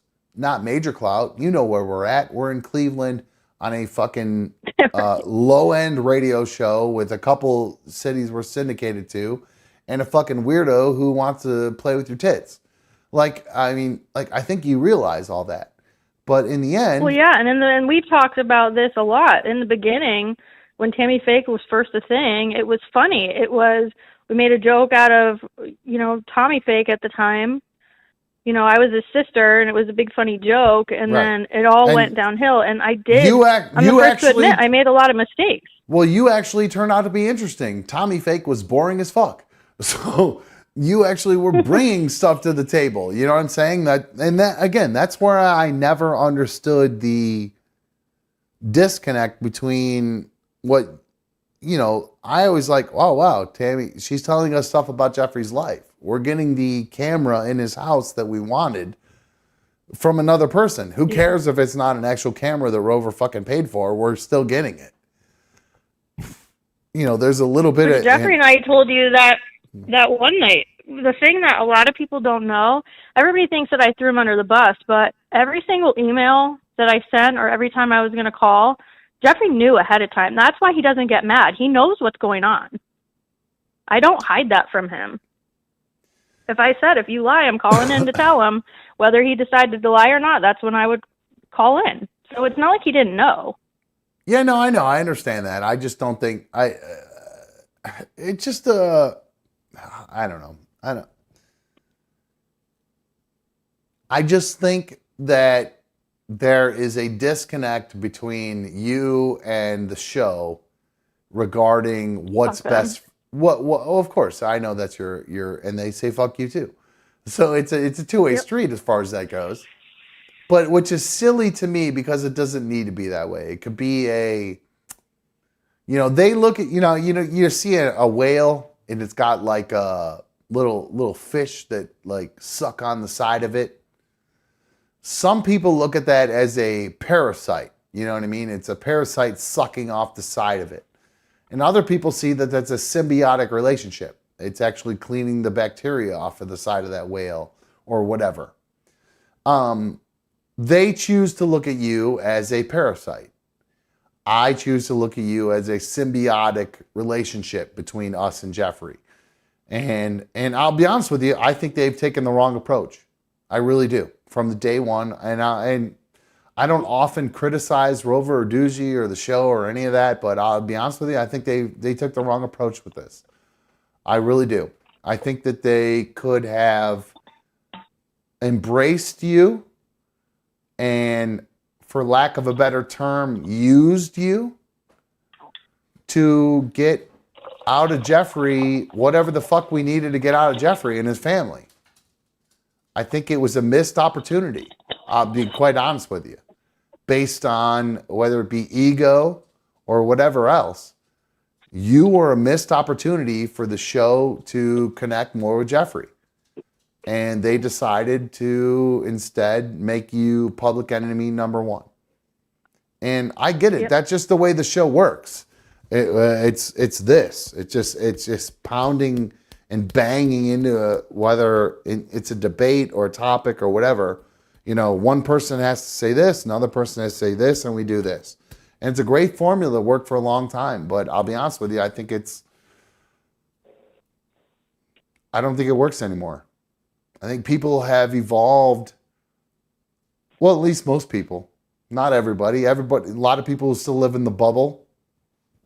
That's what they want. They want the drama. They want the what happened next, the gossip of it all. But not everything in this world is gotcha. No matter how hard you try, it's not all gotcha shit. Just all there is to it. So, Christ, I'm living it right now. It could be gotcha shit. I could have been gotcha this, gotcha B1, gotcha B, gotcha me, gotcha other people. Could have gotcha a whole bunch. But it's fucking stupid at this point. It doesn't have to be that way. You could still put on a good show without making people feel fucking terrible about themselves. And that's really all there is to it. And they can still have some fun with it because I'm pretty sure I just accidentally doxed somebody earlier tonight. So I'm little bit of a hypocrite as far as all that goes, I guess. But as far as I feel, Diana, I like you. I don't think you have your own interest in mind. I think you have been through a lot and that you look at Jeffrey and his family as a way to, while helping them, it also helps you feel good about yourself. Am I wrong? No. Okay. And that's fine. That's a good thing. There's nothing wrong with that. There's nothing wrong with somebody saying, let me help another person, and in the end, it helps me feel good about myself. You think people who fucking go to a homeless shelter and fucking serve out soup or like, I feel so good that I'm helping these people. Yeah, no, you feel good about the fact that you're helping these people. That's why you feel good, because you've done a nice thing for another person. And then you also get to write it off as a tax return. You know, I spent all this time helping these people. So are you writing off the LaRoques as a tax return, Diana? No. I figured as much. All right. I'm going to let you go. You have a good rest of the night. I appreciate your honesty, and I'll officially refer to you as Diana from now on. You might as well change your name in there. Thanks. Already done. All right, good stuff. All right, talk to you later. I love you. Talk to you later. Love you. Bye. All right, bye. Boomer says, damn it, dumb.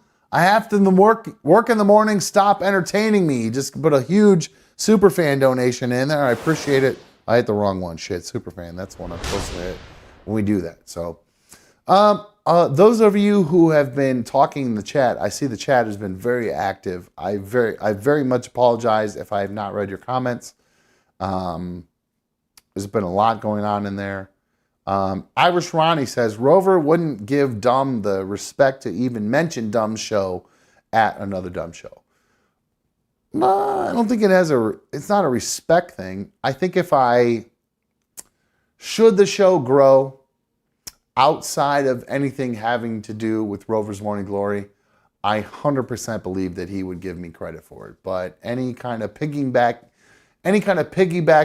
like we've been doing tonight off of his show, there's a modicum of disrespect that probably comes, not disrespect, but lack of respect that comes along with that. And I get that. I totally understand that. But I also think him and I have a decent enough relationship to understand that nothing I'm doing is geared at undermining him. Like, I don't give a fuck about that. I don't wake up in the morning and go, how the fuck can I fuck with Rover today? Like, I don't fucking care about that shit, dude. I'm just trying to fucking do my own thing. It's just overlapping because of where I was and who I've dealt with now, and there's just some overlap. So it's natural. But I just have a differing opinion from the rest of them regarding Tammy Fake. I genuinely have never had a problem with her from day one. I really never have. Have I questioned it from time to time? Certainly. But the more I've gotten to know her, and because I know Mary Elizabeth and Jeffrey and all them, Mary Elizabeth wouldn't. I hate to use Mary Elizabeth as like the linchpin in this whole fucking thing, but if Mary Elizabeth didn't trust Diana, she would fucking make it very clear. Even if she questioned whether she liked Diana, she would make that clear. She'd be like, I don't know about Tammy Fake. She says all this stuff, but blah, blah, blah, blah, blah. Like, that's exactly how she'd be. So, I don't know, man. I'm Mikey's calling in. Mikey on another Dumb Show. What's up, dude? I just want to update the chat and you that I have a clear conscience now. I just paid my monthly fee for RFG Plus. I will text Charlie and let him know that I officially helped him pay his rent this month. So, good job, dude. All right, thanks. Now I can go to sleep with a clear conscience. I love you. Put a superfan donation in, you son of a bitch. No, I love you. I'm kidding. Bye. No, Mikey and I actually, we are going to... why are you barking at me? Knock it off, puppy. I'm about to wrap it up. You want to come up here? You want to say hi to everybody? Come here. Come here, give me a hug. Who's the whoppers? Come here. You need water. All right, she's being weird. That means she needs water. Come here, give me a hug. My puppy's running away from me. To those of you who have hung out through the entire show this evening, those of you who have waited out the 2 weeks for me to come back, I greatly appreciate all of you. Oh, this is my Poopa Doopa. Oh, look at this guy. Look at my guy coming up to say hi. You guys always get to see Darla Beans, but as much as I love Darla, this guy right here, this my best bud right here. I love this guy more than anything in the whole wide world. This is my Clarky Poo. Clarky Poo, you my guy. Look at this guy. Look at him. He looks like an Avatar kitty. Look at him, doesn't he? Give me kisses. Yeah, that's my guy. You my Clarky Poo. His name is Clark Kent Street. There you go. So I got Clark Kent Street here. My other kitty is Kal-El. And then Darla with her weird name. Oh, look at this guy. Him giving me kisses. He's my kitty. My kitty. Oh my guy. Hold on. Let me take my ears out so I can get a good ear kiss from this guy.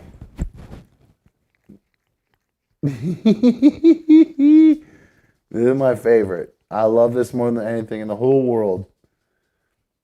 Nobody gives better kisses than this Poopa Doopa. Give me ear kisses. Give me more ear kisses. Come on. You little stinker. I love you. Oh my God, does he hate... He hates Darla so much. Absolutely cannot fucking stand her more than anything. Mikey, you fucking asshole. I was just fucking kidding, dude. Mikey fucking put in a superfan donation. You son of a bitch. Anyway. Son of a bitch putting in... I was just kidding, you asshole. Anyway, Mikey just put in superfan donation, so I appreciate it. Love you guys so much. Everybody who helped support Another Dumb Show, appreciate you guys so much. I know it's been a long show tonight. God, we've been going for fucking 3 hours, 15 minutes. And it looks like people actually have been like staying on and watching. So that's kind of cool. I like that. My video is blocked in some territories. So let's see. Where did I get blocked at here? What? I have a lot of fucking copyright details apparently I fucking fucked with. Okay, so probably should wrap it up and try to figure all that out. But thank you to everybody. The fuck just happened right there? I played one video and all of a sudden I got a million fucking... unbelievable. YouTube is really fucking with me. YouTube really does not want me to make any money at this point. So make sure you guys get your super fan donations in. Because I literally just got a notification about a video that I posted, I don't know, about a year ago. Is no longer able to be monetized. Absolutely fucking crazy. It's absolutely fucking nuts. All right, guys. That is officially going to wrap things up for us tonight on this Monday evening of Another Dumb Show, issue number 197. We're going to wrap things up. Quiet. I'll be back live tomorrow with issue number 198. I'm going to be honest with you guys. Moving forward, the schedule might be a little wonky. Stop it. You go lay down. That's enough. You let me pick you up or knock it off. Come here. Come here. Come on. Come on. Come here, puppy. Why are you being such a weirdo? Come here. There's my girl. There's my best friend. Oh, there's my best friend. Oh, shit, I almost just fell. All right, this is my best friend right here in the whole wide world. Bean Arena. Oh my God, I love this puppy so much. This puppy has gotten me through the last 2 weeks. I've had a rough couple weeks with everything that's been going on with B1 and our situation. But if it weren't for this girl and that little Poopa Doopa that I just showed you guys, I don't know what I would do. So give this puppy some loving. She's a good puppy. Oh, she's so mad. Alrighty, guys. That's going to wrap things up for us tonight. I do see that we had a new member added here, Scott78. He is now a Team Dumb Ultimate fan. So I made a little decision tonight that, like, I or the past couple weeks, and probably tonight while we were live.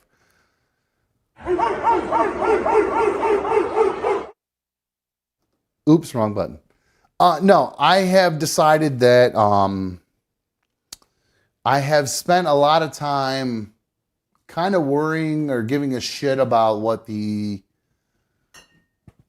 old show thought about what I was doing or what I was saying.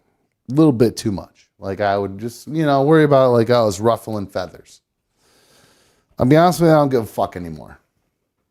I just don't. I had my time there and it didn't work out. It 100% soured me to the notion that hard work pays off. It was just 100%. Like I felt like I don't know what more I could have done to make that shit work out. Like I'm so lost about it that I have finally just accepted that it just was never going to work out. There was only so much pizza to go around, and there was only going to be crumbs left over for me. And once I finally just accepted that and just like kind of said to myself, I was like, because it made me question my talent a lot of time. And now I think, and in all this couple weeks I've been off and kind of doing a lot of introspection about my situation in life, and there's definitely stuff I could have done better when I was on the show. I know that deep down that I was probably, I hate to use the word cancer, but the reason I was looked at as a cancer is because the people who were getting everything they worked for didn't recognize that the people who had worked a lot for the things that they have earned weren't getting it. In particularly me. I don't know about Jeffrey's situation. Jeffrey is all vastly underpaid. That's all there is to it. But I gave a lot to that fucking show. And they, in the end, kind of fucked me over. That's all there is to it. Like, they can fucking say, oh, you left with a little bit of money. Well, good, great. I got through 6 months. And then had to figure it out on my own. Like, honestly, like, I didn't walk away empty-handed from that show, but the notion that like let me give this guy a little bit of whatever so I can sleep at night is what happened. And hey man, if you can sleep at night with what I know I got a lot of perks and trips and whatnot, but if you think that the perks and trips paid off for what I put in, you're fucking fooling yourself, and you're a fucking liar, and you know it. That's all there is to it. So, whatever, man. So, I treat people the way they treated me. And 15 years of, I'll give you, you're eventually... There's nothing. Fuck it. You guys get. I don't know how many fucking times I heard from my fucking boss's girlfriend, don't worry, he'll take care of you someday. Just do this thing that's going to cause you massive bodily harm or major, humongous public embarrassment. Just do all those things because eventually he's going to take care of you. Don't worry, he'll take care of you. And it was all lies. It was all lies because nobody, no matter how much work you put in, you were never going to get taken care of, except for the person who was telling those lies on behalf of another person. Don't worry, he'll take care of you. He'll take care of you someday. Yeah, okay, bullshit. He picked and chose who he would take care of, and I wasn't one of the people. And now there's one person left that they pick and choose who they're going to take care of, and make everybody else who's trying to take care of them look like shit. So, bottom line is, and I'm going to fucking say it straight up because I'm fucking drunk and fucking mad about my situation. Quit fucking talking shit about Tammy Fake and fucking take care of Jeffrey and stop acting like the WWE fucking events that you send him to are good enough, or the fucking we send him on vacation with Dieter is good enough. It might be good enough for somebody like Jeffrey who doesn't know that that's not good enough for him and as far as what he offers to the show. You're not fooling anybody, period. You're not fooling anybody. You're not fooling me. I've been around. I know every single intimate detail of the situation. period. And you can say, Dom doesn't know everything. Bullshit. Bull fucking shit. Tell me one thing I don't know about the whole situation. I would love to hear about it. I would love to hear it because I'm a person who literally bled, sweat, and cried for something that didn't pay off. It soured me on the notion that hard work pays off. Because it doesn't. It doesn't pay off. Now I understand, going back to what I said before, I was a bit of a cancer to the show. But do you know why I was a cancer to the show? Because I wanted everything that everybody else was getting. And I wasn't getting it. So you either pay me for what I'm worth, or you get rid of me because I'm not worth what I think I'm worth. And that's what they decided. Every time I asked, and I think I said this before, anytime anybody asks me what happened with you in the show, I say, they fired me a couple of years ago because I kept complaining about wanting to get paid more. And that's it. That's all I ever fucking complained about. Not getting paid enough. And I know people love, oh, it's all the behind the scenes of RMG and Rover hides all this, or Doogie hides all this, or Dieter hides all this. No. Nobody hid anything. It was it. Y'all know Rover's rich. Y'all know Dieter is rich. Y'all know Doogie's rich. Y'all know Charlie can pay all his bills. Might not be rich, but he can pay his bills and go on vacations, do whatever he wants. I couldn't do that. Jeffrey couldn't do that. And that's all there is to it. So there are always two people who are on the outside looking in. And you wonder why they're always so fucking mad. You wonder why I was always so fucking mad? Let me talk about all the times I bled for that show. People talk about blood, sweat, and tears. Look at your job. Look at what you do every day. Have you bled for your job? Do you actually sweat at your job? Do you actually cry at the end of the day because of your job? No. I did those every single fucking day. Did I make out? Did I get paid for it? No. I got fired for it. Because I said, hey, this is what I offer. If you don't think I'm talented enough, get rid of me. So they did. They got rid of me. Squeaky wheel didn't get the grease. Just rolling on fucking 3 wheels. So, all this fucking bullshit,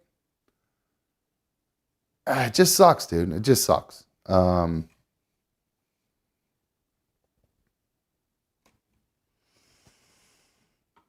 will urge you guys to believe what you want. But understand there are powers that be and people behind the scenes who dictate what's actually going to happen when you see them or hear them.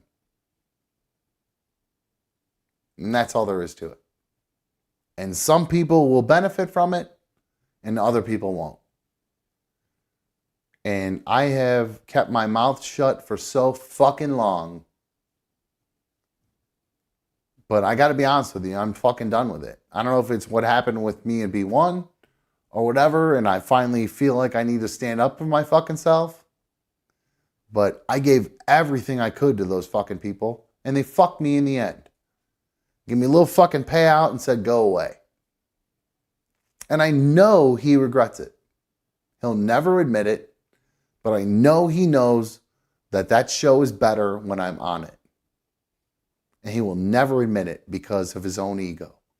And that's understandable because doing my own show, I never fucking admit it either. But it is what it is. That show is better when I'm fucking on it, period. And instead of paying me, they decided that they would, make sure the prima donnas feel comfortable. And I think you know who I'm talking about, the 2 prima donnas who always need to feel comfortable. When, they can talk shit about everybody else, but God forbid you fucking talk shit about them. Pretty sure we know why I'm not there anymore. couple prima donnas running their fucking mouth, and or a host who's too much of a pussy to stand up for one of his fucking employees, who's done nothing but fucking be there for him. And you can just say, I think they handled it all wrong. Good for you, dude. You think they handled it all wrong? Why don't you fucking stand up and do something about it? Because you're the one who has all the fucking power. Why don't you fucking stand up and do something about it? No, because it's easier to just sit back, get paid, and not fucking stand up for anybody. Period. No matter what they've done for you. I'm not the only one. I'm just the only one who didn't go fucking do something after this year's show. Other people fucking went and made something out of themselves. I didn't. Because I fucking thought that, I don't know. I don't know what I fucking thought. But, yeah, you know I gave everything. It wasn't good enough, apparently. And now we are where we are. So, yeah. So,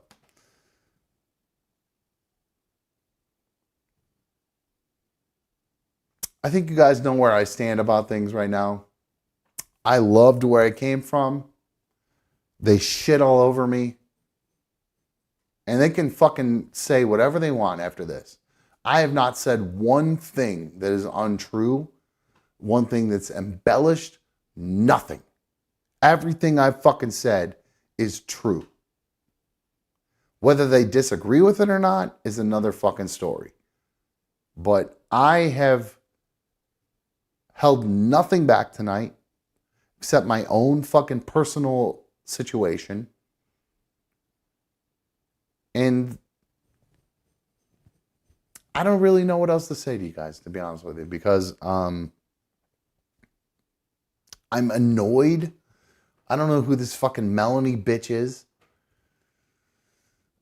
I'm annoyed about this whole Diana Tammy fake thing because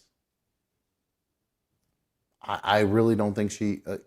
So when I was working at the brake pad place, right, I did a tour of one of these fucking warehouses around here. And one of the things that these warehouses had was a workspace for people who are on the spectrum. People who had Downs, people on the spectrum, people like people that we know. And they give them jobs. Well, I told Tammy Fake about this. Tammy Fake looked into it more than any of you motherfuckers have ever done.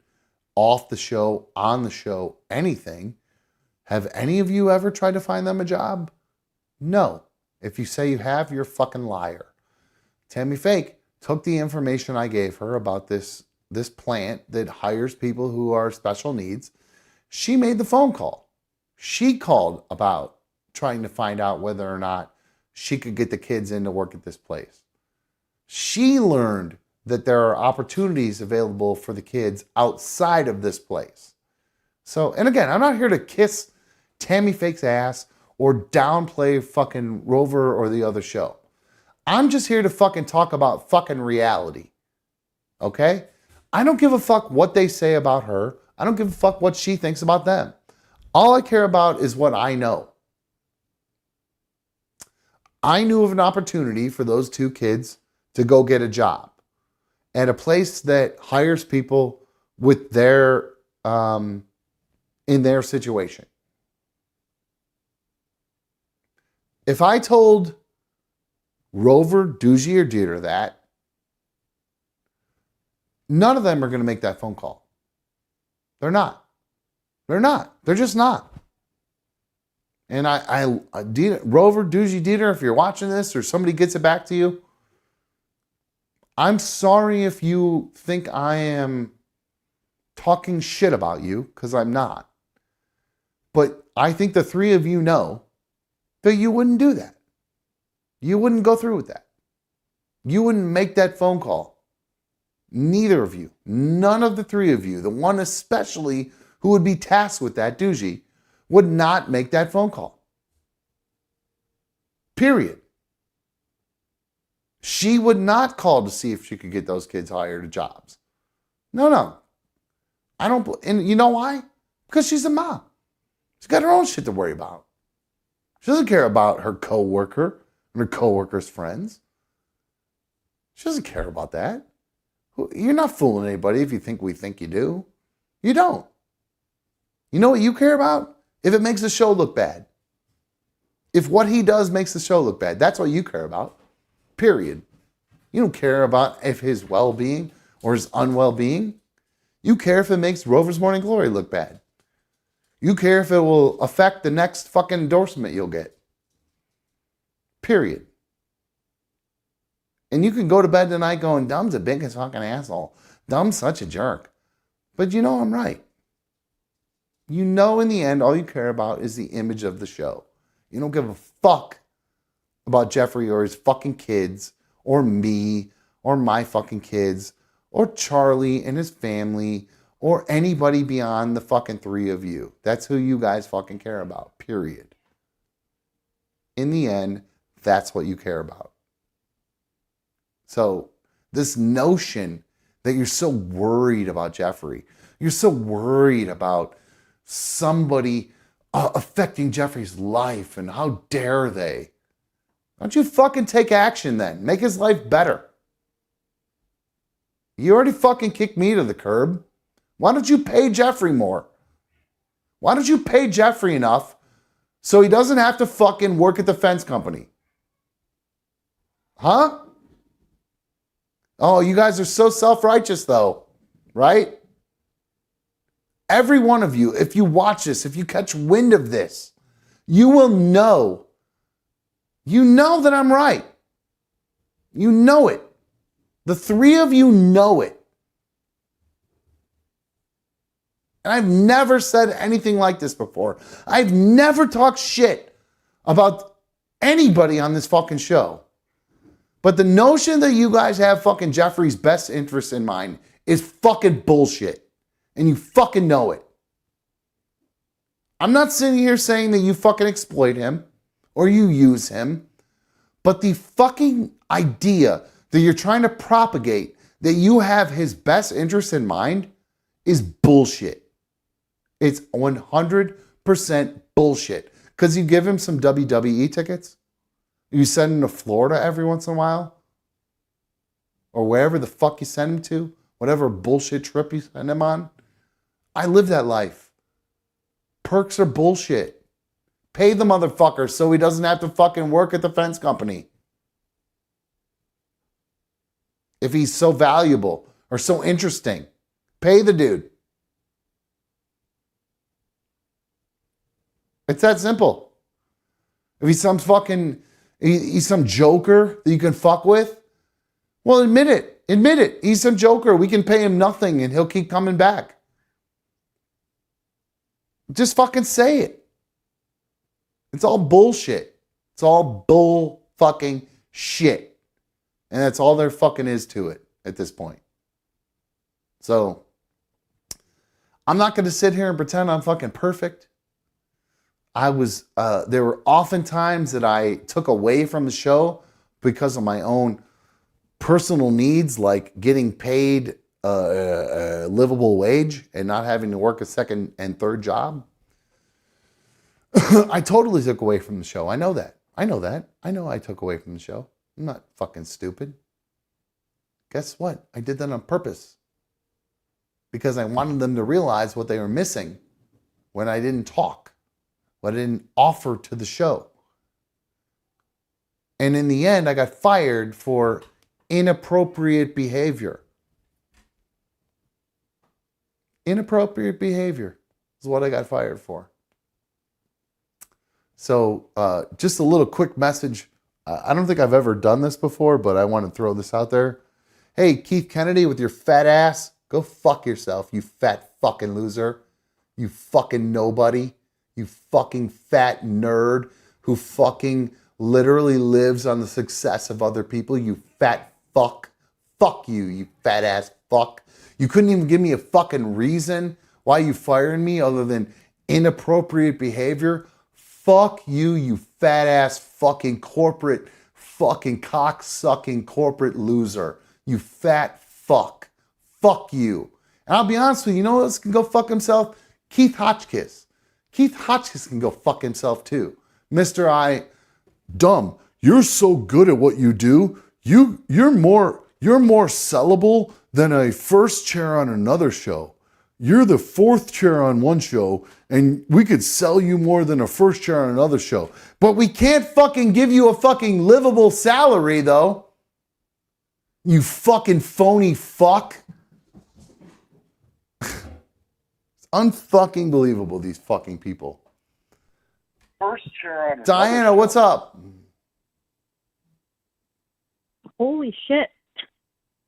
You were just going off there. I didn't mean to interrupt you. I wanted you to answer a while ago. What's up? So can I answer another question that people were asking? Go ahead. It involves you. It involves you, kinda. So you were saying about how nobody else helps them, and this goes back to ADS 1.0. So this is when Jeffrey's house thing was going on, and everybody thinks that's my fault too somehow. I don't know how I did that, but anyway, so we were on the way. Me and Jeffrey were going to the meetup that we had that one time, and I had literally just got off the phone with his realtor when the house was falling through and all that stuff, and I needed her to help Jeffrey because she has resources in Cleveland that I don't have. All she cared about was that he was going to see you that night. She refused to help Jeffrey, and that's why you got the Pat Link plaque that night. Like, I was just pissed off that she wouldn't help for like the 22nd time, you know? So, like, behind the scenes stuff. So that's why Dumb got the Pat Link plaque.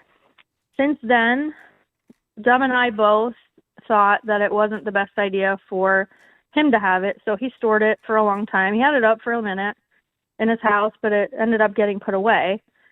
And Dumb didn't hesitate to give it back to me when I asked him for it. And just so everybody knows, Charlie has had it for months. So that's when, for everybody asking me where the Pat Link plaque is and everybody asking Dumb where it is, Charlie has had it for months. So that's the other bomb that everybody should know. I put it where I thought it belonged. Oh, what a surprise. The Pat Link plaque made it back to the show, but we don't want to mention it because, God forbid, it made it to another show and our little dicks can't handle that another show might have saw something. This is the So God thing, forbid that we don't have it anymore. This is the fucking littlest dick shit I've ever seen in my life. Like, seriously, like, I worked on that show for a long time. Like, how do they not just have a little bit of fun with it and be like, oh, Jeffrey went on Dumb Show and Tammy Fake gave him the fucking plaque and blah, blah, blah, blah, blah. But no, let's pretend the plaque never existed. Let's pretend Jeffrey didn't try to come to Dumb's event. Like, I'm not trying to pretend I'm some sort of fucking huge celebrity or whatever, but we had a fucking meetup and the fucking people came to it. And that's it. Right. And Jeffrey was literally the funniest part about it. I remember calling you on the way there, and Doogie was screaming at Jeffrey, and Jeffrey refused to take it off speakerphone while we were in the car. And she was like, you know what Rover told you. You're 100%. not allowed to cross over. True story, 100%. And then who else called him after that?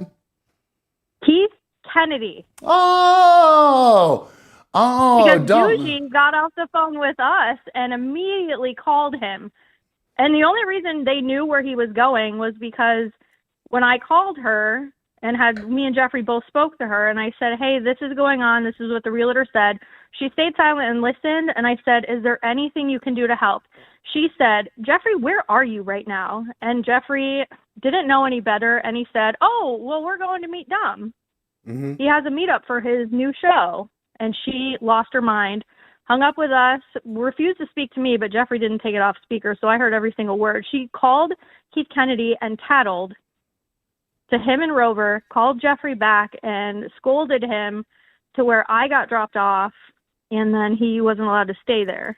Well, not only that, I specifically told him, don't come, because I don't want him to get in trouble with the fucking little dick people that can't handle the fact that he was going to come to my small little meetup in Parma, Ohio.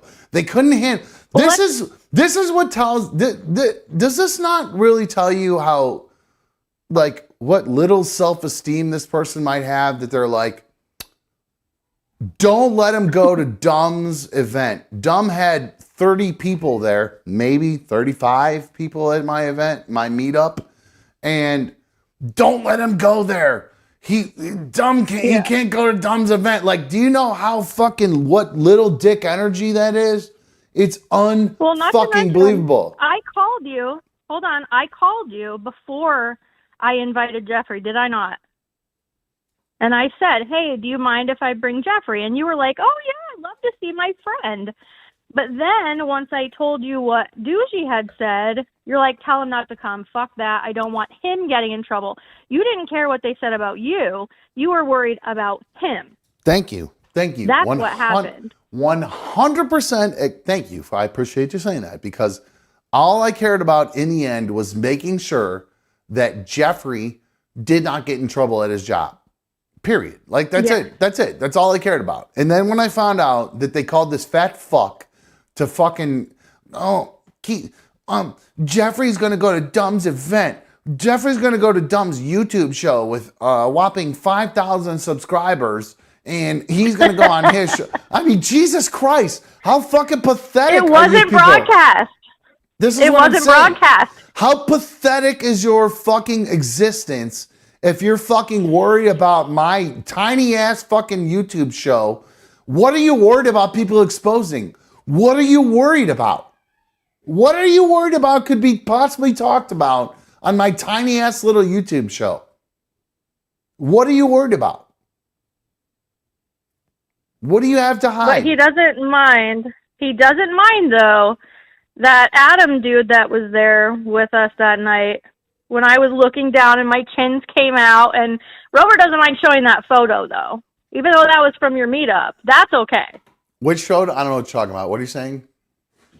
So it was someone that was at the meetup. His name is Adam. Took a photo when I was giving you the Pat Ling plaque, and I'm looking down, and because I am fat, my chins came out in that photo, but Rover had no problem showing that and telling everybody how fat I was.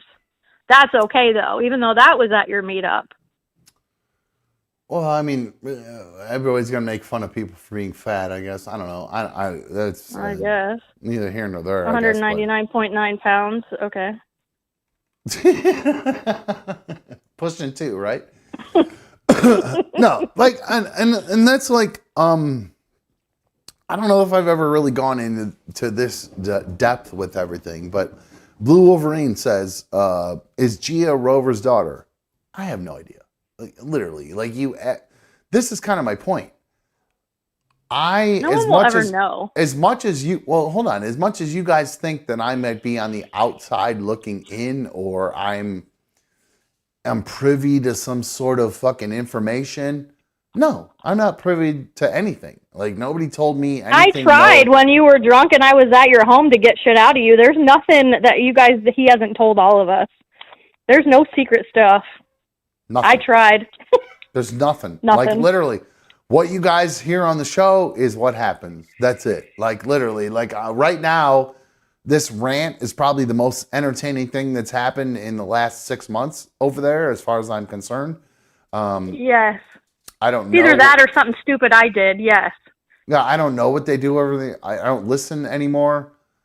But this isn't like, I'm not going on this diatribe to shit talk the show. I'm literally just telling you my experience with everything. And like somebody, I think Vlad said, Keith Kennedy isn't fat anymore. I don't care. He's still a fucking asshole.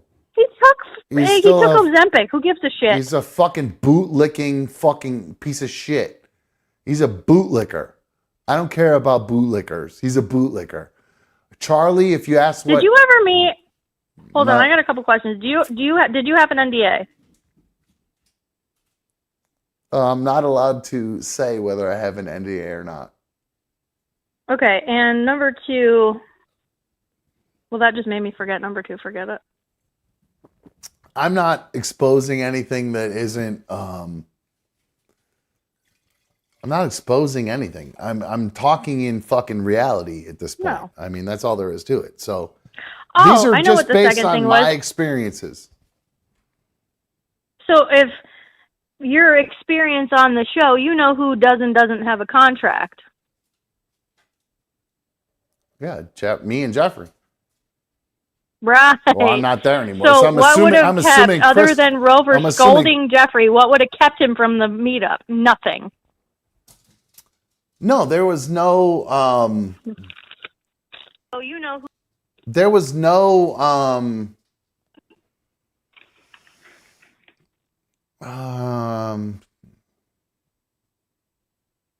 Mikey. I'm trying to think of like it's an optics thing.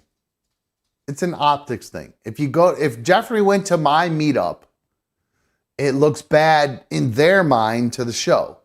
But to rational human beings who live outside of the bubble that is RMG, they would say, oh, Jeffrey went to one of Dum's events. Dum's trying to do his own thing now. Like, what made the people on Rover's Morning Glory, Doogie, Keith Kennedy, whoever, what made them think that Jeffrey coming to one of my meetups would be detrimental to their show or their show's success? If anything, it showed that you guys had a camaraderie on RMG and he still supported you, maybe on behalf of them if he would have showed up. That's it.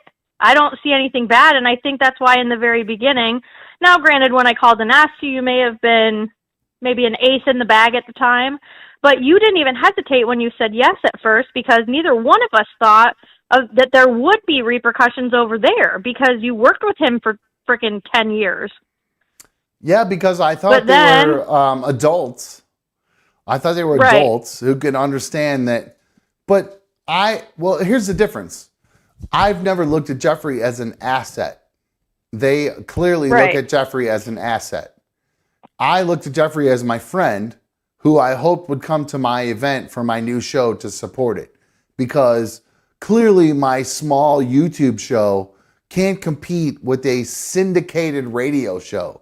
But for some reason, the syndicated radio show and the management involved with it decided it was better to interject in the situation, tell one of their employees that you can't go to a former employee's event just to support him, and that's it. That's it. Meeting at a bar. There was no sponsors. There was no nothing that was taking away from their money either. It was just a meetup of people at a bar. Yeah, literally. I mean, that was it. It was that simple. It was just a bunch of fucking people coming and hanging out who actually liked me. And that was it. That was it. But they apparently... Not to mention the fact, even if it had been broadcast, which it wasn't, nobody live streamed it, nobody did any of that. They are on in the morning. We all met at nighttime. And here's another thing. Taking away from anything they were doing. And here's another thing. I actually don't believe that Rover had anything to do with that. Personally. She named him several times. Of course she did. You know what Rover told you. So there was a conversation that neither one of us knew about with Jeffrey once you started the show. I don't believe that. I actually don't believe that he specifically contacted her and said, don't let Jeffrey go there. I don't believe that. I don't believe that. No. They told him when you started the show, he confirmed this with me. They told him when you started your YouTube show that he can't be a part of it. Wait, what? Yeah. It had nothing to do with the meetup itself. They had already had a conversation with him about how he's on Rover's Morning Glory. You are not. So he is not to be affiliated with another dumb show. This is the littlest dick shit. This is the littlest dick energy I've ever heard in my entire life. I cannot believe that they said those words to him.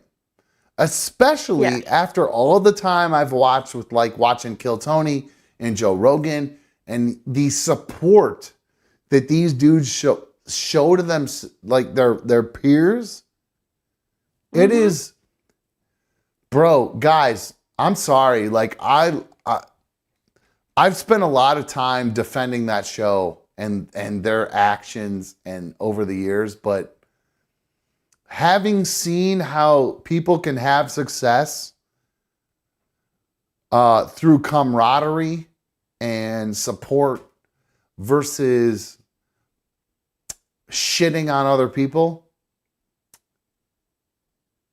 they're doing it all wrong. And that's why RMG isn't bigger than it is. Period. Boom. I mean, seriously, I'm not trying to be a mic drop. I'm not trying to have one of those moments, but I mean, it's straight up like there is an ego involved. I don't think they want to get any bigger because their contract's going to end. Robert hasn't done shit with the studio. He spends all his time in Florida. He's just riding it out till the end of this 6 years, however long it's been now. He doesn't give a shit anymore. Well, that's your opinion. The last game they had was putting a diaper on Crystal and Jeffrey. Big fucking deal. Like, you bled for the show, literally. Yeah, I know, but since I left the show, I haven't done anything other than fucking eat fucking food and shit. So I'm not trying to fucking pretend like I'm better than them or anything. Yeah, but like you that. don't have a crew either. You don't have a crew either to plan and do shit like they do. I definitely don't have a huge budget and a lot of people to help things. You know what? God, you know who I would love to work with right now? I would love to work with Rob. I would love to work with Rob Job so bad. Reach out. No, I seriously, like, I've thought about it because, like, he's doing so well. Like, he's a producer for that Patrick Bet David show, which is a huge show on YouTube. Way bigger than RMG ever was. Like, way bigger. And I'm not trying to shit on RMG, but dude, that show is like 1,000,000 times bigger, literally, than RMG. Yep. And he's a producer. He did well for himself. He's done great. He is done. You know why? Because Rob pushed aside all of the bullshit that came along with RMG and said, you know what? I believe in myself. I know I'm good at what I do. And fucking just left the show and went on to do his own thing. And he fucking did great for himself. I mean, he works on all right, listen to what you just said. Hold on. So maybe tonight was a purge for you, okay? So maybe after tonight, you let all this shit out, and then you purge from that just like Rob did, and we make this show into something better, you know? You need to have faith in yourself. Well, I think that kind of blends back into why I've been off for the past couple weeks, because every time I start to believe in myself, I have a reason to not believe in myself. So, yeah, but nothing of that had to do with the show and the people that watch your show and believe in you. You're going to have to start separating B1 from the show. And Britt, I love you, but like, let's separate that. This is something you're just personally going to have to work on. B1 isn't the show, and the show isn't B1, and the show isn't your relationship with B1. Like, you want to tie in all these things like you talked about earlier, which we talked about personally a week ago. Like, you think that just because you talk about a relationship thing, if it's something you think you're going to be lying because you went through something. That's not true, because you have a whole chat here that is telling you certain things, like they can relate in this way. So make it not just about you. I know it's your show, but like, there's so many things you can tie in where you don't have to. I'm saying you can, but you don't have to relate it back to what happened with B1 or the things you've gone through with B1, even though it's been 12 years. Like, you can still do those topics, but like, there's so much more to you. Not just the rage, not just the eating challenges. You're an intelligent, funny dude, and we all enjoy watching you. That's why we're all here. Right. Yeah, it's hard for me to believe that. It's hard. Well, we all have been telling you for months. We've been telling you and spending money on you and all this stuff. You have to look at that rather than the downfall things. You're one of the people that I know that only look at the bad parts. You have got to start focusing more on the good things. Well, did you see what Diddy did? No, I told you I was waiting for you to tell me all about it. But I think that's for another day. All right. We'll do that another day. Tomorrow. Okay, maybe tomorrow. Did you go see the movie Civil War? No, I thought we were going together. You know you have a boyfriend already. Who you fooling? Oh yeah, that we broke up. I blocked him. Oh boy. All right. So now Tell you about that later. Now that the cat is out of the bag, and we all know who Secret ADS Mod is, I got stories. I got all kinds of good stuff about Secret ADS Mod. Like, I know you think the Jeffrey stuff is good. I got good stuff. So, all right, I'm gonna put it on hold. Mikey's calling me. Hang on. Mikey, what's up? You're on another dumb show. What's up, dude? I second everything Diana just said. Which part? About you having to take control and giving you all your compliments, man. I'm proud of you for what you did tonight. I don't feel like I did anything that was like crazy. Nah, you let go of some resentments he was hanging on to. I didn't know you was hanging on to resentments like that, dude. Resentments are poison. I didn't think somebody else gets sick while you drink poison. I didn't think I was. I didn't realize I was hanging on to some shit. So thank you for pointing that out. Sometimes the booze helps get that out, man. The booze shook all them repressed memories out of my head. Bro, I think it was a couple weeks off, man. I think it was a couple weeks off of kind of doing some introspection and I don't know, realizing what I'm worth to myself or whatever. I don't know. Hell yeah. That's exactly right. You're worth a lot more than what you think you're worth. You know what I'm saying? You sell yourself short way too much, man. Absolutely. You were an integral part of that show for 10 years. The show took a giant dip when you left, dude. There's no content coming from that corner of the office. There's no content. No stories. Nothing worthwhile. Nothing, dude. Try not to cry right now, bro. Try not to cry right now. Let it out, homie. All right, bro. Thanks, dude. I love you, brother. I'll be on tomorrow. Love you too.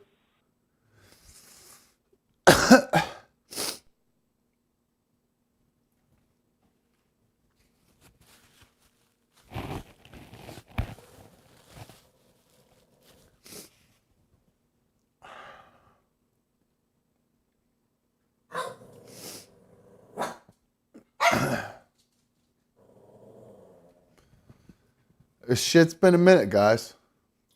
It's been a minute.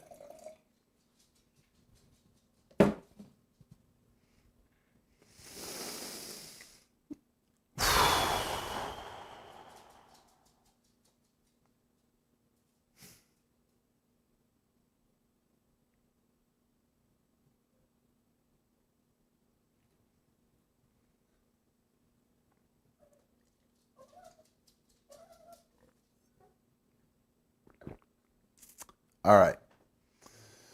So, oh my God, girl, come here. I love you. Come here. You're my best friend. Come here. Come here. Come here. All right. So my dog knows I'm fucking going through it right now.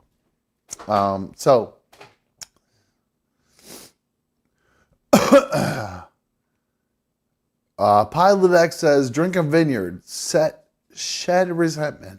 Guys, that's where I'm at. Yeah, that's where I'm at. So,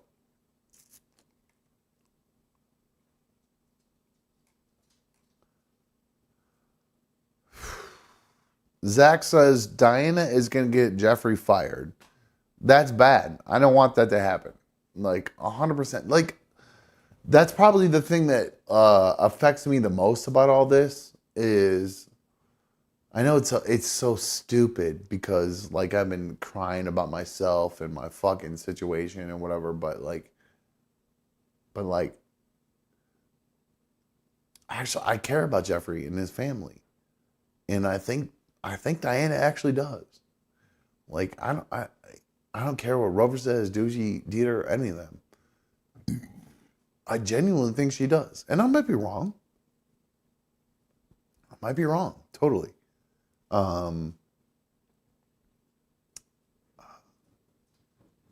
Amanda goes, he's drunk. Yeah, I know I'm drunk. I'm clearly drunk. But that's how I roll when I'm drunk. I'm very honest. It takes me a while to get to where I feel about shit. There's somebody calling who is trying to get me to talk about shit. I cannot talk to you about this live, obviously. So you want to text me, that's fine, but I can't talk to you about it live. Irish Ronnie says, time to get some sleep, bud. Hey, big guy, the sun is going down at another dumb show. But no, it's, I've been drunk for hours now at this point. But it's starting to, well, you guys are getting the real me. A lot of times I fucking hold back because I worry about how it could affect me in the future. But those, iHeart, Rover, Doogie, Dieter, they're never, I'm never going to be back there. They don't fucking give a fuck about me or my fucking future or whatever. Like, I got a little chunk of change when I left. All is well. Let me sleep at night because I took care of Dumb when he left. Give me a fucking break. So, I'm not saying anything that other people don't already know. Whether they want to admit it or not, that is up to them. But I've said nothing that is crazy, out of character, out of the norm of people who feel like they have been fucked over. That's it. So I just want to, I'm going to wrap this up, but I would have to say,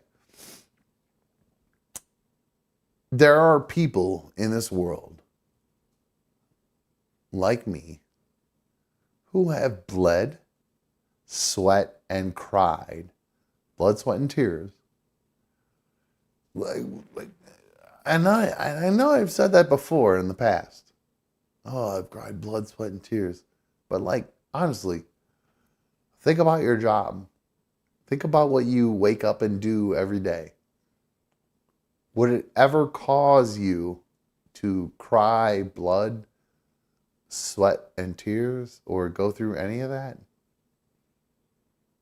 Your job where you go to work every day and you type in a computer,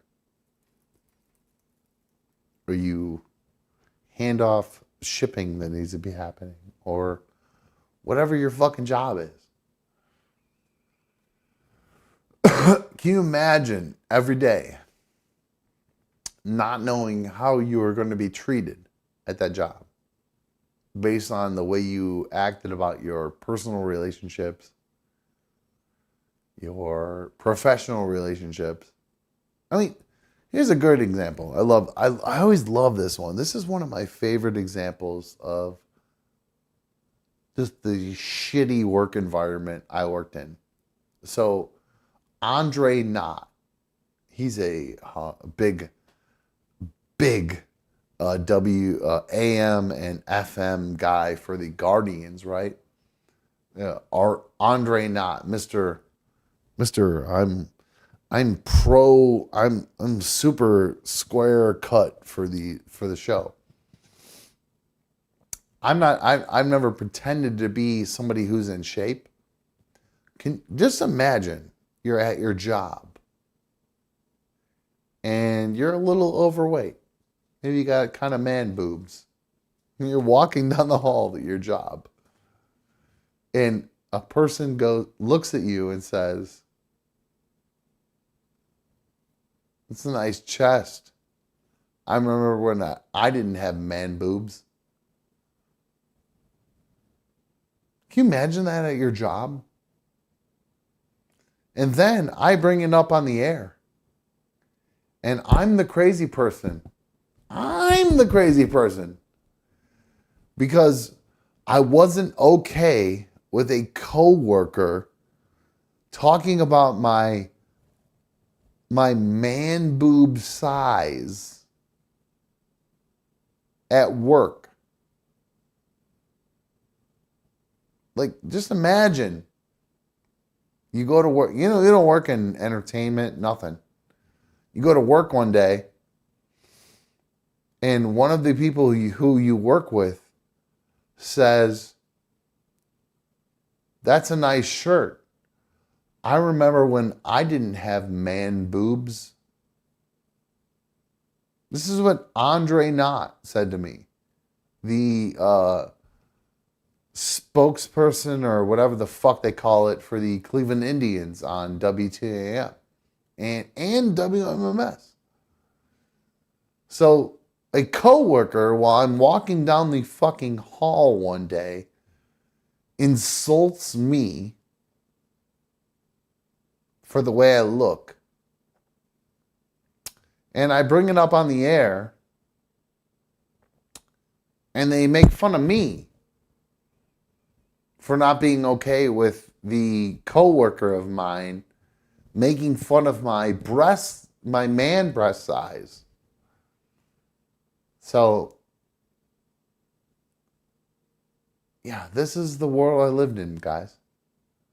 So, I implore anybody, Keith, Rover Doogie Eater, if I've said anything that's not true, espouse it. Please, talk about it. Talk about it. What a liar dumb is. And you know why nobody can? Because I'm not lying. Not even a little bit about anything. And guess what? The more I drink, the more honest I get. So, you think I'm full of shit? You think I'm lying? Why? Why? Why? To make my huge YouTube show grow? That's why I'm lying? No. It's not why I'm lying. I'm not lying. You know it. I know it. All the people that are watching know that I'm not lying. And what's funny is people are going to watch this and they're going to go, dumb fucking went off on the show. Dumb said all this shit about the show. But every single thing I'm saying right now, I've already said before. Whether you watched or not, whether you got a notification about dumb talk shit about the show, every single thing I'm saying, other than the Tammy Fake stuff, because that's new. Every single thing I'm saying, I've already said before. I will go to my grave knowing that Rover's Morning Glory. Shut up, dog. I will go to my grave.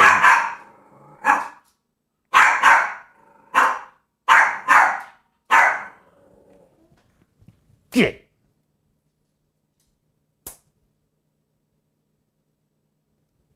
This is the power I have. I got a fucking 8-pound dog fucking barking at me for no fucking reason. Guys, I am who I am. You know what I have to offer. You know who's lying, who's not lying, and that's it. Period. And anybody who's watching who has a problem with what I'm saying, sue me. Sue me. If I'm making stuff up, if there have been any allegations that I've made that are untrue, because if I was in the public eye and somebody said all these things about me, if somebody said all these things about me that weren't, quote, untrue, I would sue them.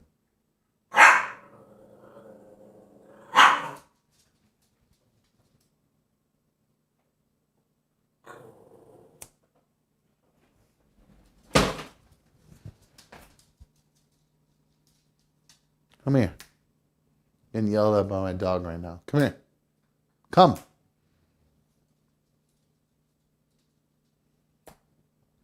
Come here.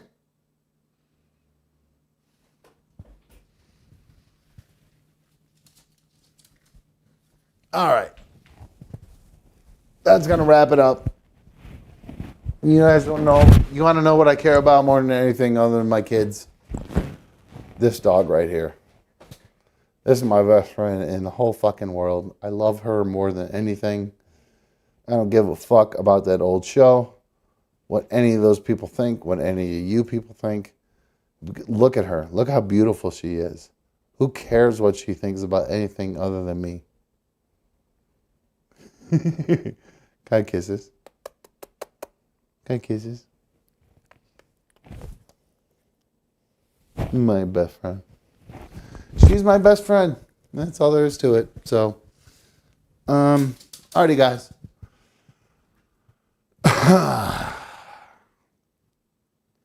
We've been through a lot tonight. It's been a minute since I went live.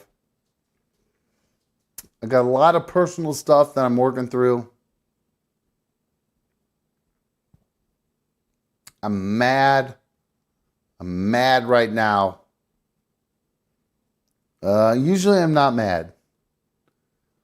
But all this bullshit, all these external things about fucking, they could... we could have had a lot of fun on that show. We could have had a lot of fun. All you guys had to do was make sure everybody got paid enough.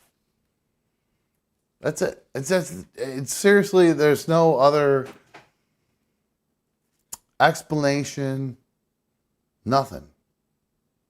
There are 3 people who got paid. Another person who got paid enough to survive. And then the rest of us got fucked. And that's it. That's it. That's it. No. There was nothing more. I would love, email me, anotherdumbshow@gmail.com. Find me on Instagram, whatever, @anotherdumbshow. Explain to me what I could have done more to not end up getting fired on that show. I would love to hear another person's input on it, because the bottom line is, you guys ever look at a pizza? You look at a pizza, right? Okay, so let's just say we're talking about a large pizza, right? Large pizza's got what, 12 slices on it? Okay, well, let me break it down for you. 12 slices of that went to Rover.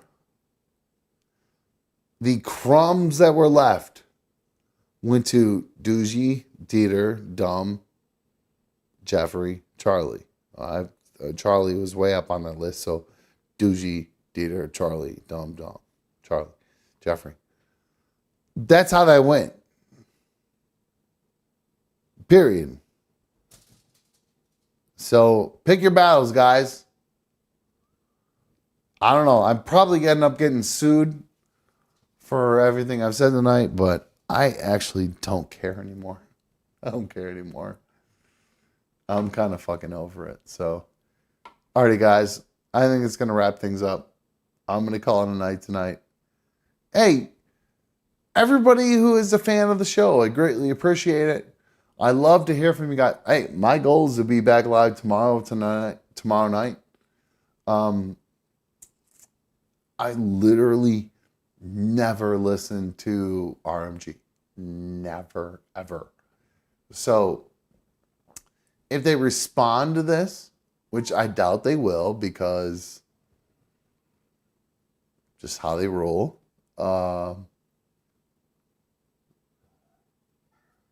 Sup, guys? Miss ya. Feel like you made a mistake firing me, but hey, I'm still here doing my thing. And the way you treat Jeffrey is bullshit, and I hope that you treat him better. And all the money you never gave me, I hope you give to Jeffrey, because he deserves it, because the 3 of you are getting rich as fuck.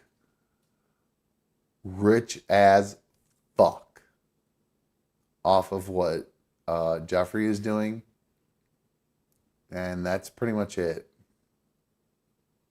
Because I know one of you guys got sick. We heard about that a little bit. We never hear about the co-host's personal life ever. The host's personal life is 100% unrelatable. Period. How many of you guys are... Yeah, it's my dog. This is relatable for normal people. This is relatable for normal people. You bark. Your dog barks. I love you. Come here. Come here, baby. Come here, puppy. Yeah. So like most people, when your dog barks, you just handle your dog.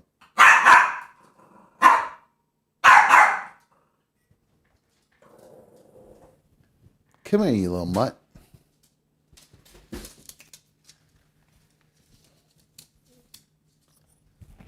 All right, here we go. I got my Rini. This is my best friend. Ah, fuck. Shit. This is my best friend right here. There you go. She's way more interesting than anything any of us are going to do. Rini, say hi. You whoppers. Hey, guys. So, look. I'm not trying to fucking shit talk the old show, my old boss, or anybody else. But let's be honest. I put in fucking blood, sweat, and tears. I got zero out of it. I don't usually speak for other people, but somebody else I spoke to, who you guys would find a lot of respect in, said to me directly, I don't think that the company is handling this the right way. While that may be a cop out, while that may be a cop out, I think deep down this person knew that they were making the wrong decision. So I get a lot of messages telling me show's not the same without you. Lots of them. So I would look at it like this. Swallow your fucking ego. Add some content. And pay for the content. Or just keep riding on Jeffrey. The same fucking tired shit every fucking week.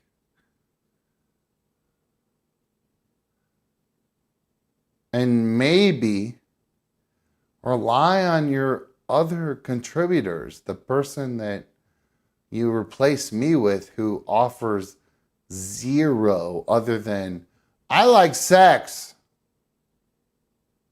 Cool. You like sex. Tell some fucking stories. How about that? It's garbage. It's garbage. So, all right. I think I'm going to wrap it up tonight. I think you guys got the point of what I'm talking about. Pick your fucking battles. Do you think I'm lying tonight?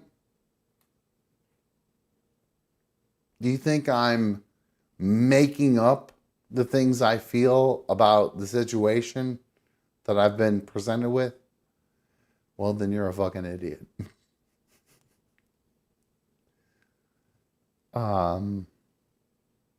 This is the most vulnerable I've been, besides my actual personal relationship, since I've done this show, since I've been on RMG, period. I'm not telling you guys to not watch RMG. I'm 100% not that. In fact, I love that show. I love it. I love it. I wish I was still on it. 100%. But this fucking holier than thou fucking attitude regarding Jeffrey and his family and everything around him It's bullshit, dude. It's bullshit. Why do you think Charlie, and Charlie, I love you, bro, but why do you think he's so quiet about all of it? Why do you think he just fucking laughs and makes fucking parody songs? Because he knows Jeffrey's getting and his family are being treated like shit. And he just fucking rolls with it. So, I don't know. Everything I've said tonight probably won't fucking benefit me in one way whatsoever. In fact, the one person who I give a shit about their opinion of me probably will think, oh, so dumb, you shouldn't have done that. But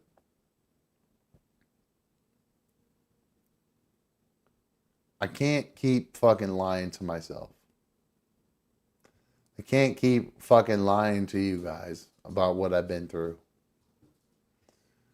And again, this isn't like there's going to be fucking people who watch this go, oh my God, Dumb went off on Rover and Dumb went this and Dumb went that. No, I'm not going off on Rover. I'm not going off on Doozy. I'm not going off on Dieter. I'm going off on the situation. If any of you worked anywhere and put in the fucking dedication that I put into fucking that show and got nothing out of it like I did, you would be jaded. Period. So, I implore you, if you think I am some sort of sellout or pussy, do the shit I've already done. Go fight Dieter. Box Dieter. You're so tough. Box Dieter. Go fight him. Find me one other person than fucking Butterbean who has squared off against Dieter. It's only me. And you want to know the only reason that things didn't fucking escalate from a real fight? It's because we were in a fucking office building with tarp and I fucking blew my knee out. Not trying to say I would beat him up. Not trying to say I would beat Dieter. But you know what? I'd have thrown some hands with that motherfucker. I'd have thrown some hands. Nah, but nothing. And in the end, I got beat up because I blew out my knee. Still to this day. Can't fucking do anything on my knee. It's destroyed. Destroyed.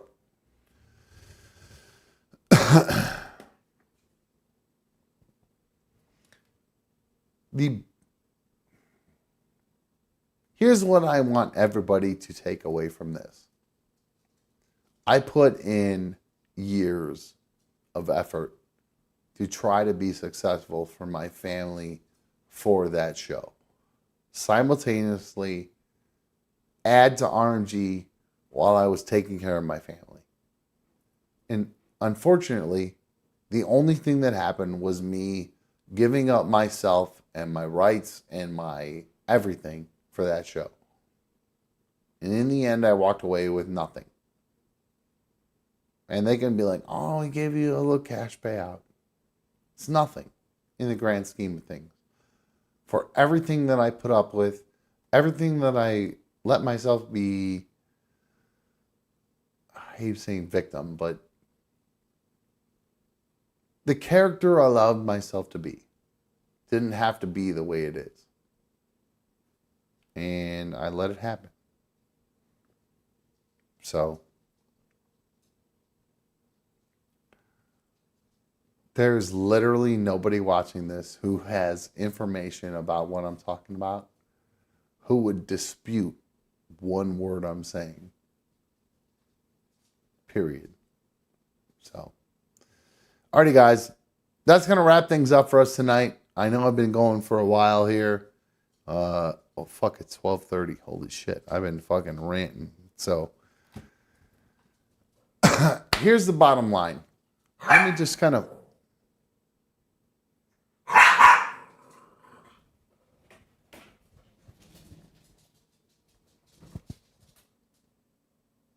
This dog is barking at me like mad right now. Get. Hold on, let me feed this dog. I'll be right back. Hold on. Give her some water.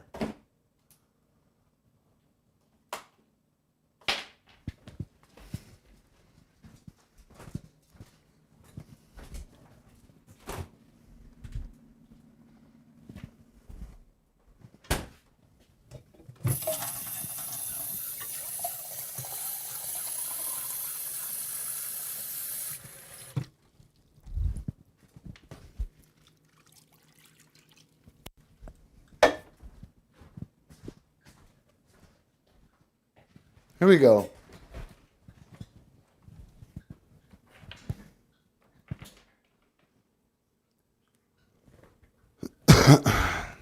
All right, here we go. So, all right, so I'm about to wrap this up. Gabrielle says, another dumb show, great issue, love ya. I'm going through it right now, guys. I'm trying to be normal.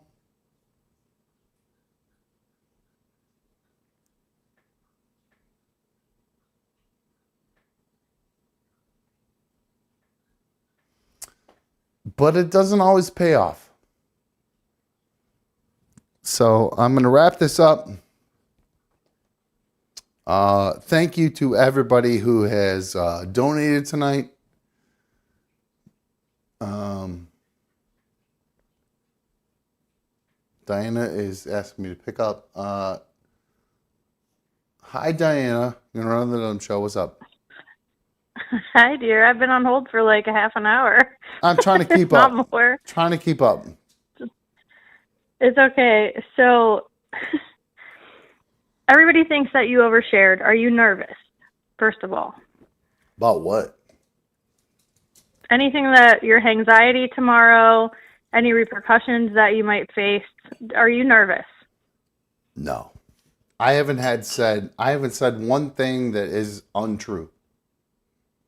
And I believe that. And I trust that you ask people to email if they think that anything you said was untrue is. And I agree with that. Yeah, no, I don't think I've said well,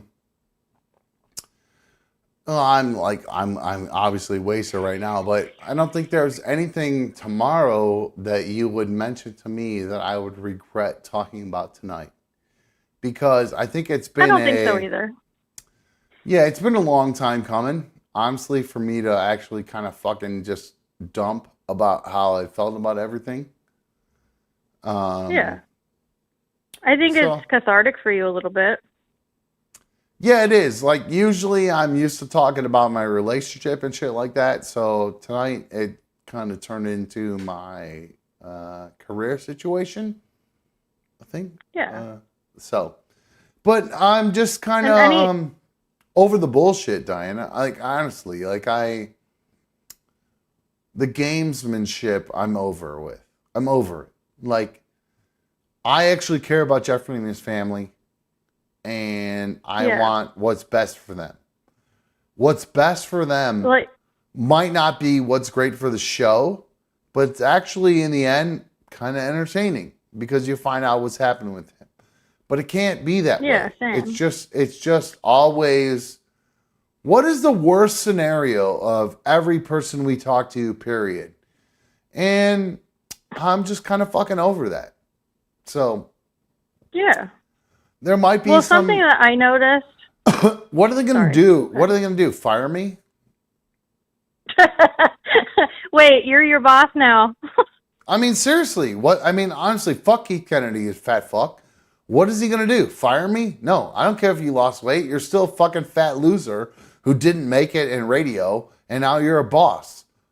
Go fuck yourself. Well, hold on. He was a part of, like, wrestling or something, like in Jeffrey's League, I think. That'll tell you. Didn't go anywhere there either. That'll tell you how little I know about him. What a complete loser and know-it-all he is. Yeah. But you have a group of people, and it's growing. Look at your viewership tonight. It's a good show with you actually being honest and not blowing through videos every 2 minutes, which is what I've, like, behind the scenes at ADS, this is what I tell them. Like, don't blow through videos every 2 minutes. Watch your chat, see what people are actually saying. But tonight, you don't even have to watch the chat. You're doing it every now and again. But, like, you just letting all your feelings out, that's what people wanted from you from day one. You're doing a wonderful job tonight. Your viewership is way up. You're making everyone happy right now. So you're doing great. Just being yourself instead of trying to be a content creator. This is what everybody wanted, and you're doing it now, you know? I know that you're separating from the old show, but at some point we have to, like, clean out all those old cobwebs, get them out of the way, and then we move on, right? Answer all the questions till there's not another one.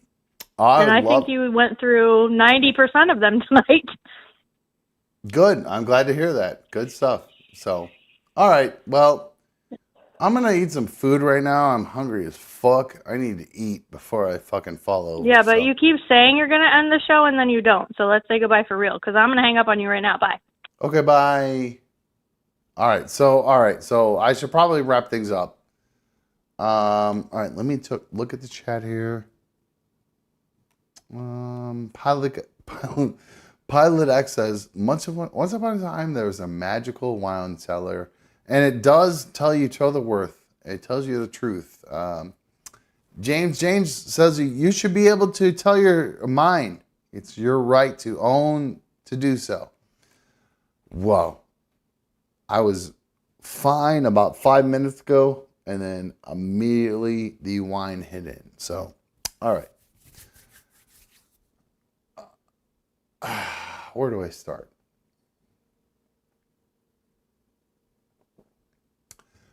First off, if you've been in the chat, chatting it away, and I have not read your messages, I apologize. A lot of balance happening right now. Regarding the old show. Love the old show. I know I've talked a lot of shit about other people on the old show, but if too much of a pussy to have people talk about you, then fucking get in another fucking business. Seriously. Like, honestly. Like, Rover, Doogie, Dieter. If I talk shit about you guys, obviously you guys are much more successful. You've been making a lot of fucking money, way beyond the means that I'm making, but you're not infallible, guys. A lot of you have fucking huge fucking bullshit. I don't even fucking get into it. It's so annoying. There's a lot of stuff that has been presented to you guys as if that it's very normal, but there are plenty of people who are associated to the normalcy who are not normal, and that have helped add to said normalcy. So,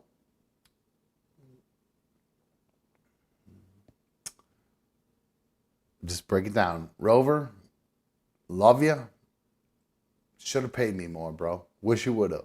Show would be better. You know it. When I'm there making money to out fucking literally just pay my bills is all I was asking for. You know the show would have been better. And if you don't think so, then go fuck yourself. Doogie. It's hard to analyze you because you are so wrapped up in what everybody else thinks about you that you don't understand that actually affects the show. Okay, that's all I have to say about that. And we'll actually wrap it up with, I actually don't like you. You're an asshole. I have bad dreams about what a fucking bad person you are. Dieter. Funniest dude I've actually ever met outside of who I have seen Chris Farley be. I feel like Dieter would be a mega celebrity if he hadn't gotten stuck in the RMG family.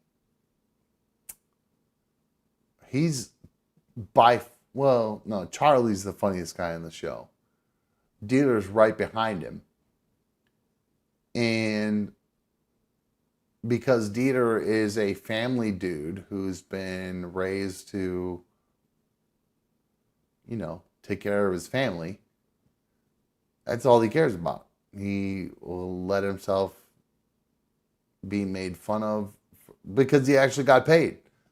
It actually worked out for him. All the fucking dares he did and everything, he actually got paid for it and got a fucking house and a fucking job out of it. I didn't. everything that I was expecting to happen based on what I was giving never happened. So that's where my disdain for the whole situation comes from.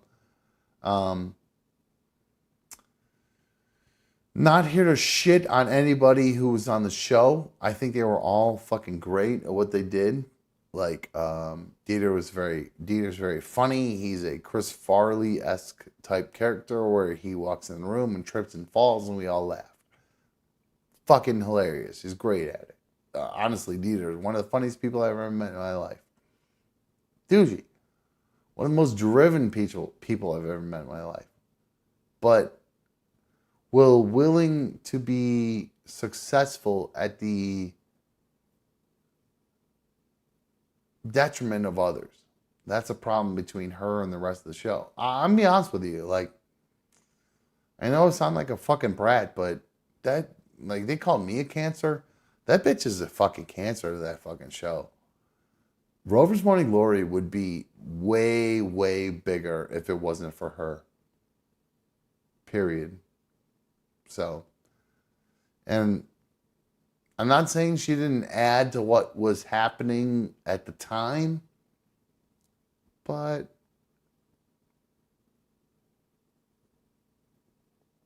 show could have been bigger. Show could have been bigger and better. And she walks around patting herself on the back about what a great producer she is. Then why isn't the show bigger and everywhere? Explain it. Whose fault is it? It's somebody else's fault always, right? But then when things go well, you did so great, right? That was my idea. Get the fuck out of here. All right. I'm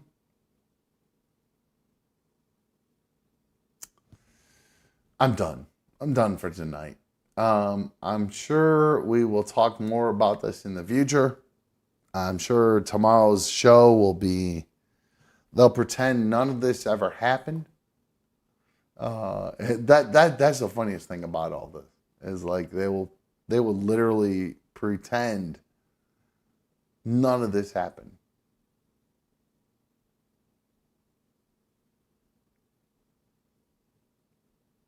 Do you think I'm wrong?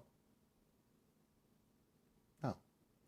And if they do, they'll pick apart every bit of minutia from my personal life, whether it be my situation with B1, my job situation, whatever, instead of addressing the actual situation that is what's going on with Jeffrey and his family and why Wednesday will be different from Monday.